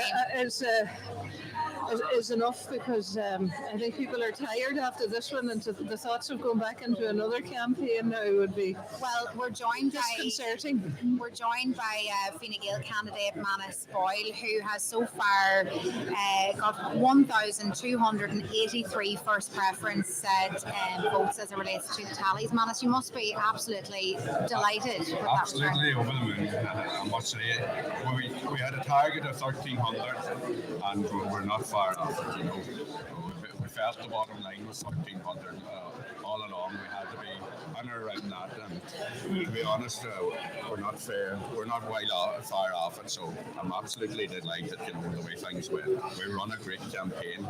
I think listening to the coverage on Ocean FM the last couple of days has been brilliant, and I acknowledge all what you said about my campaign. Like my campaign, my team, we give it 100%. The energy and anything that could be done, like we covered from Mallinbeg to Donegal Town twice. There's not many done that. We give it one hell of a run, and to be honest, I'm so proud of the team I have. I'm so proud of my family. Like, in fairness, everybody kind of thought way back, oh, Manis was the man to go, and up to Christmas, I wasn't the man to go because of circumstances at home, which I don't want to go into. But in fairness, there's a lot of people in this room I owe a great deal of gratitude for that came to me and says, if you put your name forward, you always wanted to do it, we'll give you a hand. And from that day on, that Friday night, I remember a meeting in the office in Killybegs, and I rang a few people before that and I said, listen, what do you think? And that's where it was. But all along, we've been working this last 5 years. Now, I mightn't have been the candidate, or other people, that if things didn't go right for me, and in fairness, but we had the work done. And in fairness, my father and my family and my wife, Arlene, she put on, like she, under the circumstances, put on a Trojan battle. The same with my son Barry. He's only 11, out every night, knocking doors, and Amy the same. You know, and it was great to have them there by your side. You know, but the team to me was like we had. My team was second to none. I don't care where in this county there was a team like them or all along Ireland. They give me 15 weeks of total dedication. We started at 4 o'clock in the evening. I would start, and they started at 6. And we went to 9:30, 10 o'clock every night knocking on doors. And I must say to the people at Donegal, we got a great response. I think 2 people, we had a bit of an argument over the whole thing. You didn't do so bad. We didn't do bad. No. And of course, you would have been a father. Wasn't it me, was it? No, fair. I think you were all right. You said I wasn't the worst. I even went up to your own house and canvassed yourselves. No, like the team, and I mean, but everybody, behind every good man, there's a good woman, and my wife, and on the circumstances, give me 120%, and the family. My father, the same, John, like everybody knew him, and it was easy. And I'm on another man that doesn't get no recognition, but has always been beside since I was knee high, as my uncle Thomas. What he done for me his last 10 years, I'll never be fit to repay the 2 of them. You know, they give me great support. And listen, I'm a wee bit emotional about it. Just No, you're all right. It's a long time coming. We fought the fight. And, Yeah, you have I don't think we disappointments left. too, We had disappointments here last twice Yeah. here with Daddy, and it's hard to take. But we stood up and we said, right, we're going to go again. And I mean, we have 90 in a branch down in Brockles, Duncanilly, and Kellybegs. That's far too many. I don't know what I'm going to do about that. We'll have to go on and root them out. Every one of them stepped up and they done their bit for me, you know, and I'll never be fit to repay them, but you know, it is great. And I must say too, the fishing community really stood with me. When you look at my votes, and I mean, I'm so thankful for that, but I think if we can pull this off, the fishing community will have a voice now, you know, that we can try and we're going to move on. I think we can go to Simon Harris now and say, listen, what you've been saying, we've delivered the seat in Donegal for you. It's time now you done something for us. You know, I know Leo did help us, and you know that's in the past now, but we have to start again afresh. But I think this is a good starting point for us here. You know, I just wanted to come in because we need to give Manis a break. It's an emotional time for him, Of course. and particularly his wife Arlene, who I know very well, and who has health issues, but no better person can you get than Arlene and the family. But looking at it objectively, I think Manis has set a new standard for campaigning. He fought a very thorough campaign, and there was not one word of negativity towards any of his opponents. It was very positive. It was encouraging in need of other candidates. He was supportive of other candidates. That's how democracy is supposed to work. I have seen in my time people trying to win seats by putting rumours out about other people. This is not what politics and democracy is about. Manis fought a hard, honest campaign door to door from Mallinbeg to Lahi and out to Manis. And the result of that is on the tables up there when you see his votes being counted. And before the listeners get totally confused, I'm not even from his party. But we have to be fair. We have to be fair when we see people coming into politics and they're fair, open and honest. And that's what we need. This is what we need in politics. The ordinary approach to politics, and there's no hidden dimension. But Manis's team, and I've observed them because I'm working in Kittybegs, and I've seen in through and right throughout, they were 100% committed to the cause, and they went day after day after day. And then his social media campaign, again, it was positive. It's the model by which campaigns should be run. Do you think that's perhaps, you know, we see a bit of a trend with Fine Gael seats at the moment? Do you think that the electorate voted for the person as opposed to the party in this case? Well, in the case of Manis Boyle, Manis has a very honest character. His heart's on his sleeve every day that you meet him. What you see is what you get with Manis Boyle. That's the first thing. Like Brendan. But Manis, you've been around politics for a long time. There's a difference between remember, you probably know, Mary, the first time my father ever took me, well, John Jared would probably remember, the first meeting I ever went to was in Glenties the night that Jim White stepped down. I think it was about 11 years old. That's a good few years ago. So you've been in politics since and campaigning and people there, and they were so disappointed, they were crying to see Jim White step down. And ever since that, I've been involved in politics. I was chair of the constituency. Listen, I've done everything for the party, to be honest. Yeah. But I know in this election, a lot of people said to me, listen, Manis, we're not off your party, but we're giving you a personal vote.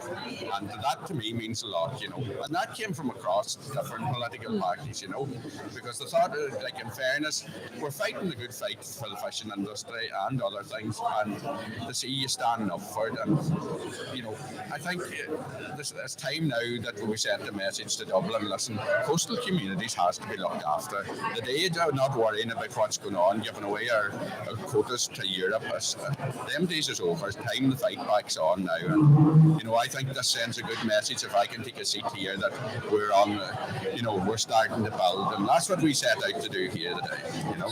It's a long road. Manis previously previously was very heavily involved in the Southwest Ambulance coverage campaign. Sorry, John. Oh, sorry, no. I'm starting to get even more worried here now because I was recounting earlier on how I was there when Mary came into politics. I'm just after realising I was there that night when Jim White left politics. I hope no other guest can go back further than that. You're in short so I barely remember. I couldn't even vote. No, but fairness, we talked about this yesterday. We looked at people and campaigns that engaged with the public. And Manis's campaign engaged, and we talked about maybe one or two other campaigns that engaged and why they engaged. And they engaged very, very simply because the candidate himself went and engaged. And Joe Public expects that. Now, candidates may think there's a shortcut here. There isn't. And to do that, there's a lot of work on it. And it's taken, as he said, many months out of his life, his family's life, and the people involved with him. He did it thoroughly, he did it professionally, but he did it very properly. There is no shortcuts, and we're seeing today here and other places what's happening to candidates that have taken shortcuts. Right? Well, there's still a few candidates. Like I know that Martin Hegarty trumped from Martin for the first time out did, yeah. You know, he went to every house as well, and like Claudia did, and a lot. So some people that won't be successful did almost the same. Yeah. So, I'll be fair, and I must give credit to my father. Since we started this campaign, all he kept saying to me as Manis, you're long enough about, not everybody gets elected on the first time. You just have to keep that in mind. But I think where my campaign started, it was positive from the start. We had a great team. We set out our stall. We set out our canvassing strategy.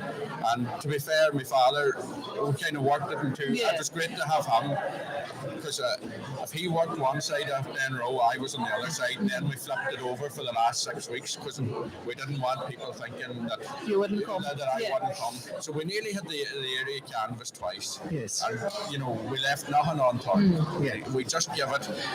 That Friday night when everybody said to me in the office, listen, if you go, we'll give you 100%. By God, they give me 15 weeks of their life totally out for me. Like, I can't believe, it's unreal. And to be honest, no hassle getting people out to canvas. They were so delighted to go out and, the crack was good and, a totally different atmosphere. This is something now that we were talking about trying to get people into politics and that how difficult it was and all this. You're after saying one thing that's very important, the crack was great. There's that camaraderie as well. And a lot of people went out to canvas, some of them never out before, and they enjoyed it. Yeah. They thought it was going to be desperate. They actually enjoyed it. They met people, they were chatting, they were talking about all sorts of different things. And even if you met, like we went in the Melly's Cafe for the tea and we would meet somebody other, and you weren't fighting in the middle of the room, you were chatting about what was going on. Or here's another thing which I'm glad still stays. Say you were in one part of a town and we came in, or somebody else, you would leave the person who's there and you'd go away and come back and do it again or do something different, and that's. No, we met Noel Jordan, in fairness to Noel. We were in Donegal here and we were around and he came in and he seen us and he came up to me and he says, listen, I'll move away off and fair play to him, you do cross paths with what's candidates, especially the last lot of weeks. But I think what we set out our stall was we went early. We were leaving nothing to chance. We knew that our total was 1,300 to be on the race. So we set a target. We had to do the 1,300, and we went out very early. Now, some people say we went too early, but our plan all along was to come back the second time, and I think it worked. I think it really worked, But it was a tremendous effort, there's people give the 15 weeks solid day and night for me, and I couldn't believe it, Is that not a testament to the individual that you are, Manis? To be honest, I've been trying to be good to everybody and fair, and I wouldn't never fall out with anybody. I think we're all here on this earth and we can all live together happy if we can help one another, and that's the way I would love. If I can help anybody, like we had we're in the situation this last 10 years we had nobody. We had Joe McHugh's office and that was it. But I mean, anybody came to me, I went to somebody else if I had to, if it was passports or anything like that, we kept at it, and I think we things like that, I was being seen as the Fine Gael representative in the area, even though I hadn't an office or anything like that, but I still kept the light going for Fine Gael down our way, and I think it's paid off in buckets now. Like, I didn't think I would nearly reach the 1,300, but on your first time out, and it's great to say to my father, well, listen, we give it one hell of a run, And how's your father feeling about it? He's very he's chuffed now, in fairness. But he, all through the campaign, he kept saying, listen, I've done it. He says, it's very hard to get elected the first time. He was very, he kept me fairly grounded like that. Because, when you're meeting people at the doors, you're thinking, oh, no, we're going very well here. But you learn, I think a wee bit of experience. As I always said, when Daddy left Killybegs and went to the council, I was so lucky. There was 3 good men there. I'll not mention their names. And when I took over there, I was very young. And the 3 of them, to this day, one of them has departed. And they always said to me, Manis, listen, if there's anything wrong, we'll tell you. And, they were experienced men. I learned from them. And they kept me right. And it's great to have somebody like my father there that will keep you grounded too, I think one thing in life you'll never beat is Matt's experience. Oh, yeah. Definitely. And your father never really retired either, man. No, every time I looked at him, some wee occasion, he was always there. Well, in fairness, I must say, the only day I ever was in Milford with my father was the day he was elected mayor. I never was over another one day with him. And we went over to do, all the candidates met over in Milford for the registration the last day. Yes. And I couldn't believe the people that was coming down, hugging him and shaking hands. He was so well respected over there, and that means a lot. And that's the way you get your work done, not roaring and shouting. That's about working nice and quietly with all the staff. And No, he continued to run over, and the staff was very good to him over there, I must say. When they seen him coming, they wanted to try and help him. Exactly. And we were talking earlier in the weekend about where you're geographically placed as well, Manis. You had a bit of a challenge there compared to maybe other candidates in other parts of the LEA, and yet and all you still return that. So it's a major achievement. Well, I took over as chair of the Donegal district, I think it's 6 or 7 years ago, and in fairness to, I was so lucky that Seamus Langan came on as secretary, and all down through the last 5 years, even with COVID, we had a great wee gang there on the Donegal district executive. With myself, Seamus, Jason Harley, David Morrow, and Bernard McGlinchey. And every Tuesday night through COVID, we had a Zoom meeting. And Seamus would say, right, boys, this has to be done and that has to be done. And in fairness, Seamus put in a wild lot of effort to it, and it has paid off now today, because he was fit to pinpoint to us, right, this is where we have to go, this is the target, So by following advice from the like of Seamus, that's a big help to me and the boys in the district executive. I don't think we had one fallout. The aim was to get a seat down, and we said we're going to go at it that way, because we felt the three candidates strategy for the last while didn't work. And to be fair, we started, and I couldn't be more thankful to the people, as I call, maybe it's the wrong word, inside, but we got talking in there, we got the branches united together, and it proved, when you see what we took out at Kilkear, Carrick and Glen, I thought, it was a great vote for a first time. But for once in my lifetime that I remembered that we're united, the whole lot of us was united, we're pulling in the one direction, and that's how you won elections. This divisiveness is no good to nobody. If we're all on the one wavelength, it makes a wild difference, and this time it paid off. Like from Mallinbeg to Donegal Town here, we all pulled in one direction, you know. So it was brilliant that way. And it's great. Even I didn't win the election. I kept saying to people, I united the party for once. And that was great, you know. That's what we set out to do, was to unite the party down the side. So even I don't get a seat, I can say, listen, we've done that, and I'm very proud of that, you know. In terms of the campaign, you mentioned a whole lot of different things that work really well. Is there any one particular element of the campaign that maybe other candidates didn't do as well, and that has been obviously so positive for you? But I think one of the main things that I think worked out for me was I went to the doors myself. I went 2 hours ahead of every spare moment I had. I kind of worked locally and at the doors, and I went and I stood and I listened. And you know, I think that as being a first-time candidate, you need to be out there knocking on the doors. People know the Boyle name from years, but that's 10 years ago. They need to see your face, they need to see yourself, and they need to talk to yourself. And I think with me knocking on as many doors as I did, I think that was a great help, you know. And then the team too, like, in fairness, if anything I missed, they were hoovering up behind me, you know. So, you know, it was a total team effort, you know. Yeah. No, well done. Like, it's great to know we've rallied and worked together over the years, campaigns and ups and downs. Not arguments. Not too many. Not too many. No. Clean the air. That's a refreshing way of putting it. Yeah. But look at it, working in the council with your father, no more than here, and we're neighbours at the same time. So no, it's a great time for you personally and for everybody up at home. We have put in the hard work. You know, it didn't pay off the last 2 times, and I know that. And being honest, this is a great place when things is going well, but when it's not going well, it's not a great spot. And we left here the last twice, and now to say we're disappointed would be an understatement. But you know, we felt we'd give it a good go. But I think there was a mood change this time. You know, I really do. From the minute that Friday evening that meeting was over, I knew walking out the door that I had at least what was in the meeting. That was maybe 50 people, and they were prepared to go for me day and night, and they really did. You know, they pushed, and like, it's not easy with people with families and football, and they have children going here and there, but they made that commitment that night,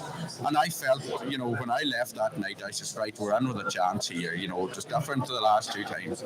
I felt that I had a good team with me, and they were prepared to give me everything, and they really did. You know, they really did. No, well done. Yeah.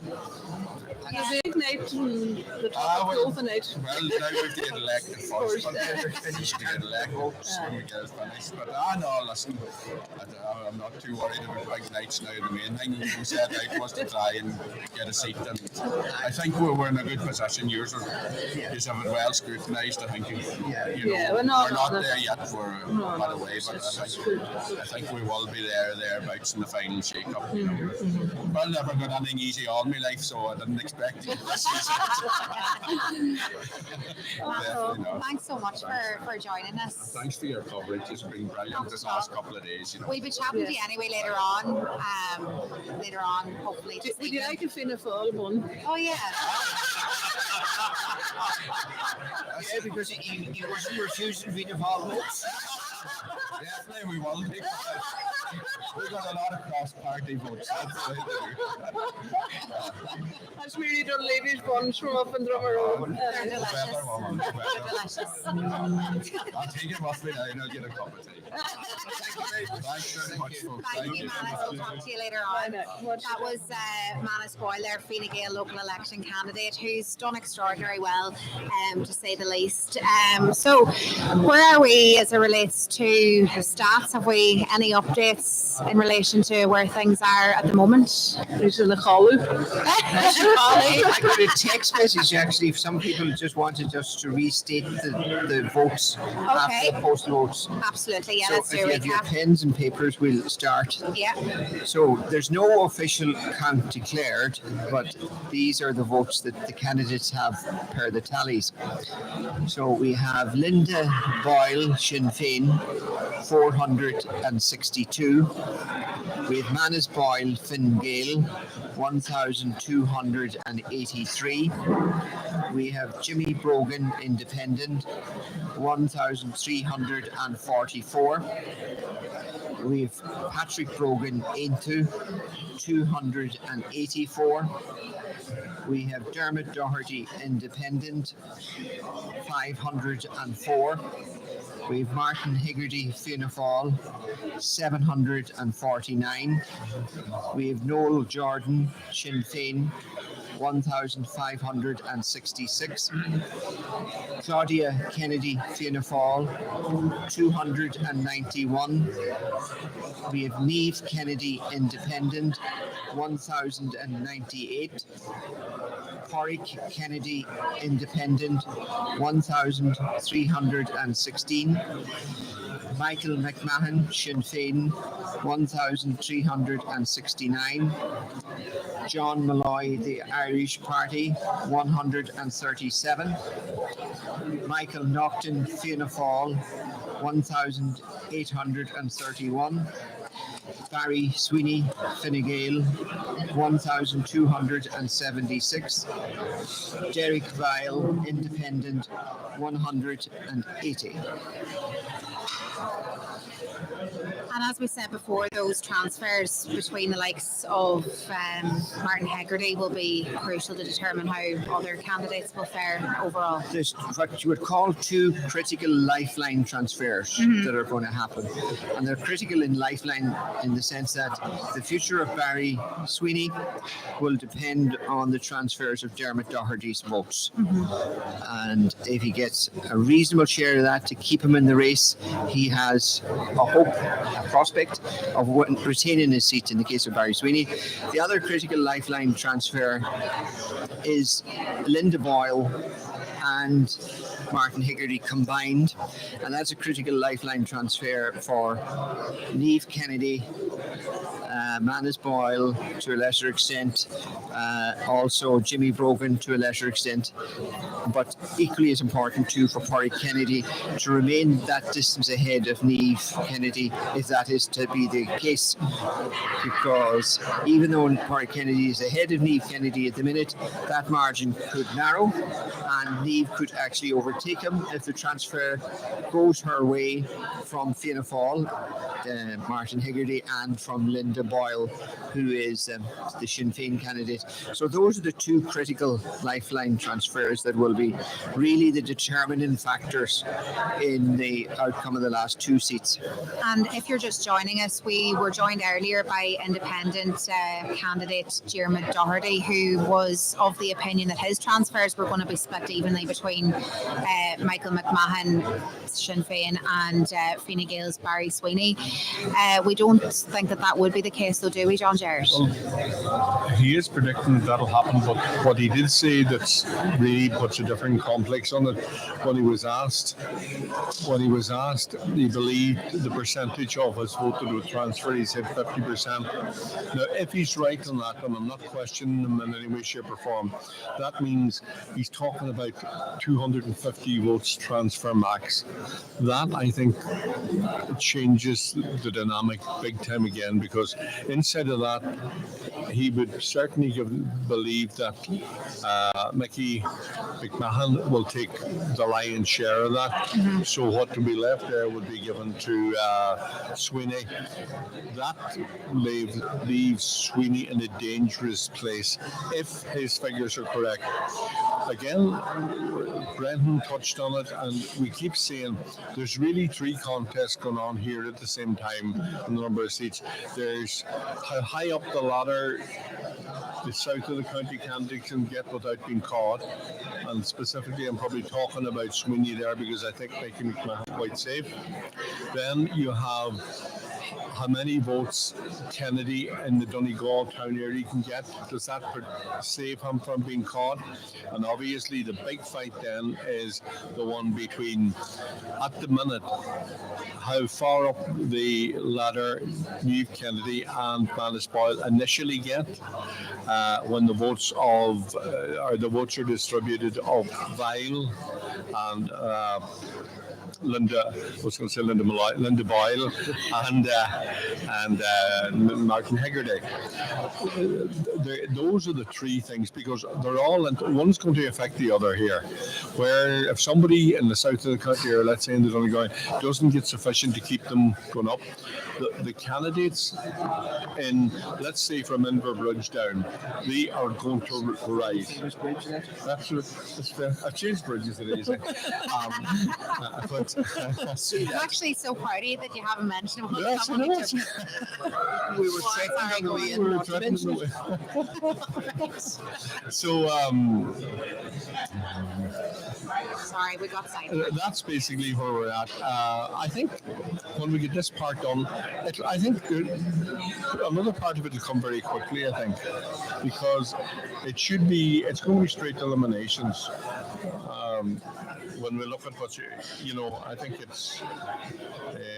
it'll come relatively quickly. But I do take the point that maybe listeners joining us. One of the problems here for the staff is the ballot box, the number of similarities, Kennedy, Boyle, etc. on the ballot paper. That is slowing them down. I watched them up there going through them, and it's normally it's a glance through a ballot paper to see if it's whatever 1, 2, 3, 4, 5. Now you have that sort of check going on inside it. You have Linda Boyle, you have Manis Boyle, you have the two Kennedys. So 3 Kennedys. So it's slow, two broken.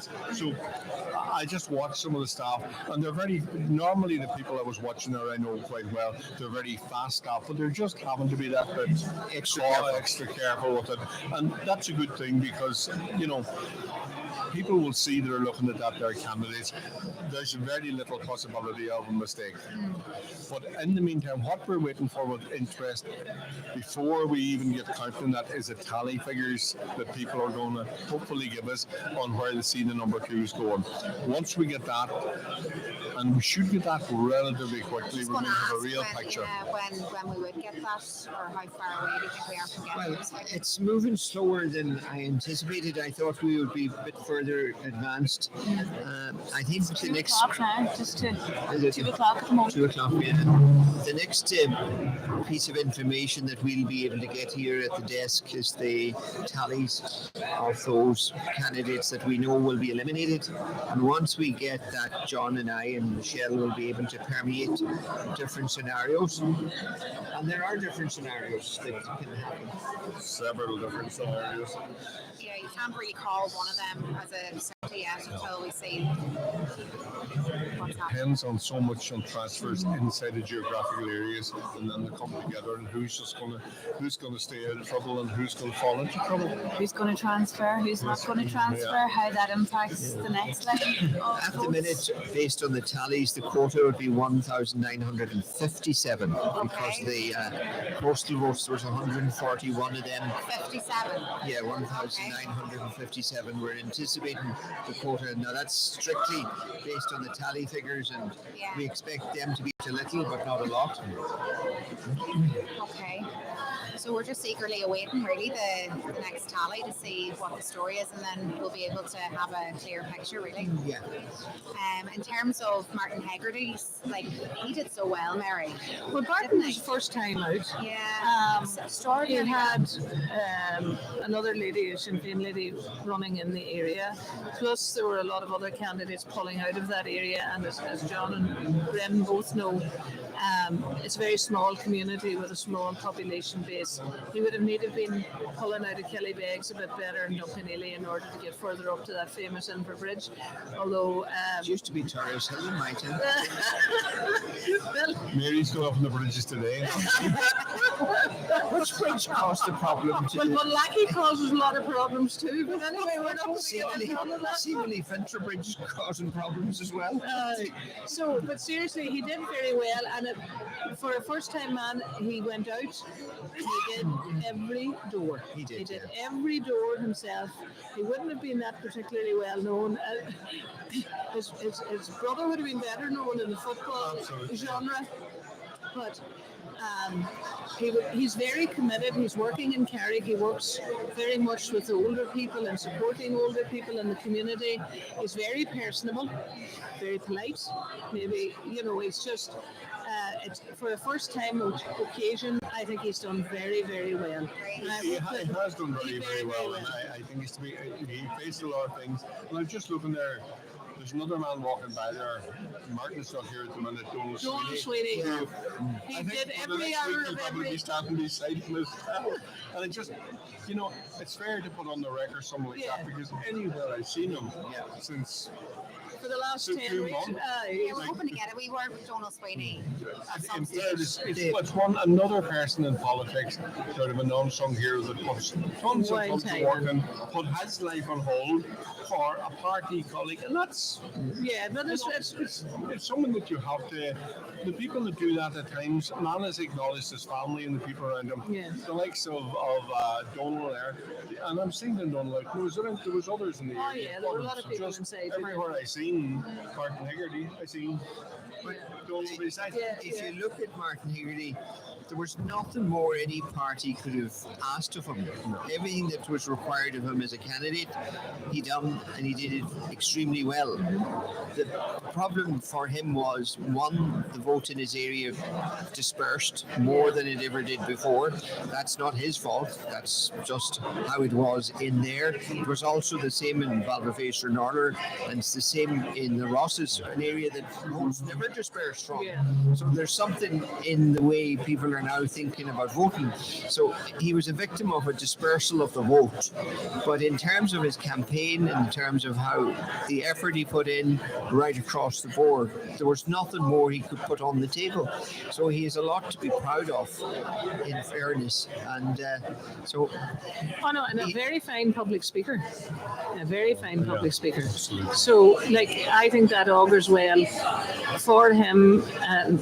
Manis spoke about the disappointments there and the resurgence again. So, his name will be out there, and I think he has a very fine contribution to make. I think he's got a lot of credit in the bank for himself. Obviously, you can't speak on his behalf, Mary, but I presume that, judging by the vote that he did get, that this won't be the last we hear. Well, that certainly won't be. Him, I think. Now, the reason he's not here is that his wife's aunt has died, and he's at a funeral in Manny. So, but definitely, I think he's a fresh face for us, and he's new, and we encouraged him to run, and he thought about it, and he got a lot of support from the party people inside, which was very, very important. My view is, it isn't up to me to ask people to run, it's up to the people that you're with in your community to ask you to run, and that's what happened, and that's why he garnered that support. So I hope it'll augur well for him in the future. He'll get better known within the party, within the organisation, and it'll give him a G up now to go. And as I said, we ran Claudia. Claudia knew that it was going to be a struggle, but as I said, she still has a very fine contribution to make to political life here. And it's very disappointing for some, and it's elation for others, but unfortunately that's what politics is all about. It's all right for us analysing, sitting here discussing things, because it doesn't impact us on us personally, but at the same time, it's as we said, it's great to see people and new people coming out into the political genre. It's very, very important. Well, another candidate here in the Donegal ELA who was broached by a lot of members of the community to run this time round is Pádraig Kennedy, who's the Mayor of Donegal Town, and he joins us now. Good afternoon, Pádraig. Good afternoon to you and all your listeners and all the panel around here. How are you feeling? You're sitting on 1,316 first preference tallies. How's that sunk in? I'm feeling very proud of the vote that we pulled out for such a small team, and how the community came out in support of us. We've been going this last 10 weeks, maybe more. I suppose people would say you're going all your life, but anyway, overall I'm so delighted and humbled by the vote. It's a very humbling thing to be at a count and watch all these ones come out for you, and it's it's a great appreciation to the people. You know, I love being involved in the community, and I've been involved in it all my life. So for that, you know, and for the people to reward me for them efforts, I'm thankful and you know, excited, nervous. I suppose we're just being nosy here now to see what's in over that wall. We can do no more. You know, at the end of the day, whatever's got is got now, and please God, it'll come round for us. I suppose some have figures that we're looking good, and then others are not so sure. So look, we'll just, it could be a long night in the Bosco, and maybe tonight it will be sorted in the Bosco. You were singled out as perhaps maybe the only local election candidate in this area who honed in on maybe a local issue, took it on board, and made it part of your campaign, which was ultimately, obviously, a success. You got one of Brendan Byrne's gold stars yesterday morning as it relates to campaigns, and in terms of how well they were ran. That obviously, you know, played a factor in how well, you know, your vote transpired on the ballot paper. Absolutely, I suppose, the one-way system is a big hot topic at the minute. You know, I was invited to chair a meeting as the mayor, and it all come about meeting one of the 47 names that were on the letter that was sent to the council, and asked me, you know, well, initially he thought that I was in favour of the one-way system, and I says, look, initially I was in favour of, you know, the new footpaths and the widening of the roads or whatever, but I suddenly realised the effect that the one-way was having on businesses and the town, and I felt that some of it was good, but other parts of it needed to be adjusted. And when I expressed this to him, then he said that they were interested in having a meeting, and I said, no bother if I can help out in any way. So then he texted me then to see if I would come and chair the meeting, and then I opened the meeting by saying that if anyone had any problem with me being at the meeting or chairing the meeting, that I would step down and someone else could chair it. So then from that then, but like this is coming from all the roadworks and all the upheaval of the businesses and stuff. So like hopefully we will get it sorted out. I know there's parts of it finished already, but as I always said, the Tallying junction was a junction, and it was never going to be a roundabout, but it's a roundabout today because of people and how it didn't work. So things work, and the community came out, and I thank them for coming out, and not just in Donegal Town, all over. I think there's 2 boxes that I didn't get a vote in, so that's a big thing, a big plus, like to get a vote nearly in every box in the area. Your daughter India joined us earlier this morning, and she said you've covered 8,000. Was it 8,000 homes you went to? Yeah, which is amazing. We covered a lot of houses now, a lot of leaflets out, and a lot of doors knocked. And for the small team that I had, dedicated team, and I know she was on about women in politics, but certainly I was surrounded by great women, and I would like to feel that they were involved in politics, because that's why we're all here, you know. And India is, I'm blessed now. India and Jazz and Chloe now, 3 daughters, so they're all chose different careers in life, and India, I don't know, has maybe chosen one of the hardest careers, but anyways, that's great. So look, it's good. Yeah. We were talking earlier as well to Fine Gael, local election candidate Manis Boyle, who also ran a brilliant campaign. Is there any secrets to running a good campaign from your point of view? Look, I think respect is a big thing, and in politics, respect is a big thing for everyone.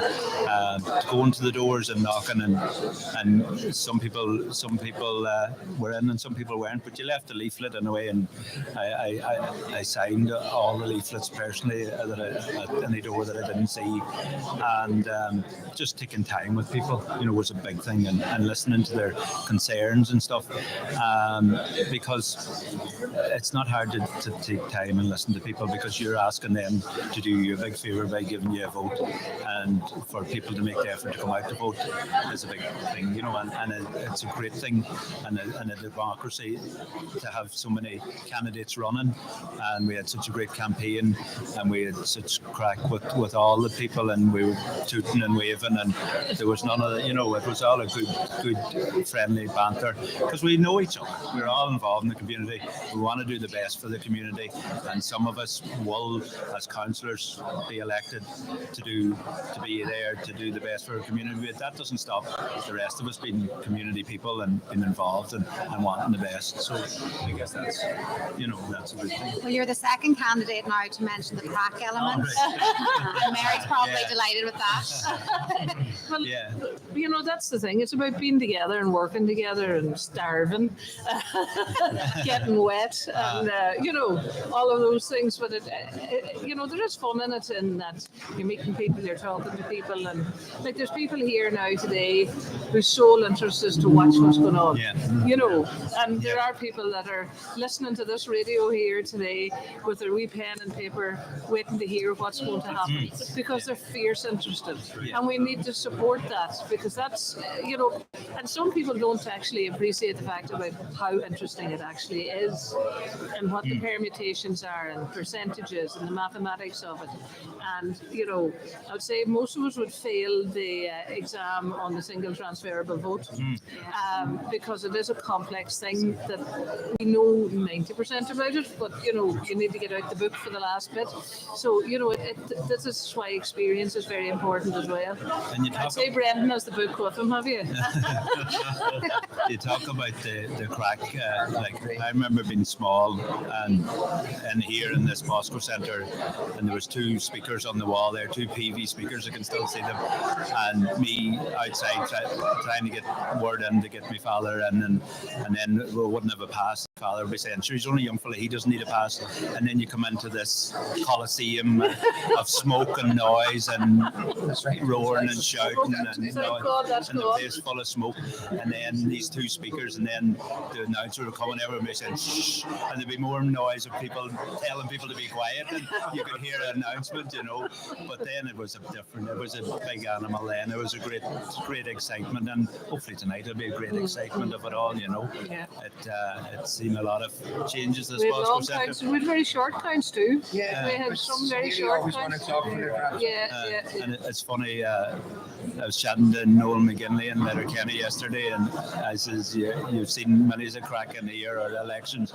I says, it's a bit like having grandkids. You can come in today and enjoy it and hand them back and go on. So I guess you're a bit the same. You can enjoy their... We quiet Noel. you I just wonder he didn't sell you a car. You're a bit the same. You can come in and enjoy the crack and go out. Exactly. But no, look. And it's just something people enjoy. It's waiting to see what's happening. I appreciate all your time and analysing it all. I'm sure it's not easy. You must have done a bit of canvassing here. See your pen. I would say that was India sneaking the pens. The pens were a great success. I actually I had 2 8x4 posters, and I have 5 6x3 posters, and I have a few small things. But it was mainly I had 2 cars decorated, and pens and leaflets, and that's what I ran on. And don't forget to take down the posters. That's the big thing. When I left, the doors here closed at 10 o'clock, and all the posters. There's 2. I can tell you where the posters are, but the majority of the posters are back in the yard before 11 o'clock. That's the thing that often happens, that people forget. Or now I remember a bit of skullduggery one time. Somebody put my poster back up again. You can be fined too, isn't it? You can get a fine. I think there was people posters going missing. I had one missing, but it could have went somewhere. But that's all right. Sure. What's it been like having your daughter as director of elections? Has it been? It's great because I was lucky to Shog Campbell, who also was my director the last last time, Shogun and they were working together and keeping, because India's interested in the whole politics and the whole game, and it's a hard game, and I suppose there's part of me love that she is involved and interested in it, and then there's a part of me nervous that I would like her to live her life before she gets into the middle of it, and you know all about it as well, Mary, about being in the middle of it, like but she's well able, like she enjoys the crack. It's been great. She's been keeping us going and keeping us fed and directing us where we have to go and where we have to be and who should be there and who shouldn't, where. So it's all good. It's a great it's a great learning for India to see the whole background of it all, and not that she knows the crack herself, but I think if you can talk to people and if you have manners and you can say please and thank you, we can do a whole lot in the world, and it goes a long way. Yeah, it goes a long way, and that's to be able to talk and get on with people, and I'm lucky that she's interested in it and that's helped me. Yeah. So it's all good. Mary actually mentioned manners earlier. I mean, they're just so important, but they don't cost a thing. Not at all. No. No, it's important to be cordial. And look, at the election's over now. Yeah. Listen, what happens now? We can do no. Round 2 is at another time. So, there's no point in rehashing and all the rest. The election's over. Yeah. That's out. You wait the outcome of the results. You look at the permutations. Then after that, there's an awful lot takes place within the council. As there's decisions to be made, there's groupings to be put together, there's chairs, there's committees, there's all of that, and that's going to take time as well, and negotiations on decisions that take place within the local authority. A lot of people don't know that there's an awful lot happens after this, depending on who the groupings are and where you're formed and all that kind of thing. So it's probably easier for somebody from a party to go into council than it is for an independent who just decided they're on to their run. own. It must be difficult for an independent going into council and not knowing about budgets and county development plans and groupings and everything like that. So it must be better going in under a party banner. Well, no thing is the local authority people will help you. Like if once you're elected, the council will support you in all of that and inform you. And easier system now too when your office here based in Donegal Town. In your father's time for the first 20 years, it was all based in Milford, and it was much more difficult to operate. Maybe, Pádraig, if I could ask you an unfair question. Unlike it. You're 218 votes ahead of Dave Kennedy, and Rogan is 28 votes ahead of you. Yes. And then Manis Boyle is 33 votes behind you. Right. Where do you think it's all going? No comment. There's going to be people happy and there's going to be people sad. I mean, am I happy at the minute? Yeah, I'm happy. Am I proud? I am. Yeah. Would I love to walk out here as a councillor? Of course I would, yes. You would like to think we were transfer friendly, and you would think that there's votes there for us around.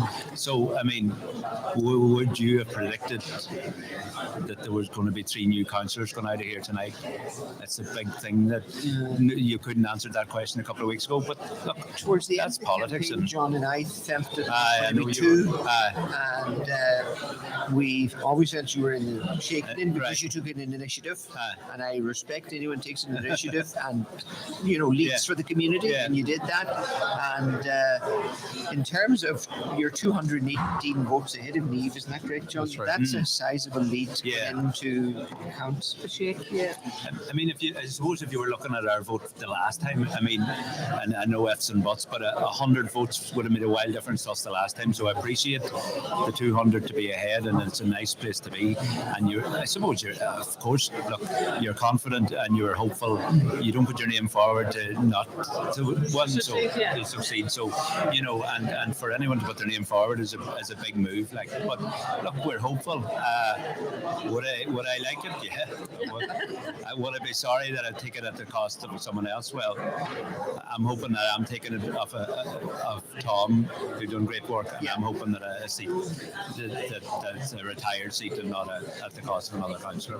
Look, what can you do? That's politics. People have decided.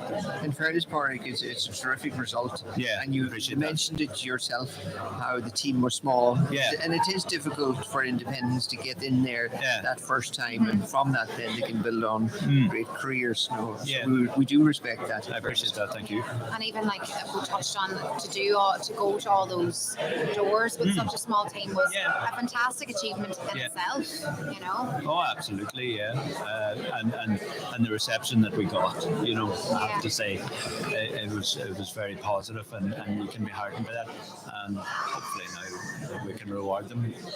Well, I think we talked about it yesterday morning, and you know, we talked about the campaigns that were well run and maybe some that weren't, but yours was because one of the key things we felt, you took an initiative on a matter, right?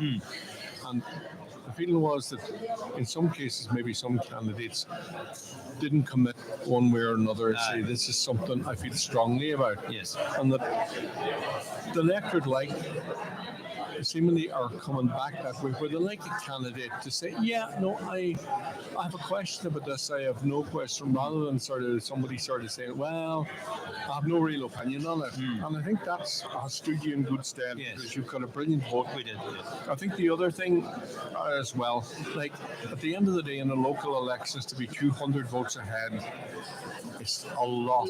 Yeah. You know, absolutely. It will narrow. I think you know that, and everybody. But there's some catching up for anybody who wants to catch up 200 votes with the votes that's there, because when you have maybe 1,000, 1,400 out there, if you take the non-transferables out of that, they're going to go. There's votes in the south and votes in the west of the county. So 200 is going to take some catching to get you. And you're relaxing that. Look, it's going to be a long day, and there's going to be ups and downs in it, and it's depending on what way who comes in and who goes out.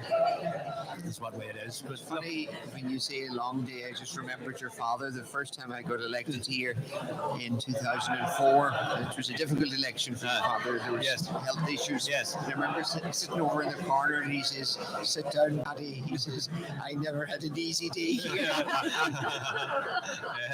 Absolutely, Well, you had 3 sitting councillors within a couple of years of each other, really. Yeah, that's right. At the time, you know, that you were pulling out of a smaller pool all the time, you know, and that's where, you know, from different parties, so that kept it keen, I think, with the board.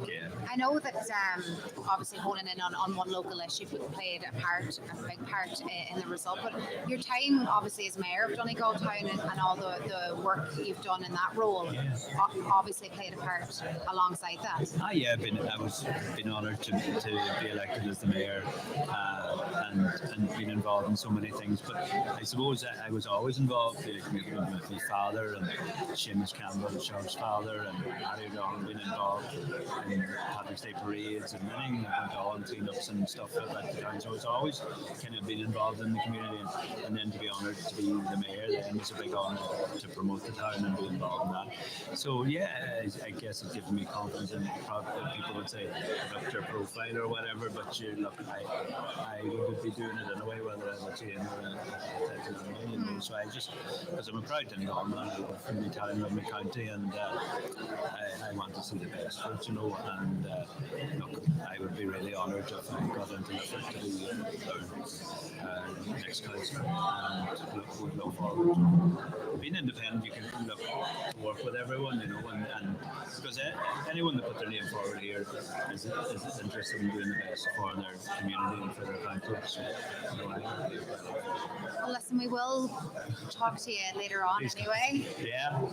Thanks very much for joining Appreciate us. it. Thank you to all your panel, and I hope you are within 10 votes of me being ahead of me. But anyway, look, and you know, for all the doing the tallying yesterday was such a hard job. I I don't know how anyone keep a score on the European. It was just a minefield. I don't even know how it's going or anywhere there. I think there's only one or two counties that did a tally, so it's Donegal was probably the Donegal's best. best. And I think maybe Offaly did one at Mayo. Right. But other than that, it's going to be sporadic, and it's going to be a long count too. It'll go on for a considerable period. 27 candidates. It has to be long. Yeah. I think our Donegal was that one of the biggest votes in the country. 14 candidates, was it? Probably was. I know the last time it was we had 19. Yeah, no, I think it's one of the highest. Yeah. We have the highest number of candidates running anyway in the country. Oh yeah, 91 candidates to the council. Well, 91 out of, for 37 seats, No matter how good the mathematics is, it doesn't go. No, But they're not a set for everyone. Who was telling me that they were running in a constituency where there were 6 seats and 8 candidates? Right, So good odds there. the odds were a wee bit better there. It's not like the late show. There's not one for everyone in the audience. But look, thank you to everyone who came out and voted, and thank you for all the kind messages and support, and everyone that supported me, and thank you for you, Ocean, for all your help and all as well. Thank you, Park. We No bother at will all. talk to you later on. All right. We're going to take a wee break. Just a reminder to our listeners that our coverage Thank you. is in association with the Sandhouse Hotel and Marine Spa in Rossnell. Back after this. I'm just going through some.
Right, we are back here in the St. John Bosco Centre in Letterkenny, I was about to say, in Donegal Town.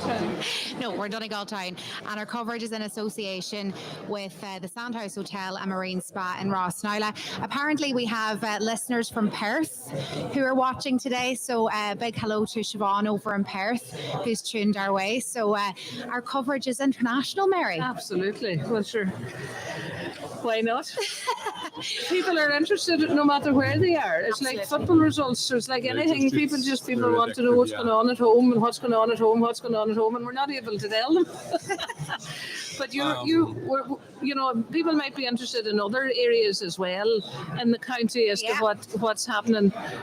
John Jared, you were looking at the. Officially, it's not official yet, but we're here. The 3 people in Milford are Blaney, and I don't have the order. Blaney, McGarvey, and Meehan are the 3 people who have won the seats there, and that would be at the cost of John O'Donnell. Oh my goodness! So that's hasn't been announced yet, but that's what Tally people there are telling me. Blaney, McGarvey, and Meehan, did you say? Yeah, Meehan's top in the poll. Declan Meehan did a fantastic campaign by all accounts, and we're hearing that. He's married to a doctor, isn't he? Yeah, I think yeah. So, Bernard McGlinchey, a long time ago, had an aunt, a doctor in Glenfin. Okay. And when Paddy McGowan was round looking for votes at that time, Letterkenny and Ballyface and Order were together. Right. Somebody asked him what was he doing in Glenfin. He says he was handing round apples. And somebody said, why? He says, because an apple a day keeps the doctor away.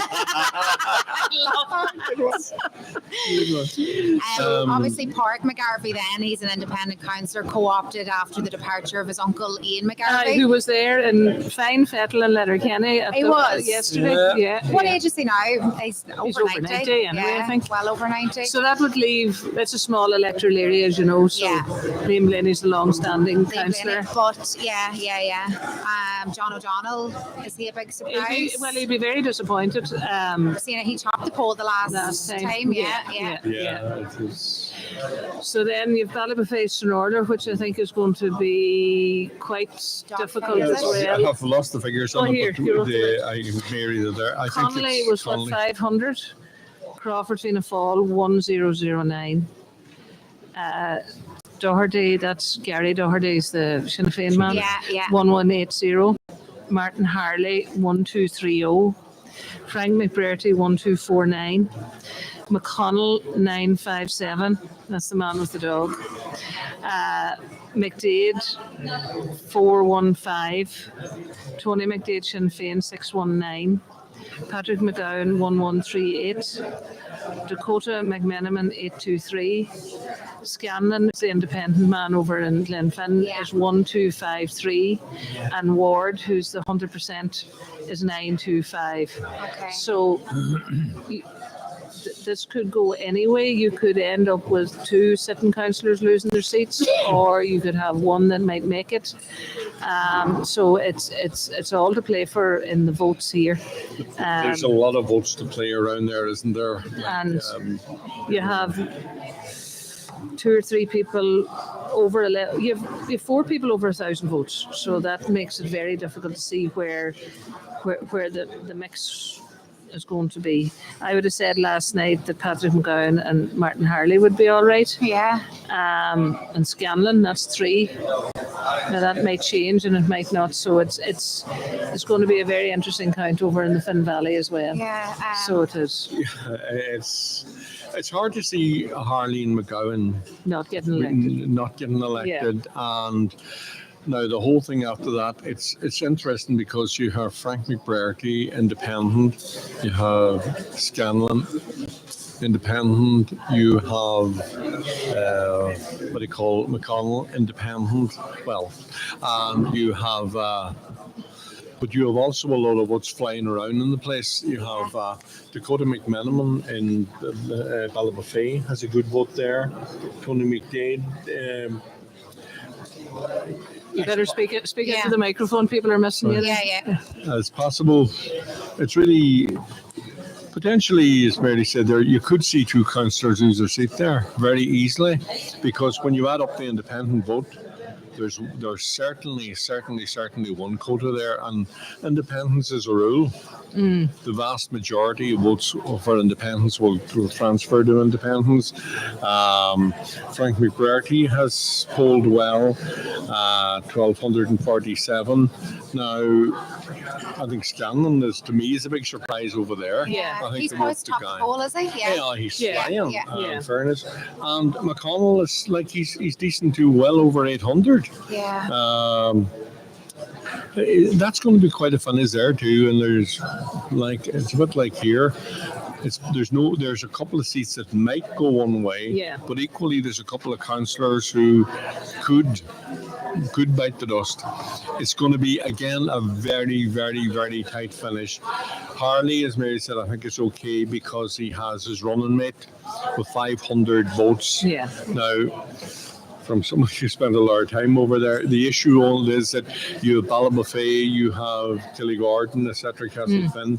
It's a bit like our area here. Yeah, people like Crawford and Tony McDade are in Milford, so they've nowhere else to go, and they have nothing to give to anybody either. Right. So this is where, from a geographical point of view, it's the same as being same as here, either being stuck in Bundoran or being stuck down in Glencolumkill, for example.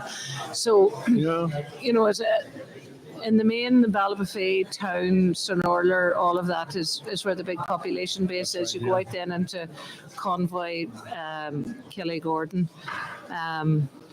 Killygordon would be Patrick McGowan's base, but he would have picked up a lot of votes from Ballybofey. So I think I'm saying Darwin Connolly, there'll be a vote for Paddy McGowan and that because it's in his own area. It's a small community. And that there will be. See, a lot of those councillors would have been pulling out of Glenfin, especially the Sinn Féin councillor. That's right, yeah. He would have been pulling out of there, and the two of them. There's two of them in it, so that would have dropped their vote considerably as well. But in fairness, it's when you look at that vote there, and we look at the vote that's Scanlon, that's an astonishing vote for candidate out in, I couldn't believe it. I tallied beside the girl that was doing the Comín, and I was doing the European. So the European was going Fianna Fáil, Fine Gael, and a wee bit of Sinn Féin, whereas the other was just nearly everybody voted for Scanlon. Nearly everybody in the booth. I think it might have been one or two votes, and that was about it.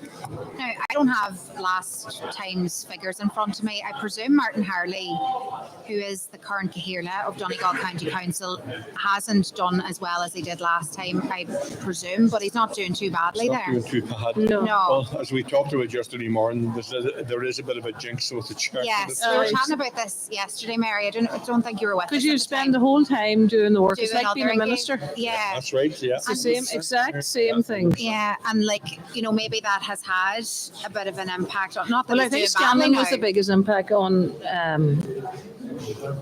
that entire election there. I think.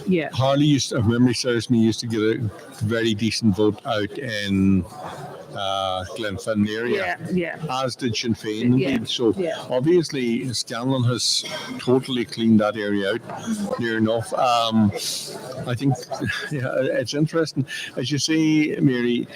It's a fact that really in Lifford area there's only sort of one chance for the candidate there to do well, and Tony, I have done to Tony McDade's is Lifford.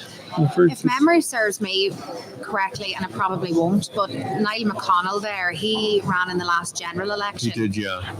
But what I'm getting at is his votes were half of what he has polled there. Yeah.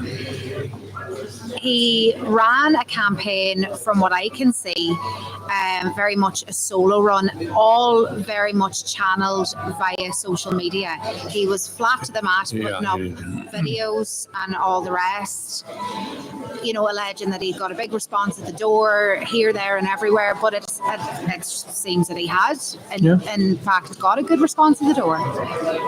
It does, yeah, and I did see it because it fed in the social media campaign. He did do a lot of social media work, and that goes back to what yourself and Michelle were talking about yesterday morning. That the use of social media by candidates, not over relying on it, but no, well, it is an integral part of what you're doing. He did over rely on it, but it somehow has. He did well. He's Yeah. I in and just, out with 1,000 votes. you're asking about, I have the 2014 local elections. Now that's a wee bit far away. I can't get it in order, but it was given Fianna Fáil, this is the count now, 2,900 votes, and it was given Fine Gael with 1,871.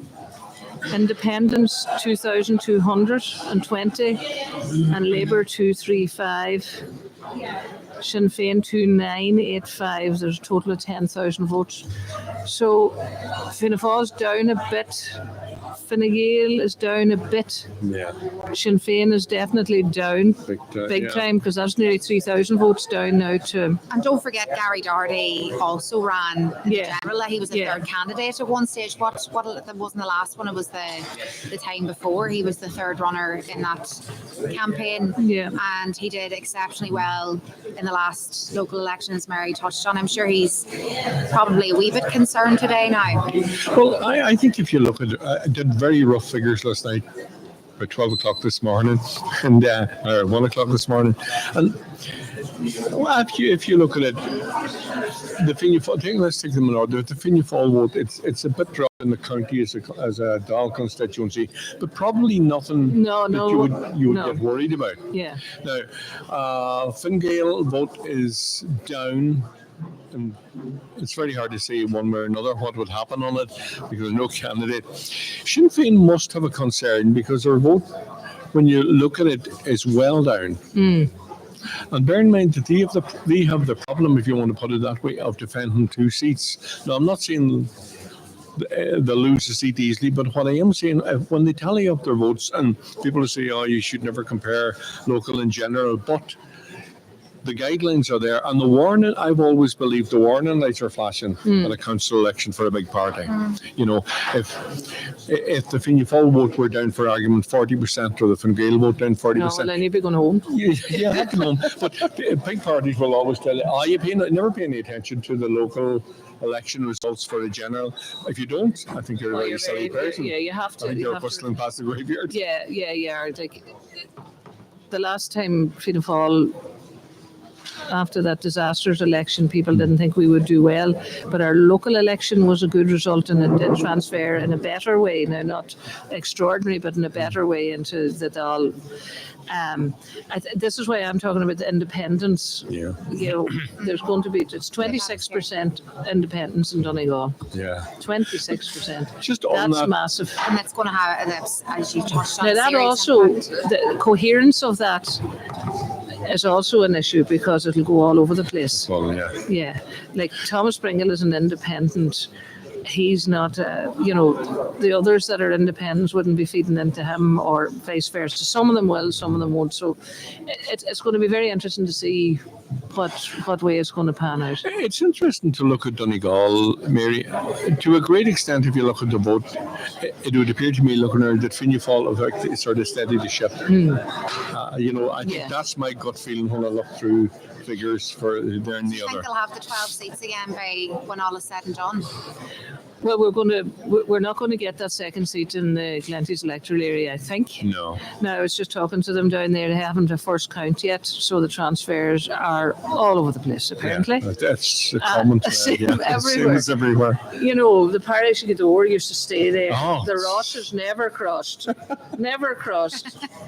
And then there's another bridge down there called the Gibara, and nothing past that bridge either. No, that was Glenties and Portnew and Gilthart Lar and all that. So I was just talking to Anne Moy, who's down there, and she just said it's going to be very interesting to see, because there's no pattern. No. You see, normally when you're looking at patterns, you would have some idea to give the people.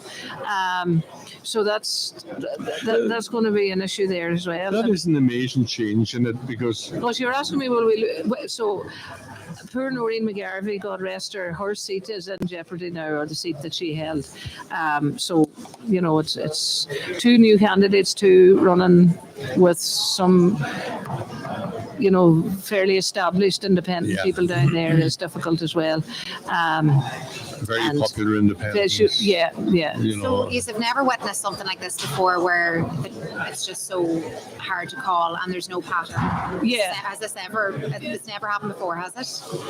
Well, I suppose there was a lot of tradition and people just voted along the parties. Now there's more choice. Is that the word one would use? Yeah. And that there's more candidates and things like that. So people are making different choices and different decisions. And, some of them vote Fianna Fáil, independent. It is definitely all over the place. So it's very difficult then on the basis of having to wait so long to see where the transfers are going to go. But I think it's very interesting. Like the common thread seems to be, and we have, if we look at the Finn Valley, we look at Milford, and transfers are flying all over the place. There's no patterns anywhere. There's no party patterns. There's not even, amazingly, kind of a geographical pattern, which is really, really strange. Yeah. Because normally there's some sort of a pattern, but it's not there at the minute. And the logic of it to figure out why that's happening is quite hard. And I mean, we jokingly said, for example, that then there, one time, no votes went over the Gibara. Yeah. Right, it was just, and that's not so long ago. No. Like it was, no votes transferred between the Rosses and Gidor of any significance. No votes in our own area. Very few votes came out into Killybegs, and that has gone out the window this time. And I can't really figure, are people just looking around and saying, I like that candidate. But what's even more puzzling on that is that it's such a small, it's 50%, and yet it's flying all over the place. You would assume that inside of that, it's hardened party people who came out. Yeah. And this is just assumptions. So that's what is making it more puzzling. If the hardcore, if you fall from Gael or Labour came out, or Workers' Party, they call it whatever you will. If they came out and the votes are still flying all over the place, I can't really figure it. I'm take some figuring out to figure this out, to be honest. The low voter turnout, normally, traditionally, people voted according to the party 1, 2, 3, 4. They never would cross the line. Yeah. Sinn Féin only gave a number one. They never That's did right. any. The plumpers, as they used to be called, was all there was. So we kind of knew that. What's wrong with us now is we don't know what's going on. And we're trying to look at permutations as to why people, and even party people, as I would know, party people didn't vote for the party. They voted for another.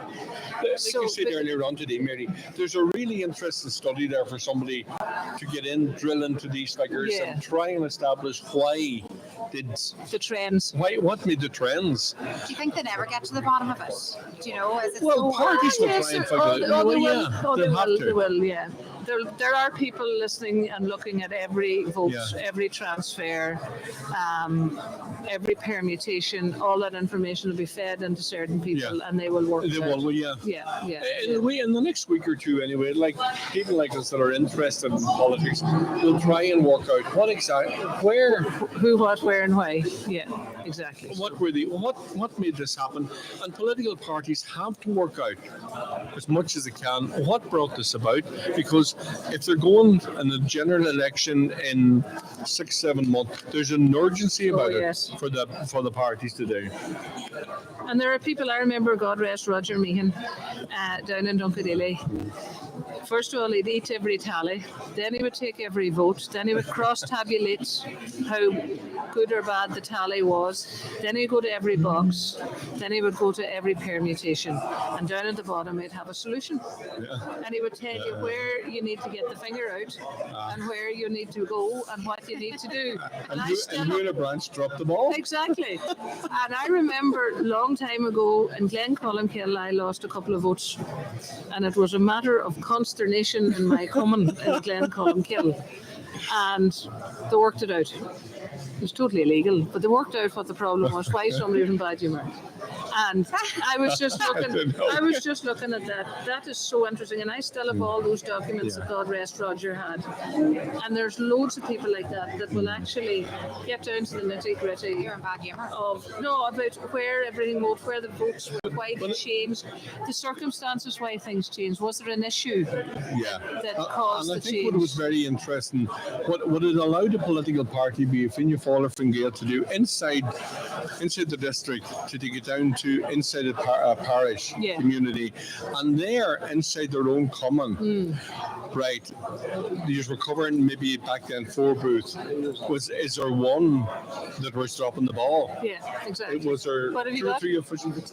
Brendan Byrne has a tally, Is this the significant tally bombshell? result for us now. No, it's not really. The joint tally team of Manis Boyle and Brogan tallied all the papers of Martin Higgerty should an exclusion occur when they were validating his papers. And based on that, going down to the 3rd and 4th vote, depending on the sequence of eliminations, we believe this to be the outcome of it. So when Higgerty will be excluded, we anticipate that Manis will gain 218 votes from Martin Higgerty. So that's 1470. Right, no, carry on, sorry. And then Jimmy Brogan would gain 147 votes. Noel Jordan, who we believe will still be in the race at that time, will gain 20 votes. Niamh Kennedy will gain 263 votes. Corey Kennedy will gain 7 votes.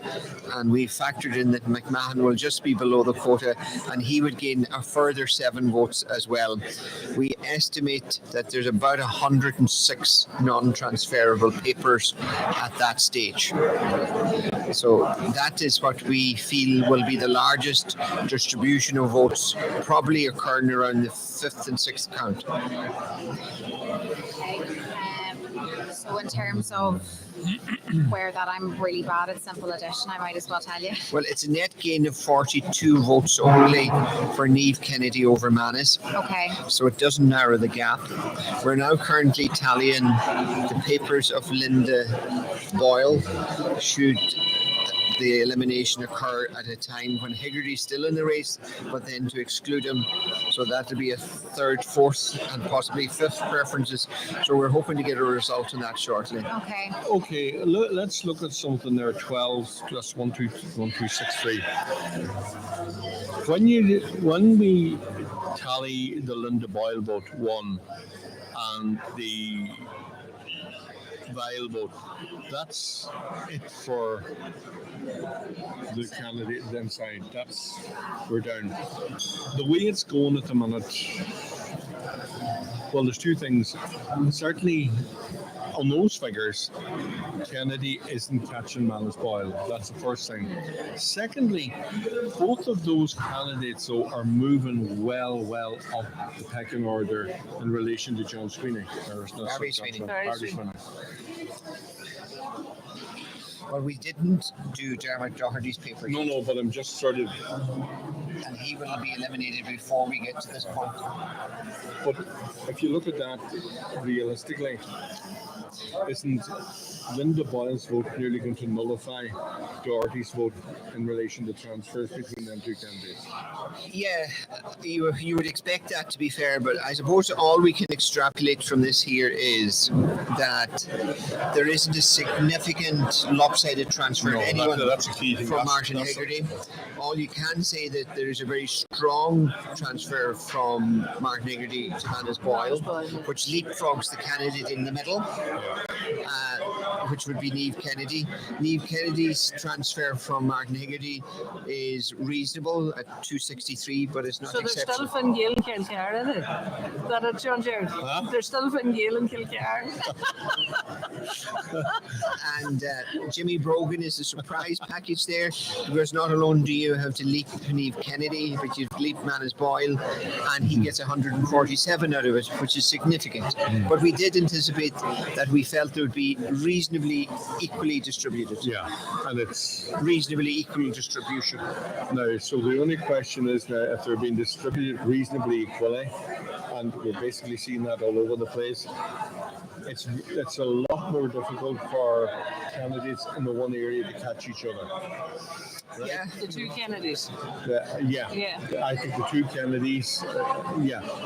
Now, the interesting one is going to be when the two key ones, Lindis obviously, and the Doherty, when he goes over the vote there. They certainly Manis Boyle has caught his running mate on that. But he's overtaken him. He's overtaken him. And he probably nullifies anything that we would expect Barry Sweeney to get from Doherty. Yeah, and Linda will kind of consolidate that figure for Manis Boyle because there's votes for Manis Boyle and Linda's. You would expect, yes. Yeah, you'd expect that. So realistically, Manis is ahead of Sweeney.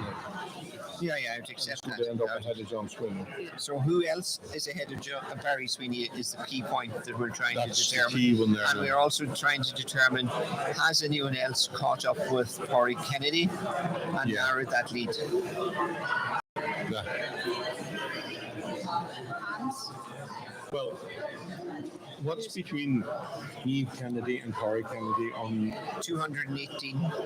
So she would have overtaken him on the basis of this, providing Corey doesn't get anything else from anyone. Yeah. So she would have caught Corey Kennedy at that stage, I would imagine. Did Micheál, I missed the end of it, did Micheál not do anything with that? We factored that he would be elected to that stage on the basis of Claudia Kennedy's. So we did some key decisions that Naughton would be exceeded the quota and that Claudia is out of the race. Right, okay.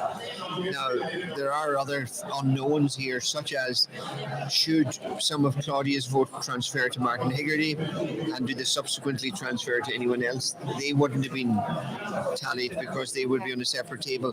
But this is a fairly thorough tally down to the fourth and fifth count of Martin Higgerty's papers. Any whisperings up there, Brendan, as it relates to maybe some white smoke? No, they're still verifying the ballot papers of the various candidates, so that could take another 2 hours. Really? But then you'd expect a flurry then. I mean, we'll all be done and dusted then fairly lively. This really going, I'm not quite sure what time is it now. I don't know what time it is actually. It's 3:03. Right. You'll not get a first count before 6. Okay. I can't see it. Well, we'll stir on some music. Is there any sport? We'll sing a wee song. How are the ladies footballers getting on? I'm not sure. You know what I actually wanted to I think they were even Stephen between Kerry and Donegal. What I wanted to find out too is how the situation in Letterkenny is at the moment. The Letterkenny vote. Yeah. I know they have no first count. They have no first yet. count in Glenties, and they have nothing about the phased in order either. We'll get an update on the Donegal ladies match maybe as well for our listeners who are tuned our way. In terms of, we were talking about Lifford Stranorlar as well there a little while ago if you've just joined us. I don't have the figures in front of me, but it's going to be a bit of a dogfight I think as well, and the Sinn Féin vote is down substantially in the Lifford Stranorlar area too. In terms of figures, somebody came back to me. The ladies finished in a draw. Oh, that's good. So somebody is listening to us who's also watching the football. I was very quick at it. Oh, Michael Naughton's after saying, "Hey, Mary, Donegal and Kerry a draw." Now Martin Kelly and Ross Carr, so the whole world is what. I kind of forget people are listening to us until something like that. Yeah, we were kind of looking to see what was the story in Letterkenny, but I think the big story out of, Mary, you'll have to agree, out of the Milford area is John O'Donnell. Yes. Well, there's the Meehan man whom I don't know at all, but I was told that by some of the Blaney boys that they had a very, very big canvas. They did a one-to-one. He's involved in a community organisation in Milford, which also gives you that attractiveness of working with people, and he's married to the doctor. So apparently the doctor's a very nice man, and would know a lot of people and would have an advantage of knowing a lot of people, so he's highly regarded. So he's a new candidate, and I only met him once or twice, and I know he's done very, very well. So that was definitely going to cause some discomfort or discommoding them, because it's a small electoral area. Blaney was relatively safe, and the McGarvey man obviously was able to pick up on the basis that he was long enough co-opted. Co-opted. Yeah, I think he did. He was long enough in the seat to prove his worth, and that kind of crack as well. The other thing is John O'Donnell's down in Kilmacrennan, and the rest of them were up about Fanad. So you would have still see that movement in a different part of the constituency. Yeah. So, but John O'Donnell, in previous, the last time around, polls. They got a massive vote the last time. Massive vote. And to go from that to this must be. You see, he went back, like, his mother was his councillor, his late father was the councillor. Yeah, he was a Blaney man. That's right, he was. Yeah. So a lot of them might have been pulling out of the same area and the same type of vote as well. But I must admit that's a surprise. Yeah, he was quite confident when I met him. Now that was a surprise. I think it was less a shock, for example, which is McGuinness in the initial area losing the seat. But you see, Michael was going to be very strong. Very strong, yeah. And Martin McDermott got over 2,000 votes. He got a massive vote up there. Massive vote. He did the last time. He did. He has a very, very big vote. Do you think he might be considering? Charlie McCall loves the TD, and he'll be the TD.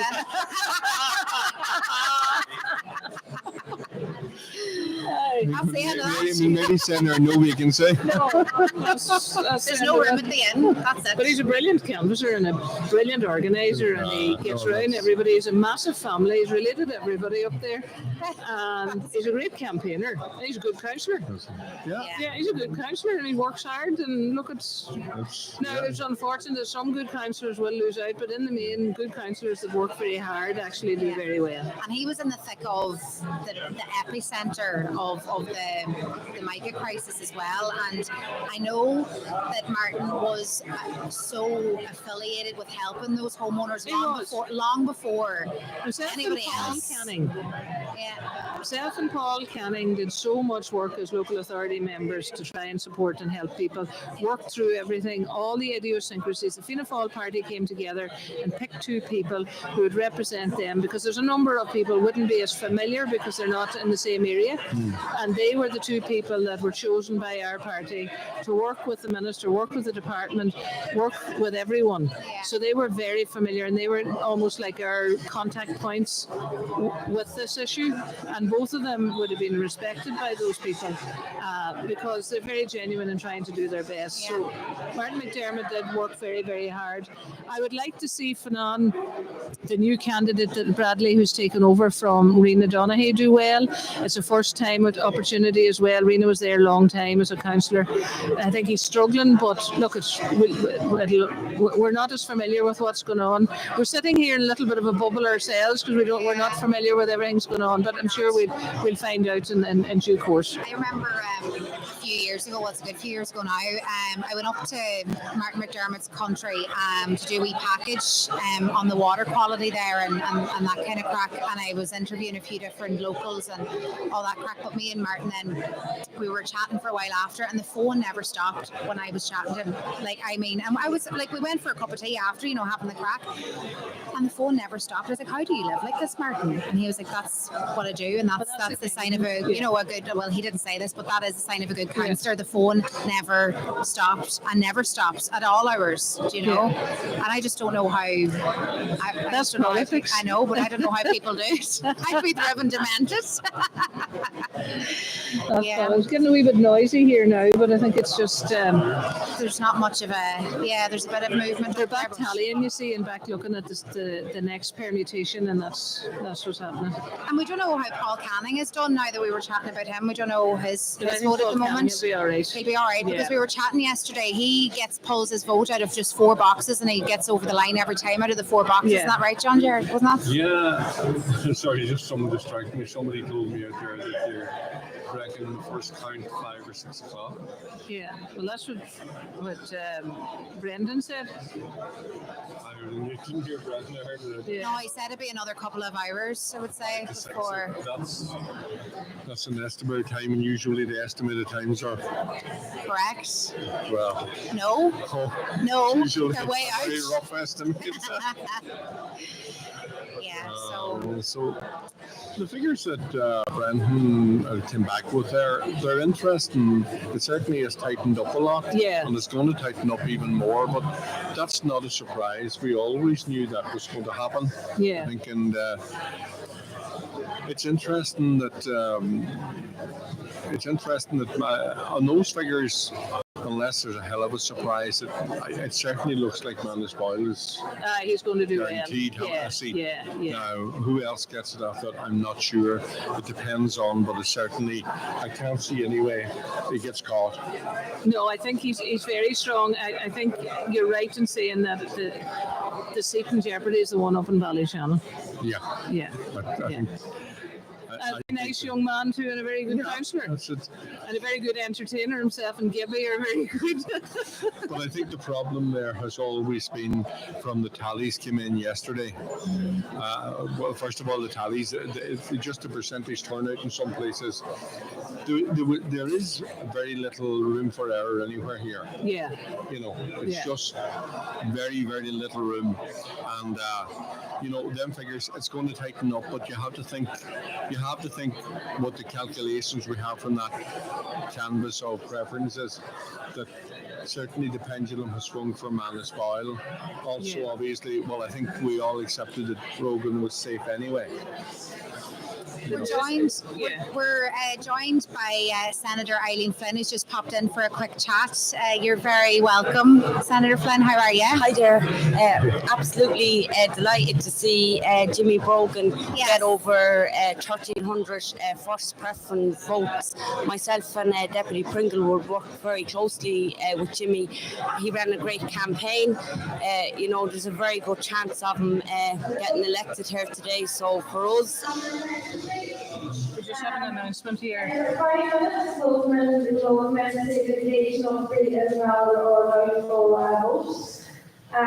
candidate or an agent is welcome to come and going to overview the process. If they want to do so, make sure you go there in about 5 minutes' time, and we'll begin in 10. Thank you. So what they're saying here is that they're going to now determine the invalid votes, and each agent now will have an opportunity to agree or disagree accordingly. Hopefully the barriers will still be there after that. There are some that we've seen are quite difficult to ascertain as to what the preference is going to be and what's allowed within the law. So I'm trying to see, is there anybody from my party going to go over? Otherwise I'm going to have to go. I might send Sinead McGowan's tallying, so I can't send her over. So I'll you might have to go check, Mary, see what the crack is. Okay, that's no bother. Senator Flynn, you were telling us that you were heavily campaigning for Jimmy Brogan.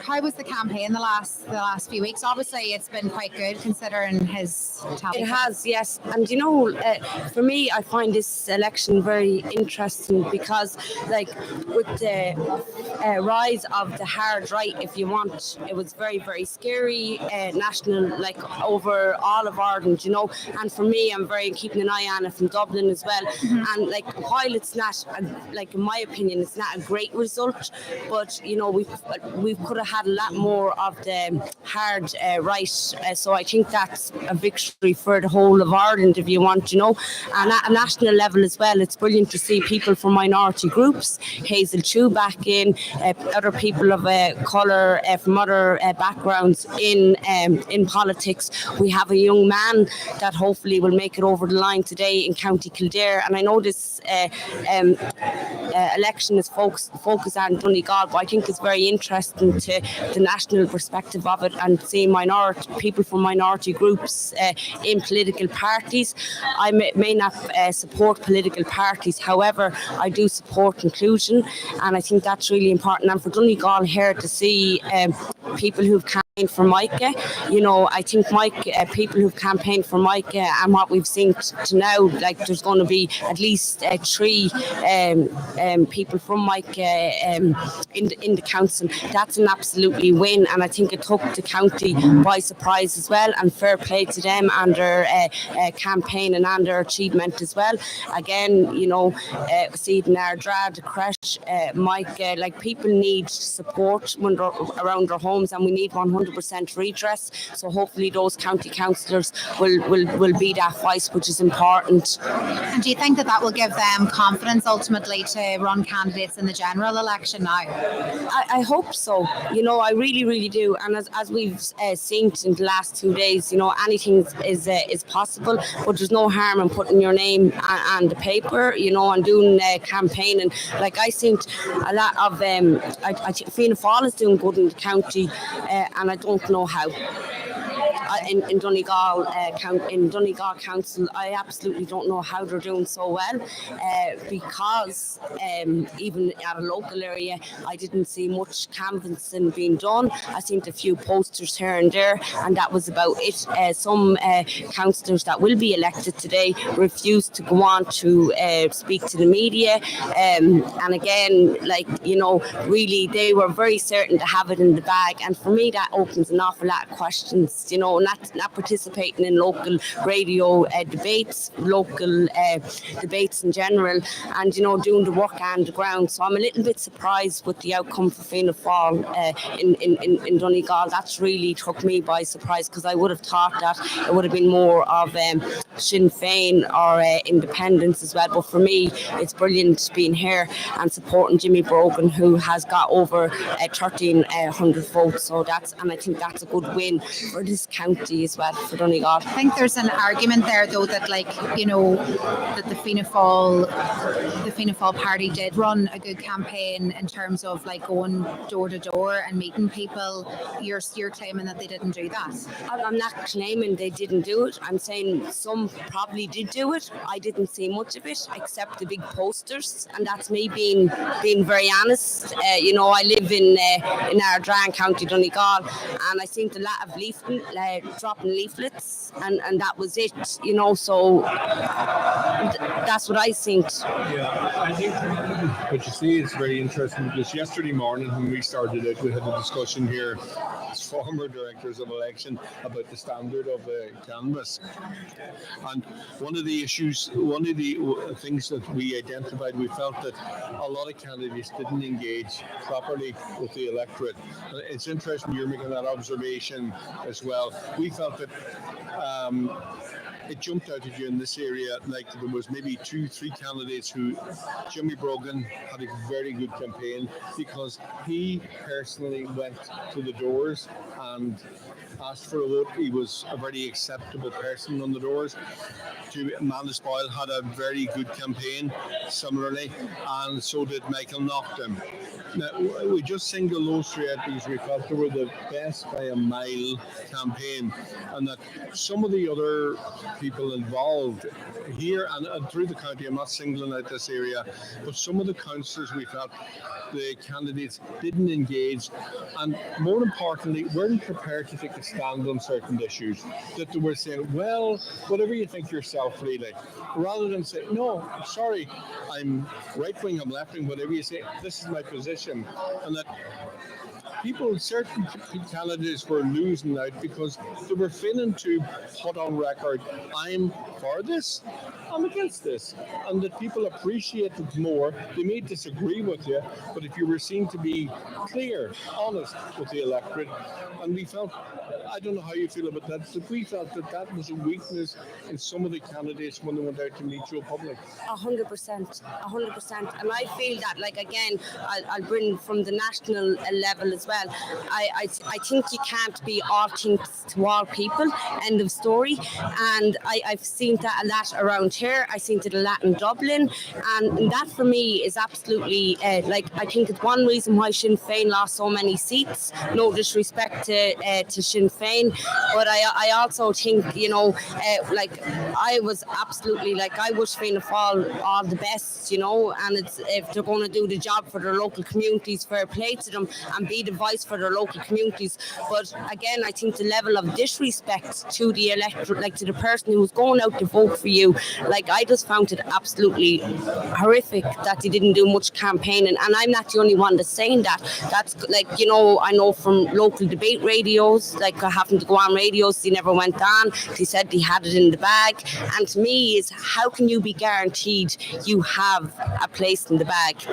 That's not, I don't think it's possible. In March in April 2020, I was a vote and a half away from getting elected. I even come in here to Jimmy and I'm so nervous because I know anything can absolutely happen on the day of votes. You're not guaranteed anything until the very last count, until your name is called out saying you are elected or so. And I think that's really important. But again, the work, I think even that national, it's been a little bit rocky in Donegal for Sinn Féin, or for sorry, it's been a little bit rocky, I'll take that back, in this county, I think, for Fine Gael, and how they're going to do in the general elections, the same with Sinn Féin in the general elections, and Fianna Fáil in the general elections. But if we look at our last council elections, right, Sinn Féin didn't do all that well, okay? But then when it came to the general elections, they topped most polls, right? So I don't know, I just think it's very, I think the local elections can tell a lot, so yeah.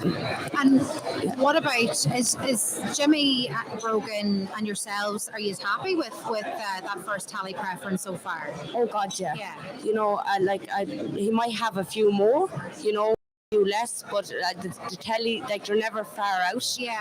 And I think it's absolutely Were you brilliant. expecting it? No, in a sense, you can never be too full of your own importance and think, because I'm talking about, I've just said about Fianna Fáil really having it in the bag, and I'd love to know how they knew that, and I think if you really care about issues, obviously you're nervous, you can't think that you're going to get it or it's in the bag, because anything can absolutely happen. But there's one thing that I would like to share that I have the opportunity. A lot of people were talking before this election around hate crime legislation, talking about migrants and immigrants.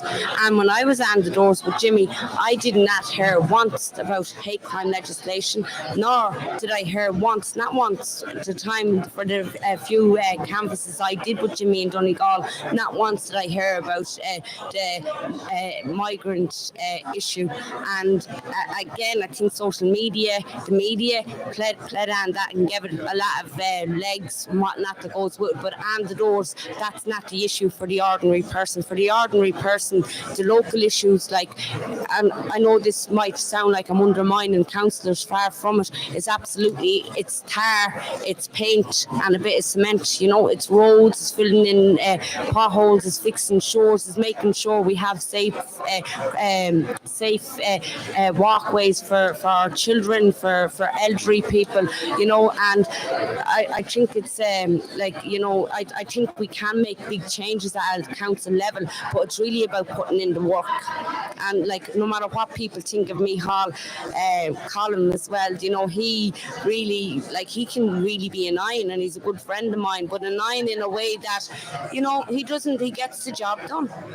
And that's what your local representative is meant to do, is meant to work for you and with you and with your children and the next upcoming generation, whatnot, the local schools. It's not just one issue, it's many issues in any area. But for me, overall, obviously, we've a lot of Fine Gael and Fianna Fáil still in. But what I will say is, it kind of eases my mind around hard right, and I think that's a win for me. We've been talking in and out all day about the female representation at council level and how it's going to be a lot less, it would seem, this time round. Your reaction to that as a female politician, despite efforts from all parties to put candidates forward, it hasn't delivered on the ballot paper? When I was growing up, I was a poster girl for many campaigns and for many women's organisations in this country, right? And I didn't mind that because, it was part of the bigger change, whatnot.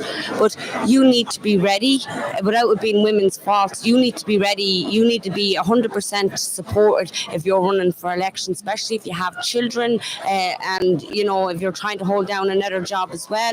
And again, like I know the Women's for Election has done an awful lot of work in promoting women and getting women over the line around in our local council. However, this time around, it doesn't seem to be very positive outcome for women. But what I will say is that we have to keep chipping away at it, and it's not about, like, I've seen many women who are hard right and able to get into like 2 councils in a certain area, and then when they get in, then they believe a woman's place is the kitchen, so we need to be very careful as well, not just like if we're going to be voting for women, we need to make sure that there are women who wants women's rights and equality of opportunity for women too.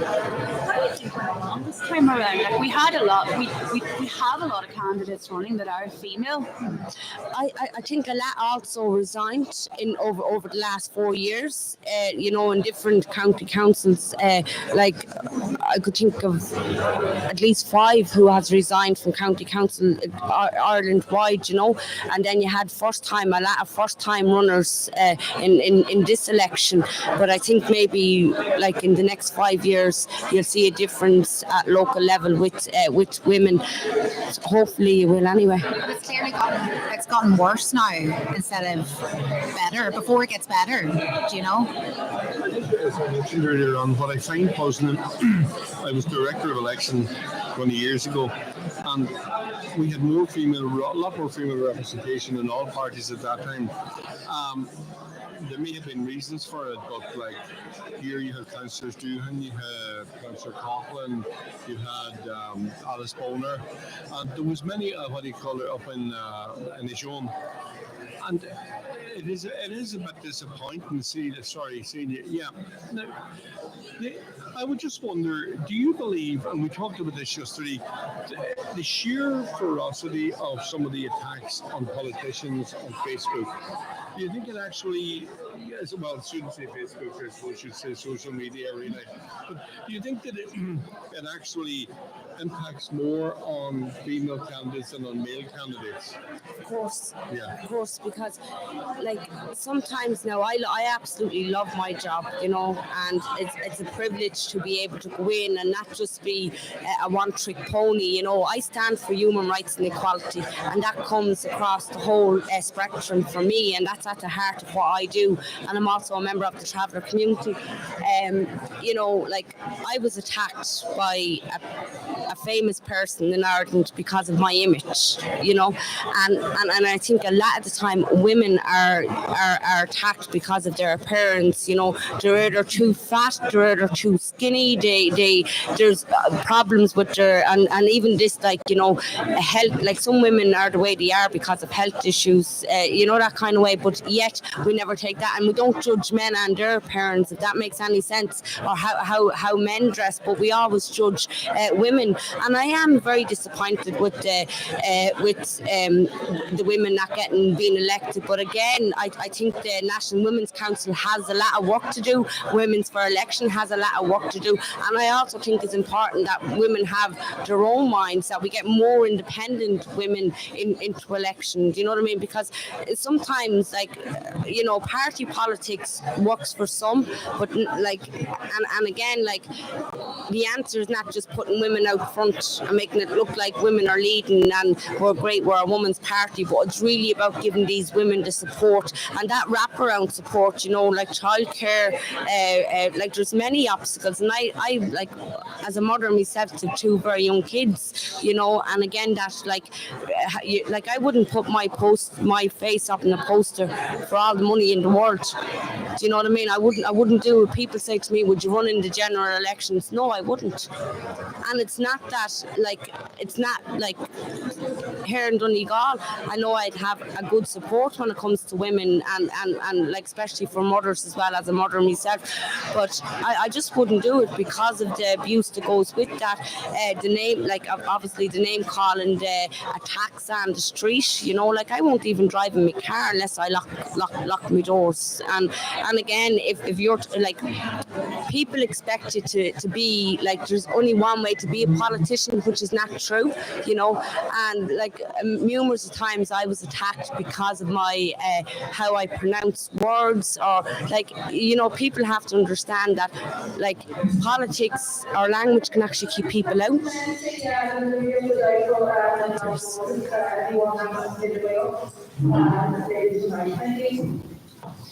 Yeah, just around. That might have been a bit of an announcement, but it's a false alarm. Sorry. Okay.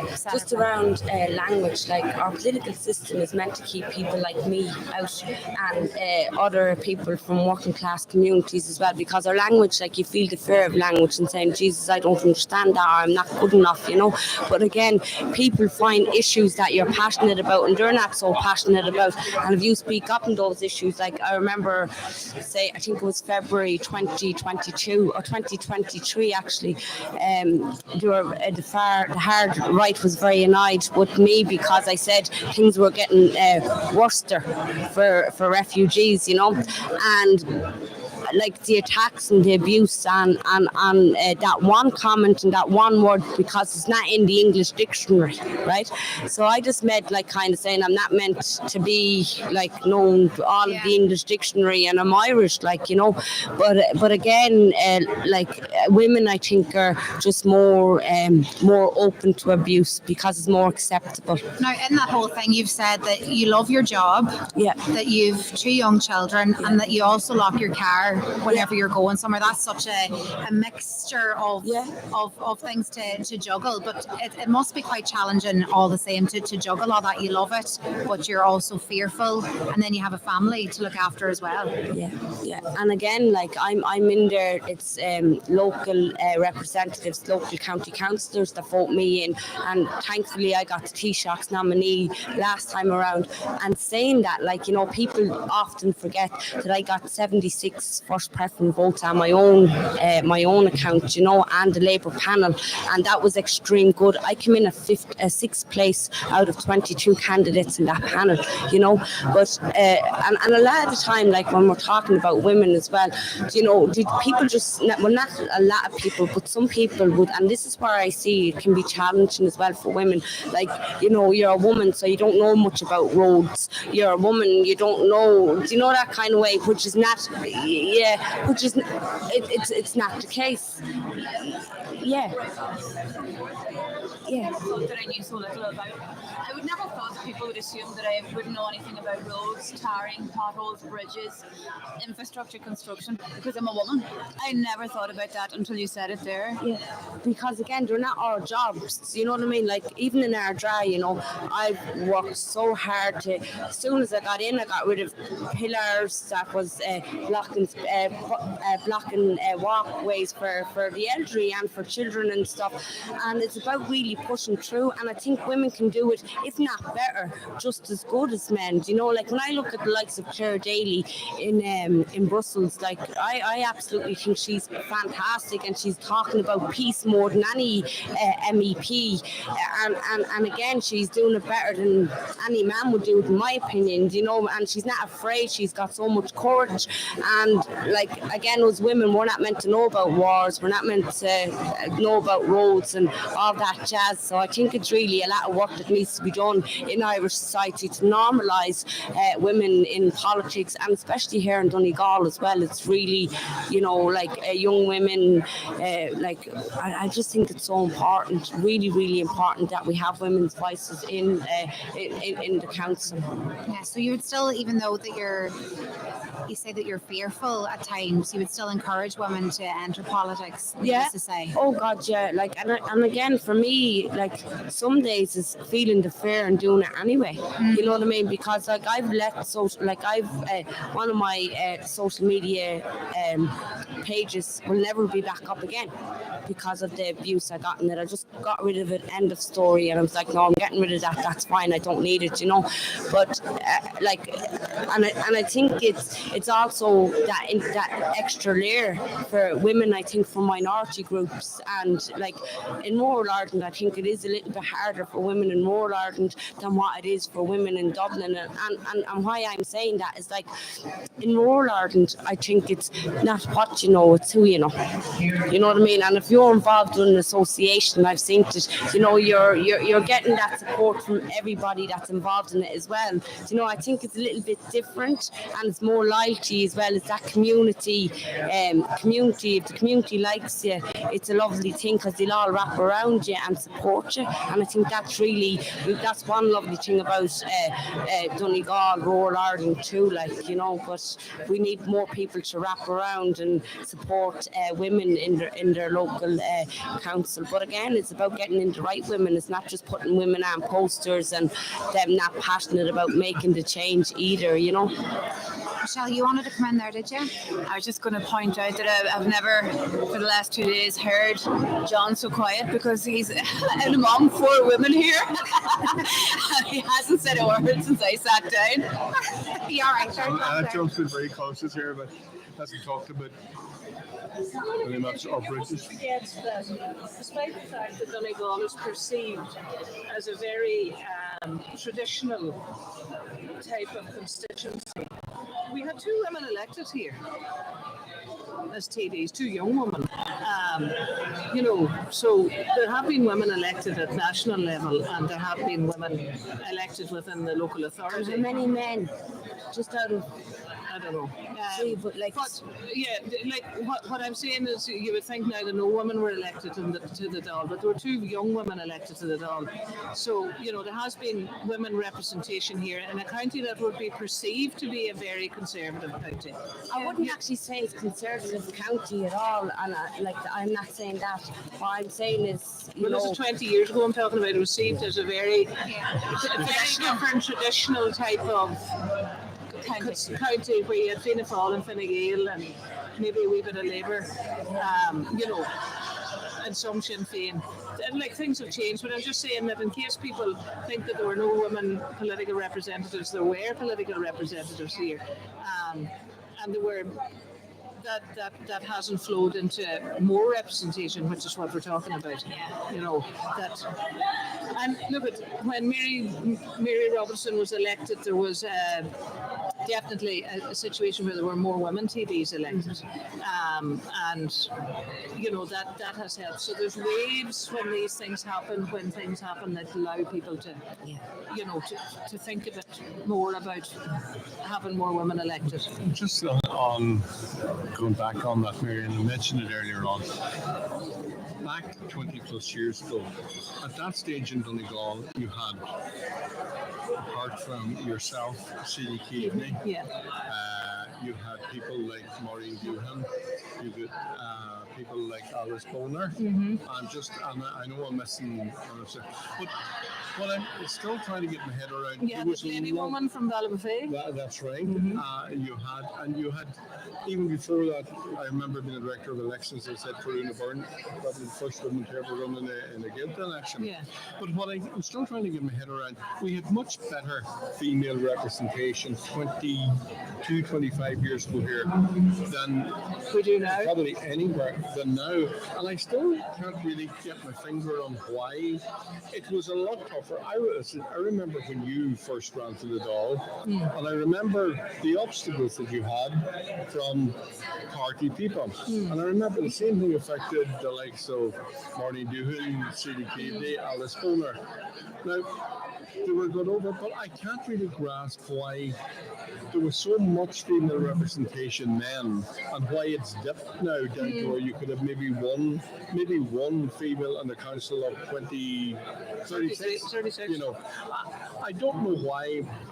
We can look at the parties and say, but I don't know. My experience in the party, they select candidates, and a lot of the times they pay lip service to the candidate be male or female.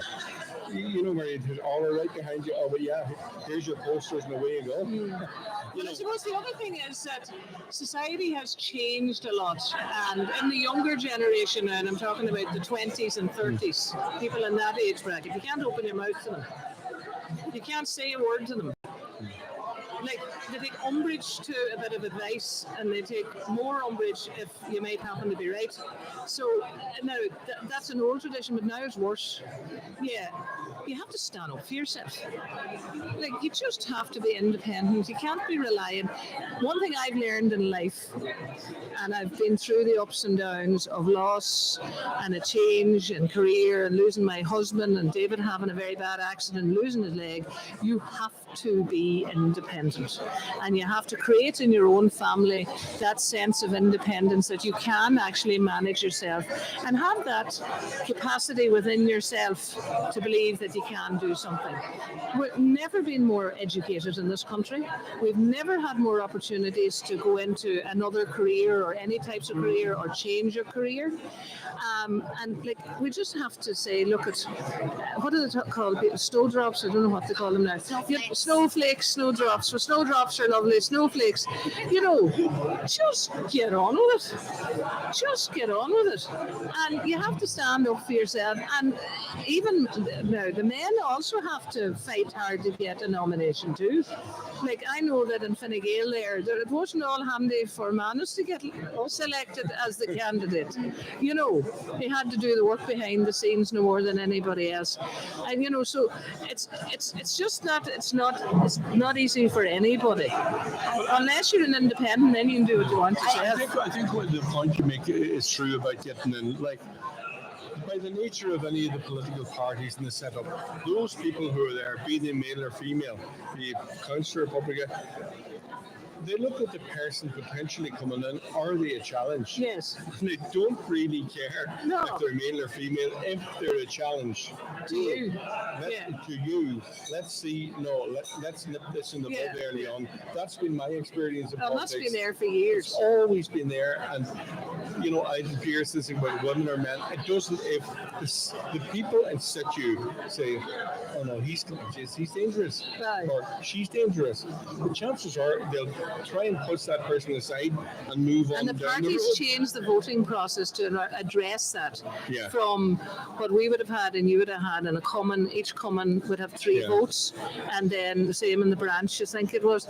Then they changed it to 1 person, 1 vote, and that changed the dynamic even more. It was to try and address one issue, which was that the sitting TD or councillor couldn't dictate the convention, and actually it nearly made it worse. It made it worse, and this is a problem for anybody getting through, because what happened then, it was costing other candidates or councillors, they would deny this probably, but what they actually did is registered umpteen people and their family, friends and whatever, and they had an even, as you're Mary, they had an even bigger block on the thing then. So I think the issue of people closing off things is an issue, but I think you're saying, why I'm asking you for it, I know when you were in there and other people in that time, it was tough. You had to hold your there, and you had to maybe, earlier on as we talked about, you had to maybe offend people by telling them. Well, the other thing is that and I remember the media criticising me for many, many years. I wasn't outspoken. I remember a couple of Barneys over here in the corner one time with some of the more feminist people in the media saying, oh, you're not standing up for this, you're too quiet, you're doing this, you're doing that. My view was I had 2 or 3 things to do in life. One, I had to represent an organisation and the views of the people that elected you within the organisation, and then the views of the generality of the public, and to reflect what the people of Donegal wanted. And it may not necessarily have been what something in South Dublin wanted, so there's that. But I kept a lower profile for a number of years, and I stuck at the hard work, which was the constituency work at the time. And I remember getting a lot of criticism about that. But it was once you served that apprenticeship, you were able then to move up the ladder within the party, within the organisation, on committees and things like that. But I had a good cohort of people around me, great people in the office, my own family, and all of that. Everybody's spoken about that as being very, very important, because it is like a business. It's a family affair, and your family have to be prepared to make the sacrifices as well. And I remember my mother going out to do the shopping several times. She didn't come home with the messages at all because she had a big pile of reps to deal with, and she sent somebody else to do the shopping. And people, I remember Mary O'Rourke telling me one time she was down in Dunn Stores and at Lone, and somebody said, "Oh, do you do the shopping?" And Mary was thinking, "Well, if I don't do it, then nobody else is going to do it. We'll starve here."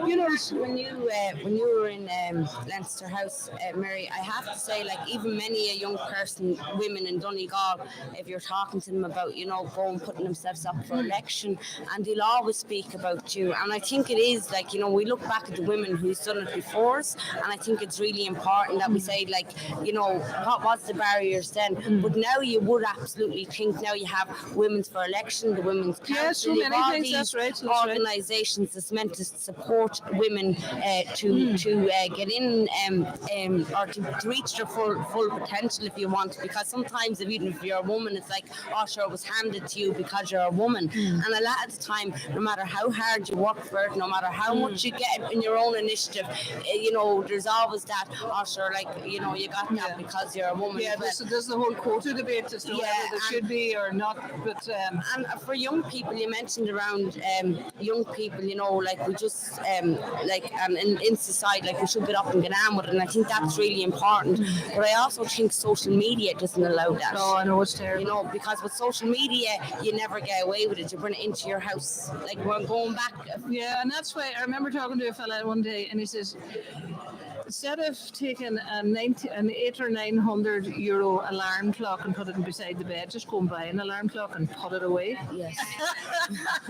And but we all fall into it. We're all tapping on the phone. I'm trying to see what's going on somewhere else. And if you lost your phone, you think you lost your hand. Yes. And at the same time, as I said, I was talking to Kieran Kelly there one day. I said, Kieran, these are for talking to people. Yes. But so many people don't talk to each other, and then things get misinterpreted. Yes. Through text or WhatsApp, and people misinterpret what you really meant, because it's very hard to articulate it by writing it. You have to say it, So. But I think our education has gotten better within the education system as well. Around what politics is, how you can get involved in politics, and I think that's really, really important. I have a little girl at home, and she's 4, and even yesterday she's saying to me, "Oh, Mammy, am I a good campaigner?" She did a little video for Jimmy. You were destroyed already, right? Because both of us are really interested in politics, myself and Liam, And she looked at me, we were having dinner yesterday, and she looked at me, "Oh, so Mammy, are you back in now?" And I'm like, "Oh, no, we'll start our campaign, darling. If we are going to start a campaign, I haven't made my mind up yet. We won't be starting until after Christmas, But again, children, I think are young, kids today are well in tune, well aware of what's going on around them, and it's how we speak to them. But again, you start them at a young age, and you're trying to empower them. And what I was saying earlier, you feel the fear every day. You do feel the fear as being a woman or whatnot that goes with that. Are you getting it right? Are you doing it right? And I'm sure to God, Mary, you had a lot of that going. Yeah, but it's a bit like going back to what we were talking about making a decision and about saying something, And the other thing is that you have to be a good communicator, but you also have to be a good listener. And you have to be able to try and bring people with you and make an argument as cogently as you can. And if they agree, they do. And if they don't, they don't.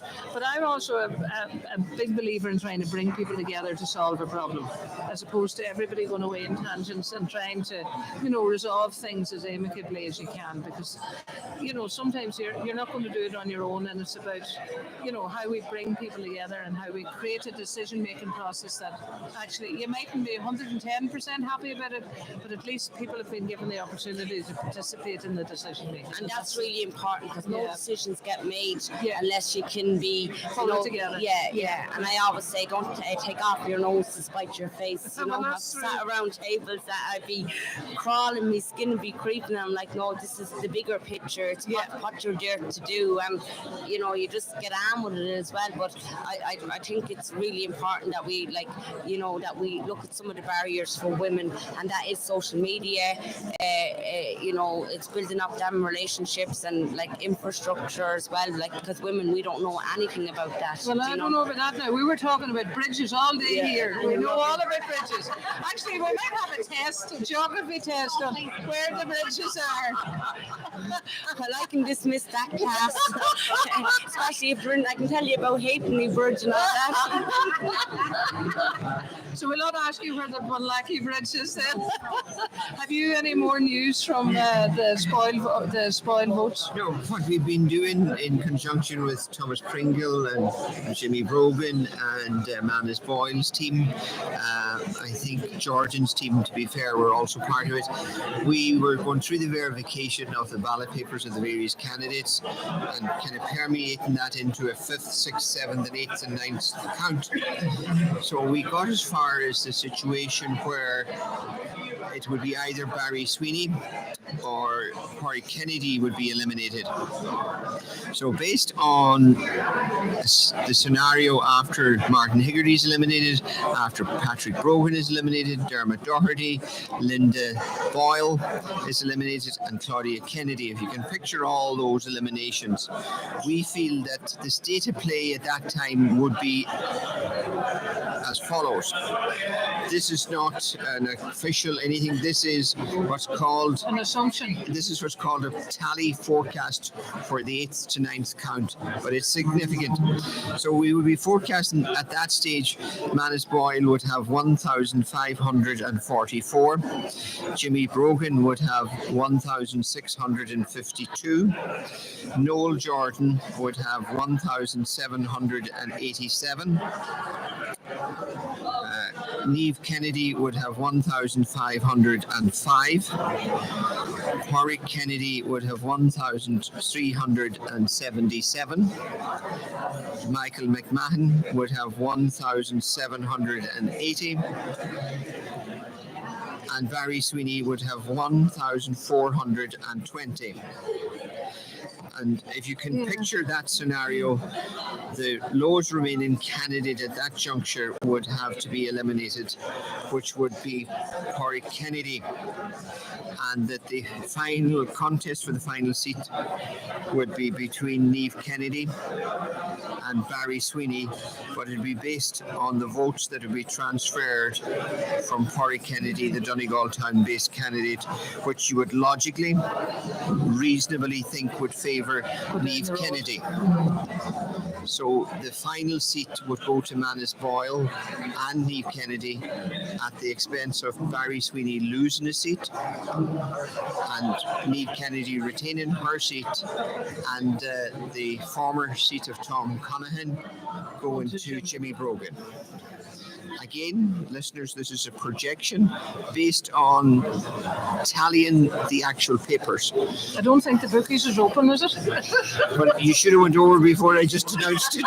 No, this is, so we have to. No, bring this it is up. all This is pure assumptions. speculation, and very, very early on speculation at that. It's a projection based on tallying. Now, there is one health warning. The papers belonging to John Malloy, which were 133, we hadn't visibility on them. They were missed in the process of the tally. And the papers belonging to Derek Vile, which again would favour Niamh Kennedy, were also missed. So I think what we can safely say between the elimination of Higgerty's, which we had very good visibility on those, and the elimination of Dermot Doherty, which we had very good visibility on them, which overwhelmingly favoured Michael McMahon. I think he was getting in and around 192 of them. And if you compare that to Barry Sweeney, we believe would only get 40 to 45. We have him down as 41 papers. He's not getting enough transfers from the candidates in the south to keep him in contention. He remains in contention, but he doesn't narrow the gap. And then the final determining factor, if this runs out according to what we tallied, would be that Corey Kennedy would be eliminated to determine the final seat between the candidates, and that, as we all agree, I think around the table, would favour Niamh Kennedy and Manis Boyle over Barry Sweeney. And what about Micheál Naughton and his? Well, this is based. Well, we expect him to go over the quota, either between a combination of John Malloy and Claudia Kennedy, but the surplus at any time that he will go over will be small, and it'll be small when you compare it to the 1,300 papers that would be distributed from Corey Kennedy. So the Corey Kennedy elimination would be key. And if you look at the eliminations that we did tally, for example, in terms of Corey Kennedy, he was getting 7 from Hegarty, he was getting 34 from Patrick Brogan, he was getting 10 from Dermot Doherty, 5 from Linda, and 1 from Claudia Kennedy. So whilst he does get transfers, he seems to be, on the face of this tally, getting 57, which is not enough. The lead that he'll have will be swallowed up by the volume of transfers that's coming from the other candidates. As it relates to what you predicted with Fine Gael's Barry Sweeney, that's very much what John Jared's been saying for the past 24 hours, more or less, is it not? Saying I didn't have any sight on them papers at all. No, I think it's interesting. There's a very small margin for error always along here, isn't there? I accept that. I think Vile helps Boyle and Kennedy in the same way that Malloy should help the two in the south of the county. There's a margin for error, and also when we get to that stage, we look at that stage. If we're looking at Kennedy's elimination at that stage, You're not to specify which Kennedy. Niamh. No, Oric, sorry. No, I'm starting to get confused. No, if we're looking at that, that really will depend on, like, we're pretty well down the list on exclusions at that stage, and the number of votes that will transfer 20 miles to Niamh Kennedy or 12 transfer over to Ballyshannon surely will be limited. Yeah, you would anticipate that. They'll be dead. We're just joined with Jimmy Brogan. We're running through the figures that John Campbell. I want to explain to him because he's looking confused. Brendan, you've lost it on yourself. But we're just running the figures through because it's only fair to tell him what we're doing. No, yeah, you just joined and you're halfway through and you weren't in tune with what we're at, or what Brendan has been doing. But again, for those listening at home, this is pure speculation. We're so early on in this whole process, and it's just, pure speculation, Brendan. Well, as I was saying when I was interrupted, we're running the figures that we tallied, which you were part of, along with the Boyle team and that.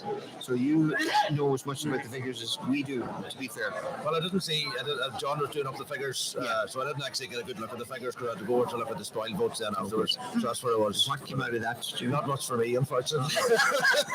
So Jimmy, you're by all accounts in a great position so far. Yeah, well, I'm happy enough with the vote I got yesterday, and the transfers seem to be going okay for me. So I'm not listen, nothing as you said, it's all speculation, but I'm hoping that the speculation will be true and that things will go well. towards the end of the day.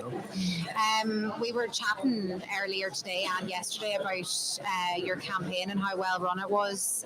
You're one of Brendan's top performers as it relates to the Donegal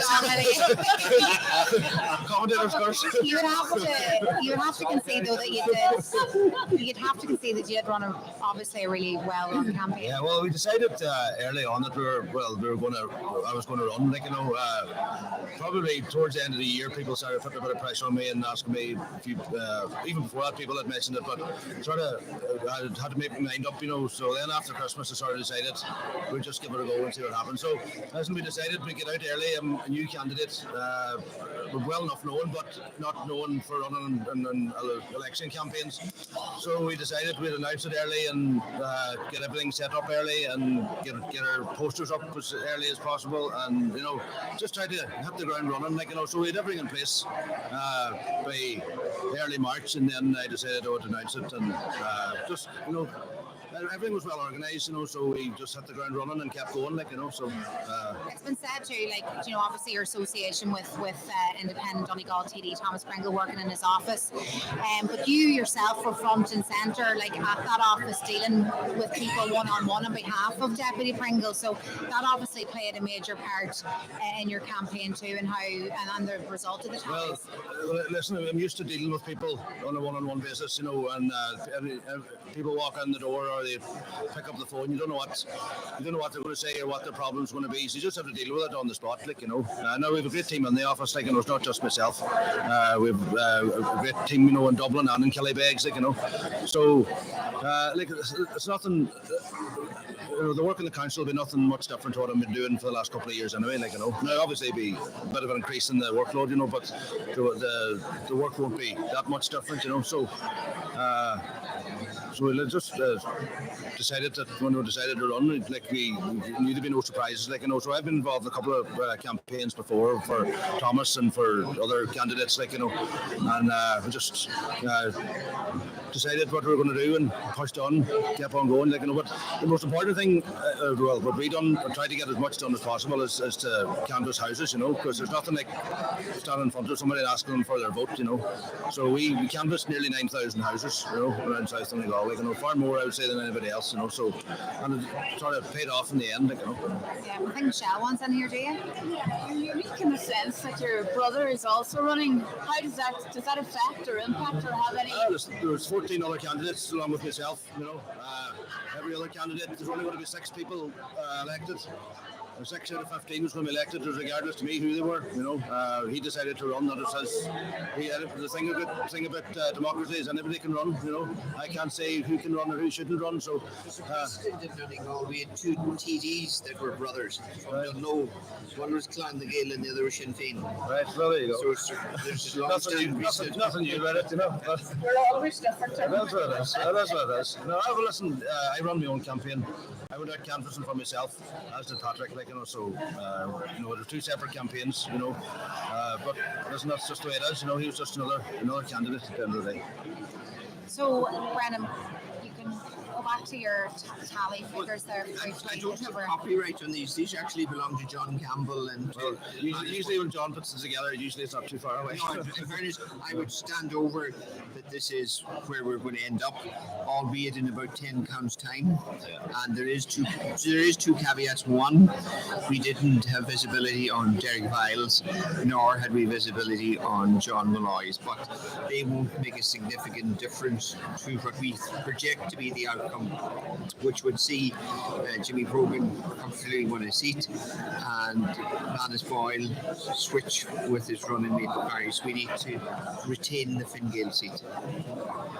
I don't think you'll argue that. That's like from morning it sort of looked, you know, just geographically as well, you know, the way Barry Sweeney is situated in Ballyshannon. There's not, you know, the majority of the people heading up that direction are Bundoran, and some Mickey McWahans probably benefit more from them. Like, you know, we probably get a few votes, but after that, then there'll be nobody really to go out up there. You know, the majority of votes for people going out are down this side of the county.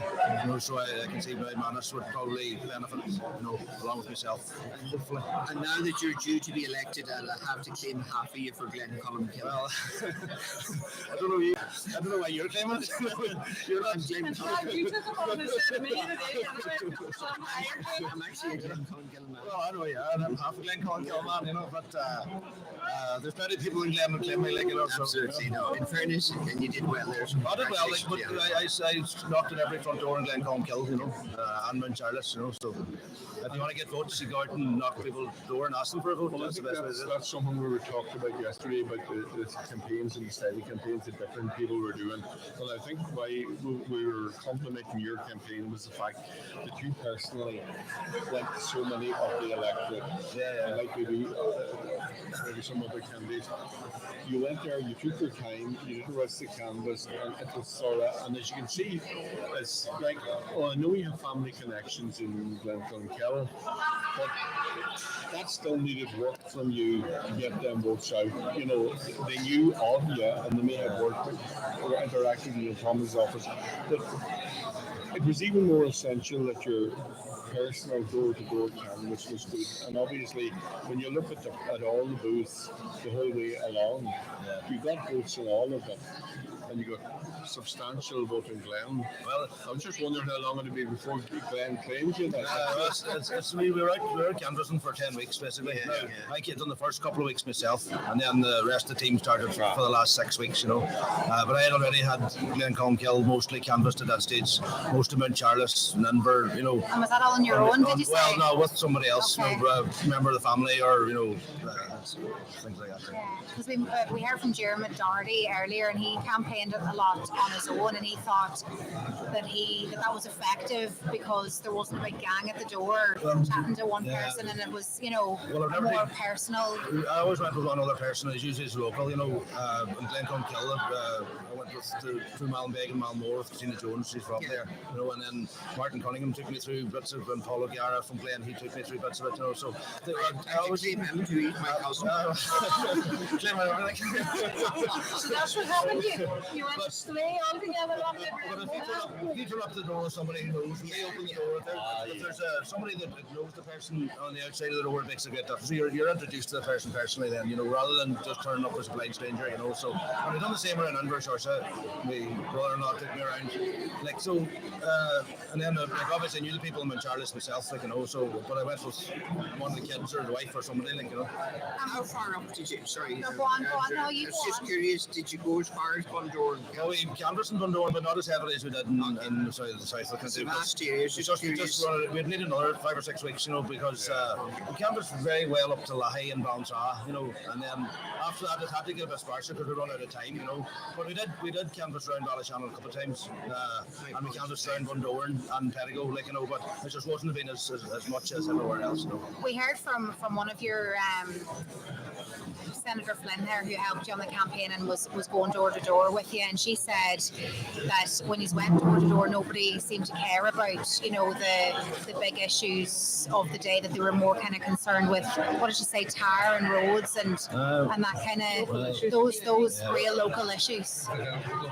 A lot of people very, you know, interested in like things like housing and healthcare and stuff like that. You know, that's the big issues of the day. Like, you know, nearly most of the houses we went to, people were worried about houses if they're older people, where their children and grandchildren were going to live. You know, so a lot of people themselves are renting houses, or, you know, and just not very stable accommodation. Like, you know, so that's the big issue of the day. Like, you know, a big issue we found anyway. And then healthcare, of course, but like obviously in the council, there's not enough we can do about the healthcare. We know the healthcare is a mess, like, you know, but there's not a lot we can do about it at the council level, you know.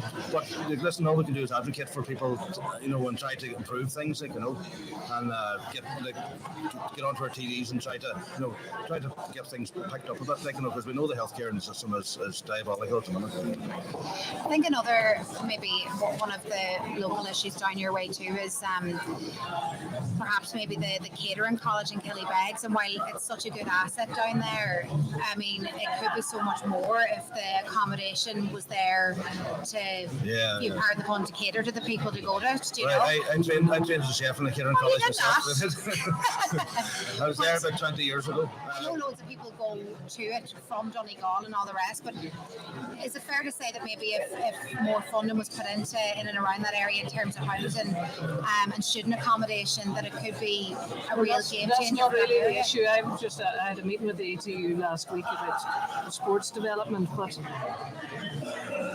one of the issues is, and Jimmy's not a chef anymore, so he's creating one of the problems in that there's not enough people in the catering and in the hospitality sector. It's a very difficult job. Are they not put more trades into the college? Yeah, so they're going ahead now with 3 new classes for electricians, and thanks be to God, they're going to be able to get plumbers, which is great. Which is one of the most difficult trades you could ever find in the whole wide world.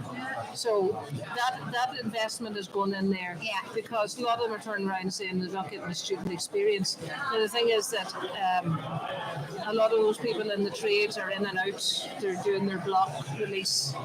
They're not really there for student experience. They might want a wee bit of it, but they want to get finished and want to get their things. But look, that college has produced some very, very fine chefs, some of the greatest reputations in the world. Thanks very much, Mary. Well, you're not going back too soon. But you know what I mean? You're there. Look, you all participated in Olympia, won gold medals. Like I remember, what do you call him in Black Lion? Nevin saying he wasn't good enough to get into Kelly Bay. Do you remember that? So it has and had a fantastic reputation, but there's just not enough people wanting to get into that hospitality trade, and it's so vital, especially in a tourism county like here. If you look up anywhere now, they're all looking for chefs and cooks and people in the hospitality sector. It's such unsociable hours, so yeah, that's the issue. This is the work-life balance. There's not much work-life balance in being a chef. You know, you have to work. Go to work when everybody else is off. You know, that's just the way it is. You know, but it suits people. I love the time I was chef. I'm like, you know, but it suited me okay when I was younger. But when you have kids, it just doesn't suit. You know, you need to be there in the evening to take the kids to football, and you need to be there in the weekends to go places with them and stuff. And it just doesn't suit. You know, now some people work around it. You know, but it doesn't suit everybody. People tell you not many days much time now, isn't it? Well, the kids are a bit older, right? That's right. Yeah. Well, Jimmy, thanks so much for joining us. No problem. We will be talking to you later on, hopefully, as well. Well, thank you very much for dropping in and having a wee chat with us. Thanks very much. You can relax for a moment, Jimmy. For the time being, that was independent candidate Jimmy Brogan there popping in for a wee chat, who's doing very well by all accounts. Consistently with well your throughout. severe health and safety warning tallies. Yes. Well, look at the tally is exactly what it pretends to be. It's an estimate or a projection of the votes that we viewed, and the votes that we viewed over the last 3 hours. And we highlighted this morning that we would have oversight of that, and from that we would make a projection. So clearly, the projection that we're making is that there will be 2 switches. We anticipated the seat of Tom Connor was going to be filled. It's going to be filled by Jimmy Brogan. And the second switch will be the Fine Gael seat will be won by Manis Boyle, and that the sitting councillor Barry Sweeney will get caught on transfers as the count progresses. We had a text in there as well. A listener was asking, when should we expect the first result from Donegal? We'd love to know. It must be nearly ready It's now. not. Is it It's not? far from it. There's still pigeonholing. The verification done, but they'll start the actual count again, I think. The verification of ballots is one thing, and the certification of the count is the next. It looks like it's going to be well after 6 o'clock, isn't it? I would say so. We did say that 6 to earlier, 7, yeah. and that's why we focused on oversight of the verification. Otherwise, we would be sitting here looking at one another, although it is pleasant to be looking at one another around this table, but it's not what the listeners want to hear. Yeah. Somebody also asked, could you please read out the transfer tallies from Donegal ELA again, please? Thanks, but that's further. This is further developed now since then. This whole projection thing that we've done. No, we've done that. Sorry, that's an old text. Another text says, big thanks to the staff in the St. John Bosco Centre. Great coverage, great panel. Best wishes to whoever is elected. It's all a learning curve. It absolutely is a learning curve. I've learned so much the last couple of days. Brady Redigan. Do we have any update as it relates to Letterkenny and how people are doing? And No, I know we have plenties, which is Michael Collum and McClafferty have both been elected. Okay. Like we didn't expect Michael McClafferty to go as high as what he did. Yeah. He was in the first count, wasn't he? Yeah. He was, yeah, and that's absolutely spectacular. Personal achievement for him. Yeah. We asked the question yesterday if he remained with Fine Gael, would he be in that position where he is now today? That'd be a matter for John Jerry Campbell. He's not on the phone. He's not on the phone. He's asking. Back in the day, that's all do as you, the president director. So there's a bit of movement elsewhere, which is good to see. We'll find out from your opposition if there's any answer what's going on in Letterkenny. Yeah, so at least there's a bit of movement in Glenties anyway with Micheál Collum. He was always going to top the poll, really. That wasn't without doubt. But I'd say the story of the day is how well Councillor Michael McClafferty rode in not too far behind him. It is. It's amazing because if you look at his geographical location, Dunfanaghy, maybe on the border with Carrick, Gartha but he's Dunfanaghy primarily. It's not where the big vote is down there. And then the fact that the previous occasion he was elected by Fine Gael, he switched to independent. More often than not, that doesn't work. It worked very well this time. And I don't think any electoral pundit would have expected him to do as well as he's done. I think, from what I can gather down there, I think there's a lot of Fine Gael people will gravitate towards him with problems and that because they felt, that he was a very approachable, genuine fella, So it's a magnificent performance in fairness. In contrast to that, the story of the day, I understand in the Milford local electoral area is John O'Donnell's vote has been absolutely decimated compared to last time round for someone who ran away with it the last time and topped the poll. I don't have the exact figures in front of me, but he's down by at least a fraction of what he was last time round. I don't know if you know that, Brennan. I know you were chatting to somebody there. John O'Donnell's vote. Did you hear about that? It's expected. No, that's the story of the day coming from Milford, that his vote is a fraction collapsed from what it had been, like from someone who... If you follow TikTok and you follow all those things that you shouldn't be following, you were nearly convinced that he had a quota of immigrants supporting him. Can I say that again? Did you not hear me? No, if you follow TikTok and if you follow all those social media posts, you were nearly be convinced that John O'Donnell had a quota of immigrant votes. Not that we should be singling out any particular vote, but that was the perception, or at least that was the political rumour that was doing the rounds. Well, it's definitely the story of the day coming out of Milford, and Declan Meehan, I understand, has topped the poll, or is going to top the poll there. Trebled his vote from the last time, apparently, which is phenomenal. I was speaking to him yesterday, and he was in shock about it himself. Such is the modesty of the man, and it's a phenomenal result. But then, in the last 4 to 5 years, Declan Meehan has, he's been on certain media outlets. He's been doing so well, commentaries, and that he hasn't gone away. No. It has worked out for him. And as well as that, like, his work can be seen in the local area. That's what a lot of people down there were saying in the run up to the elections. He's actually on the ground. He's also his own house is actually affected by mica, so he ran with 3 hats. He was an independent. His house has been affected by mica. He's a community worker. He ran last time, so this time when he came out, he just cleared the hurdles and did. I don't think anybody expected him to do as well as what he did, but the work was put in. I actually didn't know that about him, about his house having been affected by mica, so naturally that would have been a big draw for a lot of people who are affected by it as well, in and around that area. Actually, I don't think that I heard one politician speaking on radio that didn't address mica. Every single candidate in the country has been mica focused, and a lot of them have been impacted as well, It's it's a very emotive issue, and Declan Meehan has been quite vocal about it on Micah. It's a bit, but maybe, in terms of some candidates, would you say that it's a bit too little too late to be vocal about it, considering that they've, formed their own party now and are sweeping the floor up on some parts of Donegal as a result, that sort of a way? Yeah, absolutely.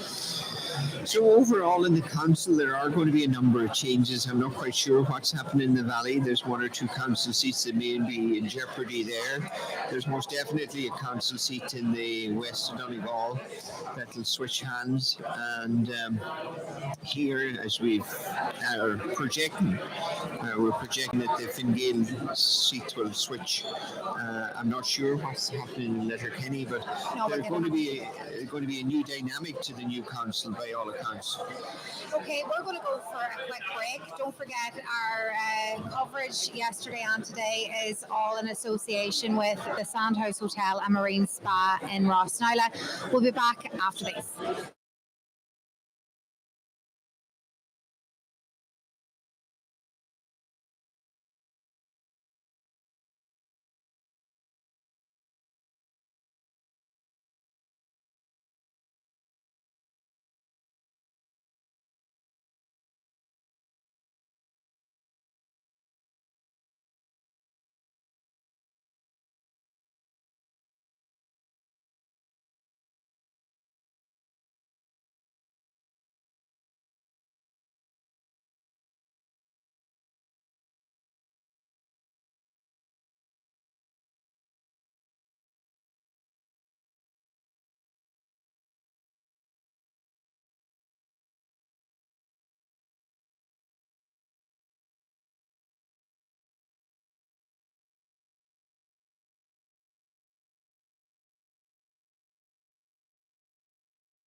Okay, you're welcome back to our coverage of the count here on the Donegal ELA in the John Bosco Centre in Donegal Town.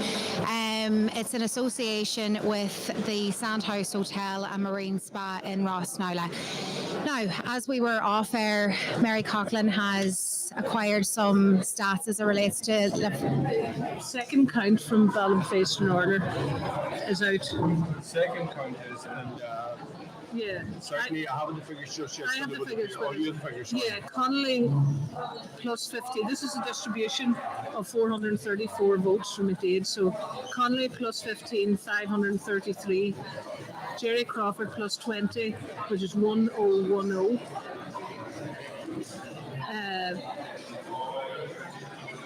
Now I'm stuck. I can't even read my own writing. Harley plus 24, which is 1285. Gary Doherty plus 22, which is 1215. Frank McBurty plus 54, which is 1253. McConnell plus 91, which is 971. Tony McDade plus 13, which is 638. Patrick McGowan plus 27, which is 1198. Dakota, what's her surname? McMenamin plus 35, 874. Scanlon plus 48, which is 1458. And Ward, 100% redress, plus 59, which is 939.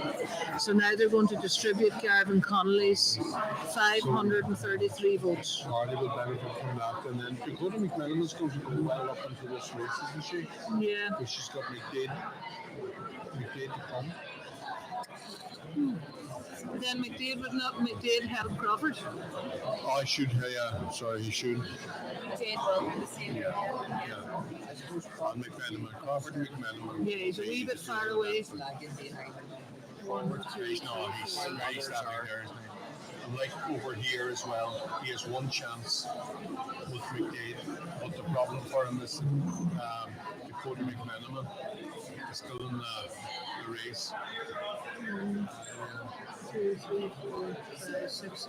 Yeah, you could have a casualty. I think it will, yeah. Absolutely, Karen, yeah. Based on the fact that nobody thought that Scanlon man would have cleaned every box that there was going and then fin, you know. But anyway, they're on their second count. We haven't even started our first count. You were asking me about Letterkenny, and they haven't the first count either. Okay, at least we're not But Milford is finished, so Milford will be Declan Meehan and Porrick McGarvey and Liam Glennie. That'll be the three. So the big story, as we said. 2 and 20s. So it'll be nice to get a wee start here, you know. I'd like to get home today. We're joined now by Donal Sweeney, who was integral in Martin Hegarty's campaign, Fianna Fáil candidate. Donal, how are you? Not too bad at all. I'm sure you're, like, for Martin's first time out, you know, he's on 749 first preference votes as it relates to the tally. It's still an excellent result for his first time out. Oh, fantastic altogether, but he worked very hard as well. He worked very hard, you know, and he's a very young family, you know, he has 7 lads, 2 kids, 5, 4 and 3, Save, Russia and Ireland. You know, when they moved back to Dublin 4 years ago, and Madge will be from Kilmany, but in fairness to him, he would commit to go as well, big commitment, as you know, and then he put in really hard work now this last 8 weeks. I mean, it's a fantastic offer, you know, and he got a great response for the first time out, because he was not really known, only maybe in his own parish. And we had a Chorley County meeting in Killybegs, and he met then, you know, it's a great turnout to that. So people got behind him as well, you know. So for the first time, candidate was excellent, you know, and he's a great community man. He's manager of the Shelter Accommodation Block in Carrick, involved in the Parish Council, involved in the Parents Committee, you know. So he's a really good community man as well. So I would hope that, you know, the next 5 years' time he'll go again, you know, because he's a big, excellent man for everybody, not just his own parish, but, you know, the whole area, you know. And it has a big commitment. I never realised I went out before cameras, but not as much as this time. And my God, about it, I says, anybody that does this, I tell you what, I think they deserve a medal. Because I did a big slog now, there's no doubt about it, you know. And fairness now, you know, very good people as well, all the candidates. I've been talking to a lot of them today there, you know, fantastic people as well, you know. He's had a tight bit of ground to cover as well for the campaign. Oh, we covered, I tell you, we covered the big area, Glen and Kilcar, and all the way out to Donegal out there as well. You know, it's a big area, and my God, you know. But we're very lucky in this area, Donegal as well, the southwest. We're very good representatives as well, you know. And everybody does work hard, you know, the sitting councillors and, you know, things changing that as well, you know. And we've got great guidance now, in fairness, from me as well. And she could bring you at any time, you know. And that is, I'm telling you, seniors, could be early or late then. I don't know where she gets the time. In fact, I think she rang and the ELA gate that Kilcar went down, of course, won it last weekend. But she was at the Donegal game against Cork. She went to the Kilcar semi-final, and then she was in Dublin at the hurling final of the Racket Cup. And when she rang us, it was 11-12 o'clock, and then she was Oma, organising the following day with cameras brothers. So anyhow, you know. Oh, Mary, you don't get enough credit, really, do you? No, she's a fantastic work. My halo's tilted a little bit now, I think. Well, no, I'm afraid. So it's amazing, you know, for somebody that's been in politics so long, that she still has that massive commitment to it as well. Yeah. Which is brilliant, you know, so important, you know. And you mentioned there that Martin Hegarty may run again. Well, we're hoping now, you know, it's really early days yet, you know, but we're hoping now, because he has a massive interest in politics as well. And he's very, very tuned in on local issues and national issues as well, you know. And he would be, you know, so he is a very, very, and anybody that met him at the doors would say the same. I got phone calls afterwards from people who were so impressed with him, you know. So I think he will, you know what I mean, that's enough.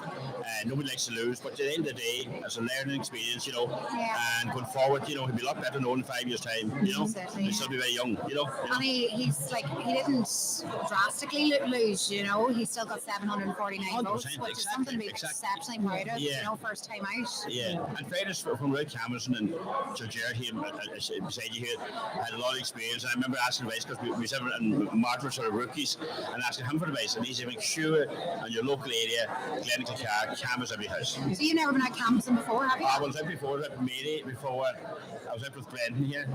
I was out with Michael Knox, I think, as well. I was out with a whole lot. You're a seasoned canvasser, so. It's a very well paid job, you know. You get fantastic dinners.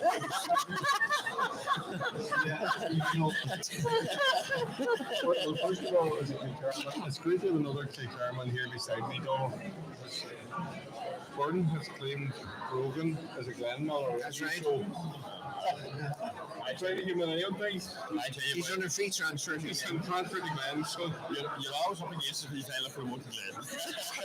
Especially if they have a connection with somebody. I want to say, in fairness, I think Martin's performance was a great performance for the first time out.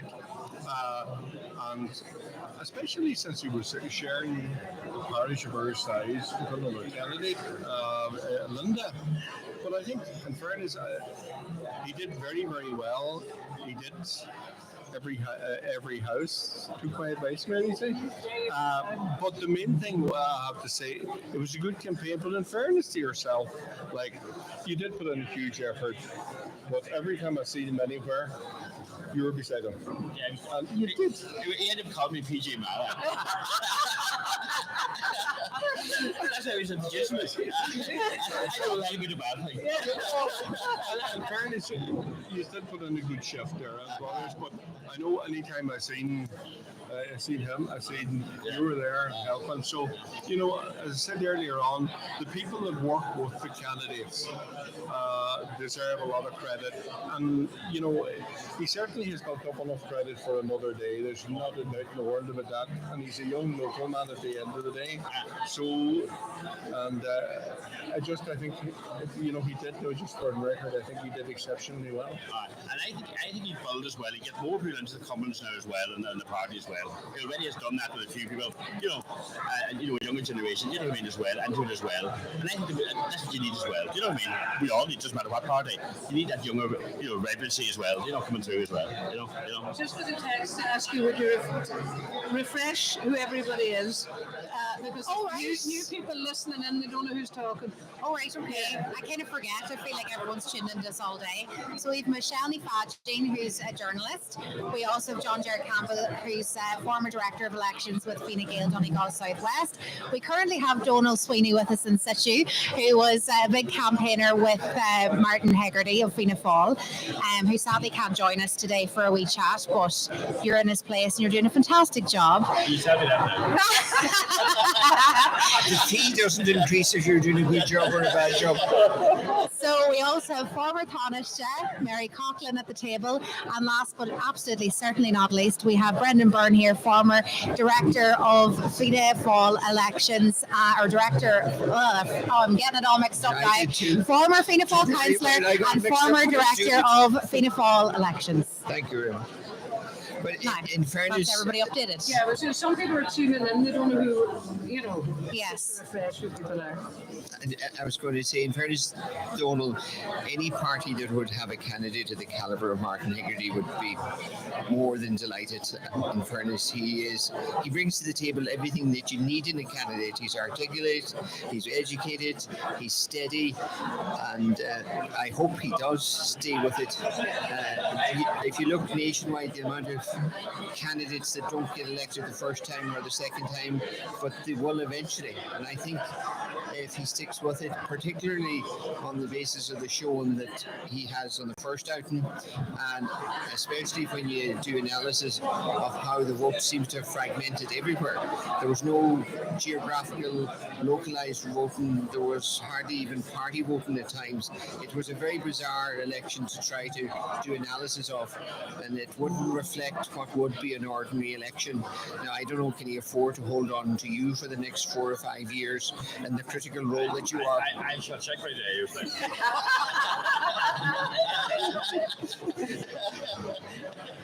Donald, we were chatting earlier to different candidates as well about the crack along the way canvassing. I've no doubt that you had plenty of crack the last 8 weeks, did you? Oh, we did. We most certainly did.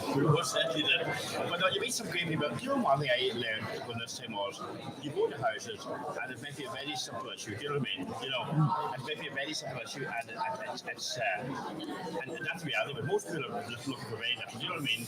Or very different thing. You know what I mean? And fairness now, maybe Martin was very fast. He's able to follow up on these things as well. You know, maybe touch base with me or whatever to get things sorted as well. You know, so that's why I discovered. And you meet people. People love to meet the candidate as well. That's the big one I see as well. Loved it. And the better people who make it the house and all that kind of stuff as well. You know, fantastic. You know, and more of that. You know, that's why I think as well. I think another generation out canvas as well. It's so important to see young people at canvas, teams at canvas. You know. Nowadays, the most people visiting each other's houses, as we all know as well, has dropped away. There as well. And I think the social aspect of it is so important as well. You know, so. And did you have a younger cohort out with you? I mean, Martin took a few. Martin, You're all right. But I wouldn't answer it now, maybe. It's only But I mean, if it's number for the national job, there's a vacancy as National Director of Elections. You're in the shortlist. I don't want to broadcast it. Is the mic on?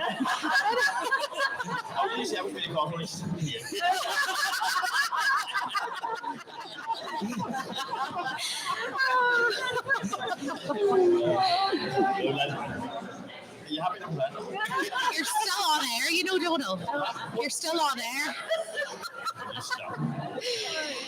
If you do need to take that call, that's fine. I think that the issue is, you're absolutely right. People don't visit people anymore. I understand. Somebody comes to the house. You know, years ago, people used to look forward to people coming to visit. And, you know, that interaction is great and to meet people. The other thing, from COVID's point of view, a lot of people still don't go out and don't mix as much as they used to. It's out of the habit of it.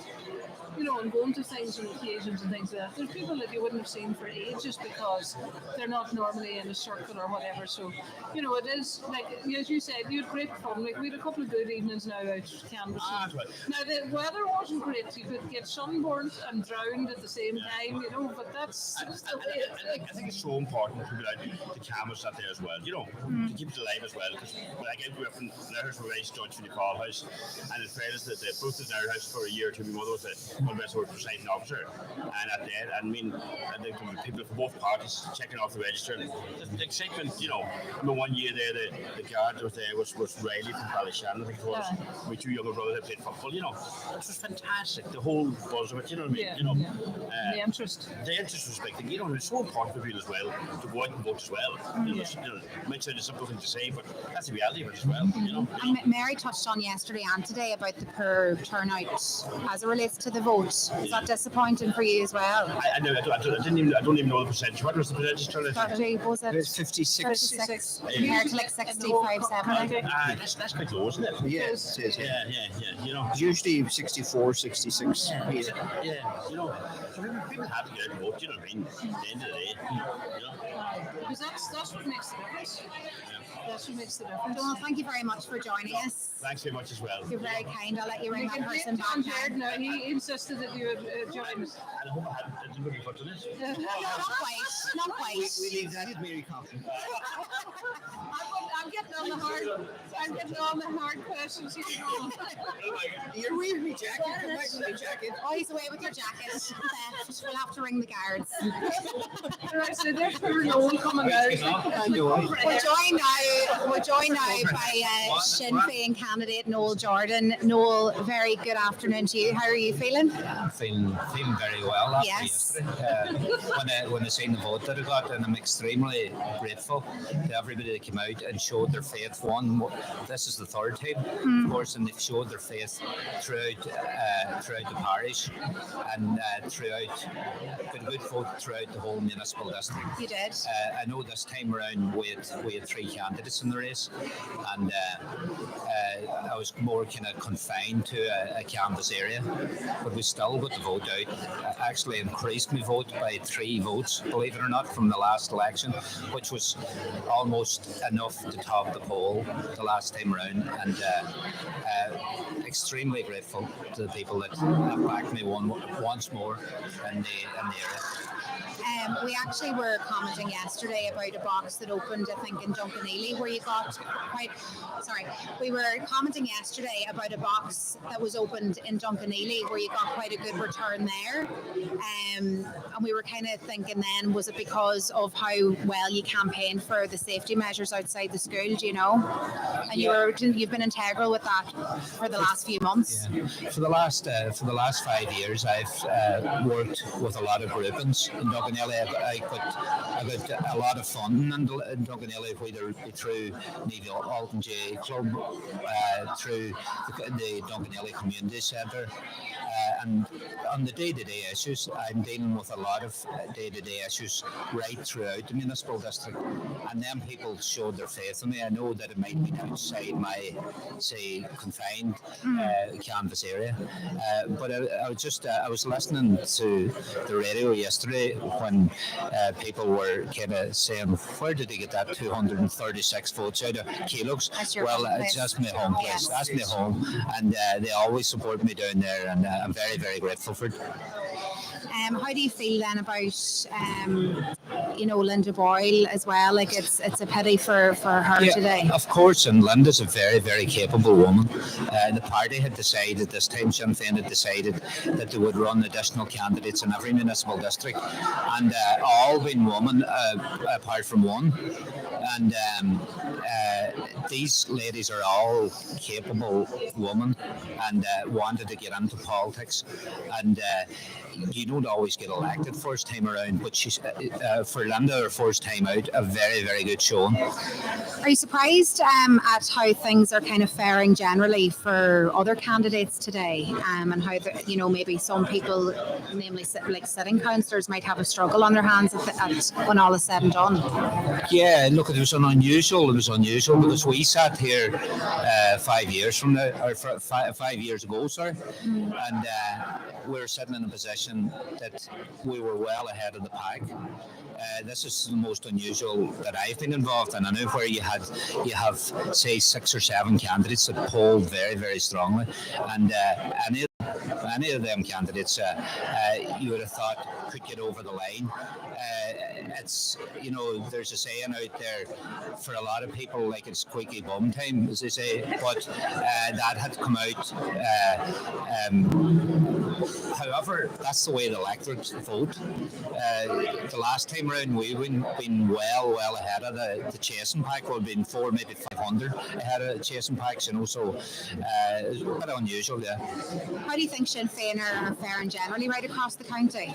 Well, look at sometimes in politics, and as you know, former politicians beside me here, like you take that risk of running additional candidates. That's to widen your voting base, and sometimes it pays off, and sometimes it doesn't. Maybe this time it's just it's not going to pay off in additional candidates. When did you start your canvassing this year? Well, we've started around say 9-10 weeks ago, and I have to commend a huge canvass crew this time. People that are all mad to get passes in here this evening, but it was we had a very large crew out with us, and what we concentrated this time on was that we took people from the outer areas that are members of the party, of course, but the others are not. It was very important to be on the door with somebody from that area, and that was a big factor, to get the vote out again, And you obviously feel like that was ultimately one of the key aspects in a good campaign, then having somebody local at the door with. Yeah, of course so, because it's hard to beat that personal. I try to be in as many doors, but it's not possible to be in every door. There's a lot of candidates who would have said, we've done 8,000 or 9,000 doors. I wasn't counting the doors, but I was counting how many I spoke to. It's personal, and you just wouldn't get around that amount without a big team. Are you concerned then for maybe some of your fellow sitting councillors, or?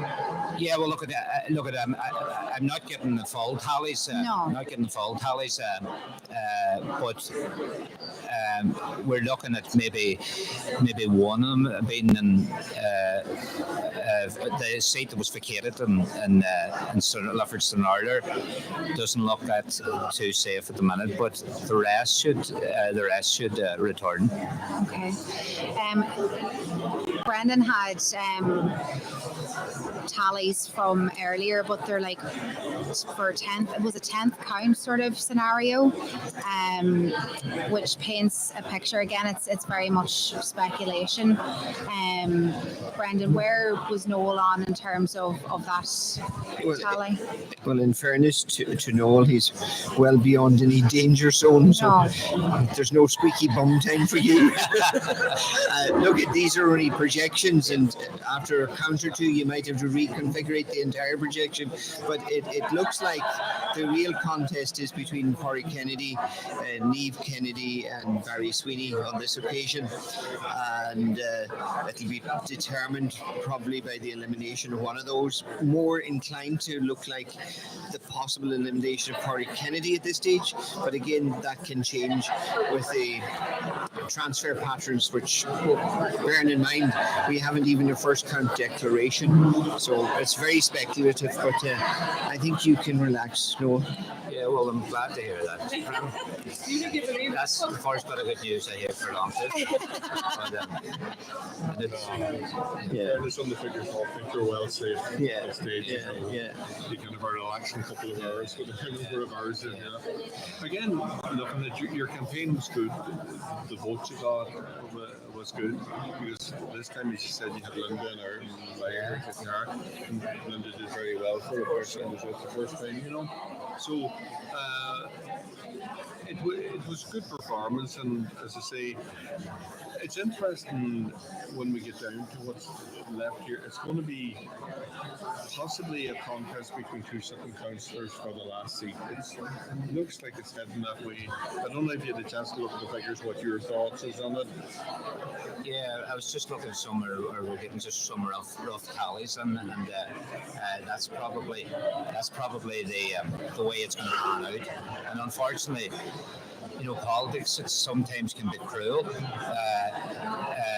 and you know, if the tallies work out, the tallies that we have, if they work out, they are two damn good councillors. You know what I mean? Two damn good councillors. But that's the electorate. The electorate. Sometimes it works in your favour, and sometimes it doesn't.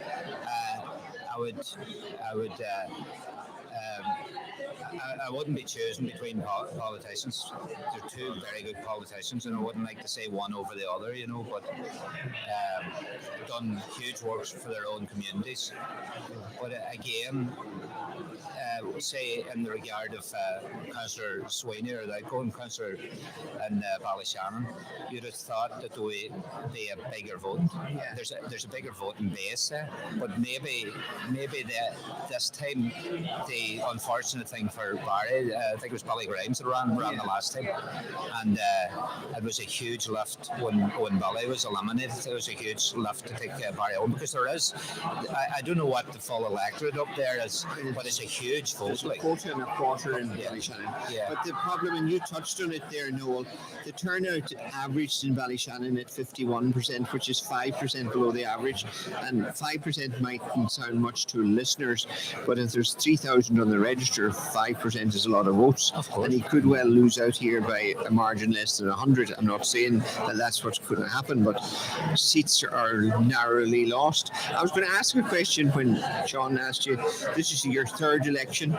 Is it getting any easier or harder? No, it's not getting any easier, because, you know, it's what the demands is on a councillor anymore. You know, there's total different demands. And, you know, I was listening all morning, he's talking about, you know, what is the future of politics, and what's the future of your canvas? Is it going to be on social media? Because it's all been driven towards social media, and that, to me, there was a number of questions. You had a couple of ladies on here today, elected reps, and they were saying, why does women not get involved in politics?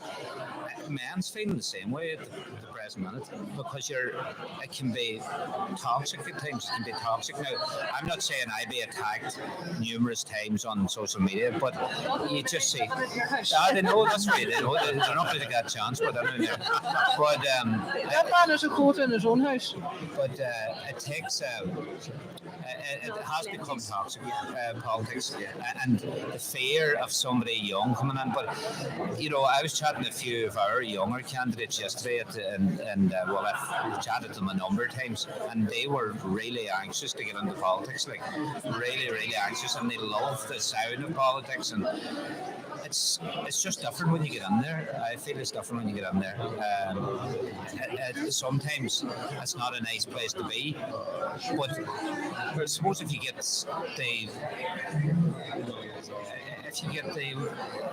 probably the practical sense of politics, where you know what you're doing, you're out to work for the people, you're doing them day-to-day issues, that's grand, but there's so much more demanded along with that now. The communities are saying, if you can't get us investment into our areas, you know, they're kind of treating you like a they're treating you and they're saying, we need to get investment in here, and it's not easy at a local level to do that, but fortunate for me, I've been heavily contributed to a number of major projects throughout the Donegal MD. But there's one warning I give to anybody coming into any municipal district at the minute, is that unless you work together, you won't achieve. So that's a big message going out there. That's absolutely important. And I like from going to your meetings in the Donegal MD, I've really witnessed that you very much work together, party aside and all the rest. It's very much a team effort, and it has been. Yeah. Look, you have witnessed it, and you see, and thank Ocean FM, because without Ocean FM, for us to get our message out there, we have to, I suppose, rely on social media to get it out there. But you have been a huge help to any local rapper to get their message out to the general public.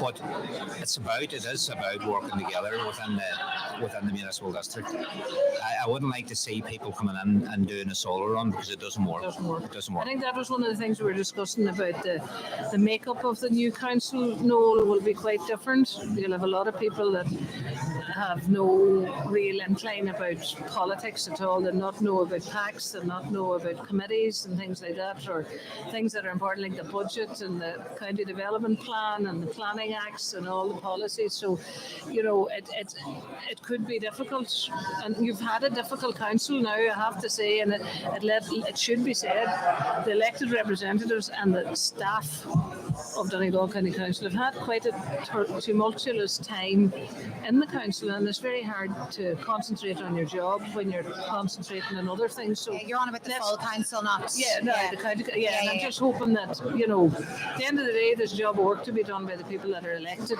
and they have to be able to be allowed to do their job, and that's fiercely important too. Yeah, look, it's not acceptable for any candidate to come in to try to disrupt meetings. What you're doing, you're not making no ground. You're sitting there, and look, we've seen, and you have witnessed this, meetings being adjourned after meeting adjourned down to maybe a couple of individuals. Yeah. Like, it's not on. People didn't put you into an elected representative position. They put you in there to work for them. They didn't put you in to sit about and do nothing and say, well, we had to adjourn the meeting over somebody trying to disrupt meetings. Yeah, that's been a challenge, I would say, for not just you, but for all other local representatives, for trying to get work done and motions passed and all the rest. I mean, I've been to a lot of those full council meetings as well, and it's also really disheartening for even the media to be like, oh, sure, we're going to be here for another hour and sitting about and that sort of thing. It's disruptive. It has a knock-on effect, is what I'm saying as well. Yeah. Because, like, going back to what I said about municipal districts are working, in my opinion, because if you had the municipal districts, I don't think you can achieve as much at a county level, because you have 37 members down to 6 members, comparing to 6 members at a local level. You find that you can get through a lot more work, and you can achieve a lot more by the municipal districts. A lot of people would say we must stay town councils. It's probably, but I wasn't fortunate to be on a town council. I was fortunate, and we were never fortunate to be beside an urban town. So we didn't know any different at the time, But the municipal districts, in my opinion, does work. Yeah. Another thing that's different, I know in a show and do it as well, but another thing that used to differently is that you don't have a full load of motions every month, for those meetings. You just go in, you talk about the different issues under roads and transportation or whatever else, which, do you think that it works better than having maybe a list of an agenda of motions? Yeah, because I'm not saying motions are worthless. Emotions well worth taking in, but you still can achieve the same thing by raising it at a municipal district. We just got word there that the first count will be in about 5 minutes' time. Okay, so we'll continue with that. Yeah, so we were on about motions. They're not worthless now, but motions, we can, by raising something in the chamber and by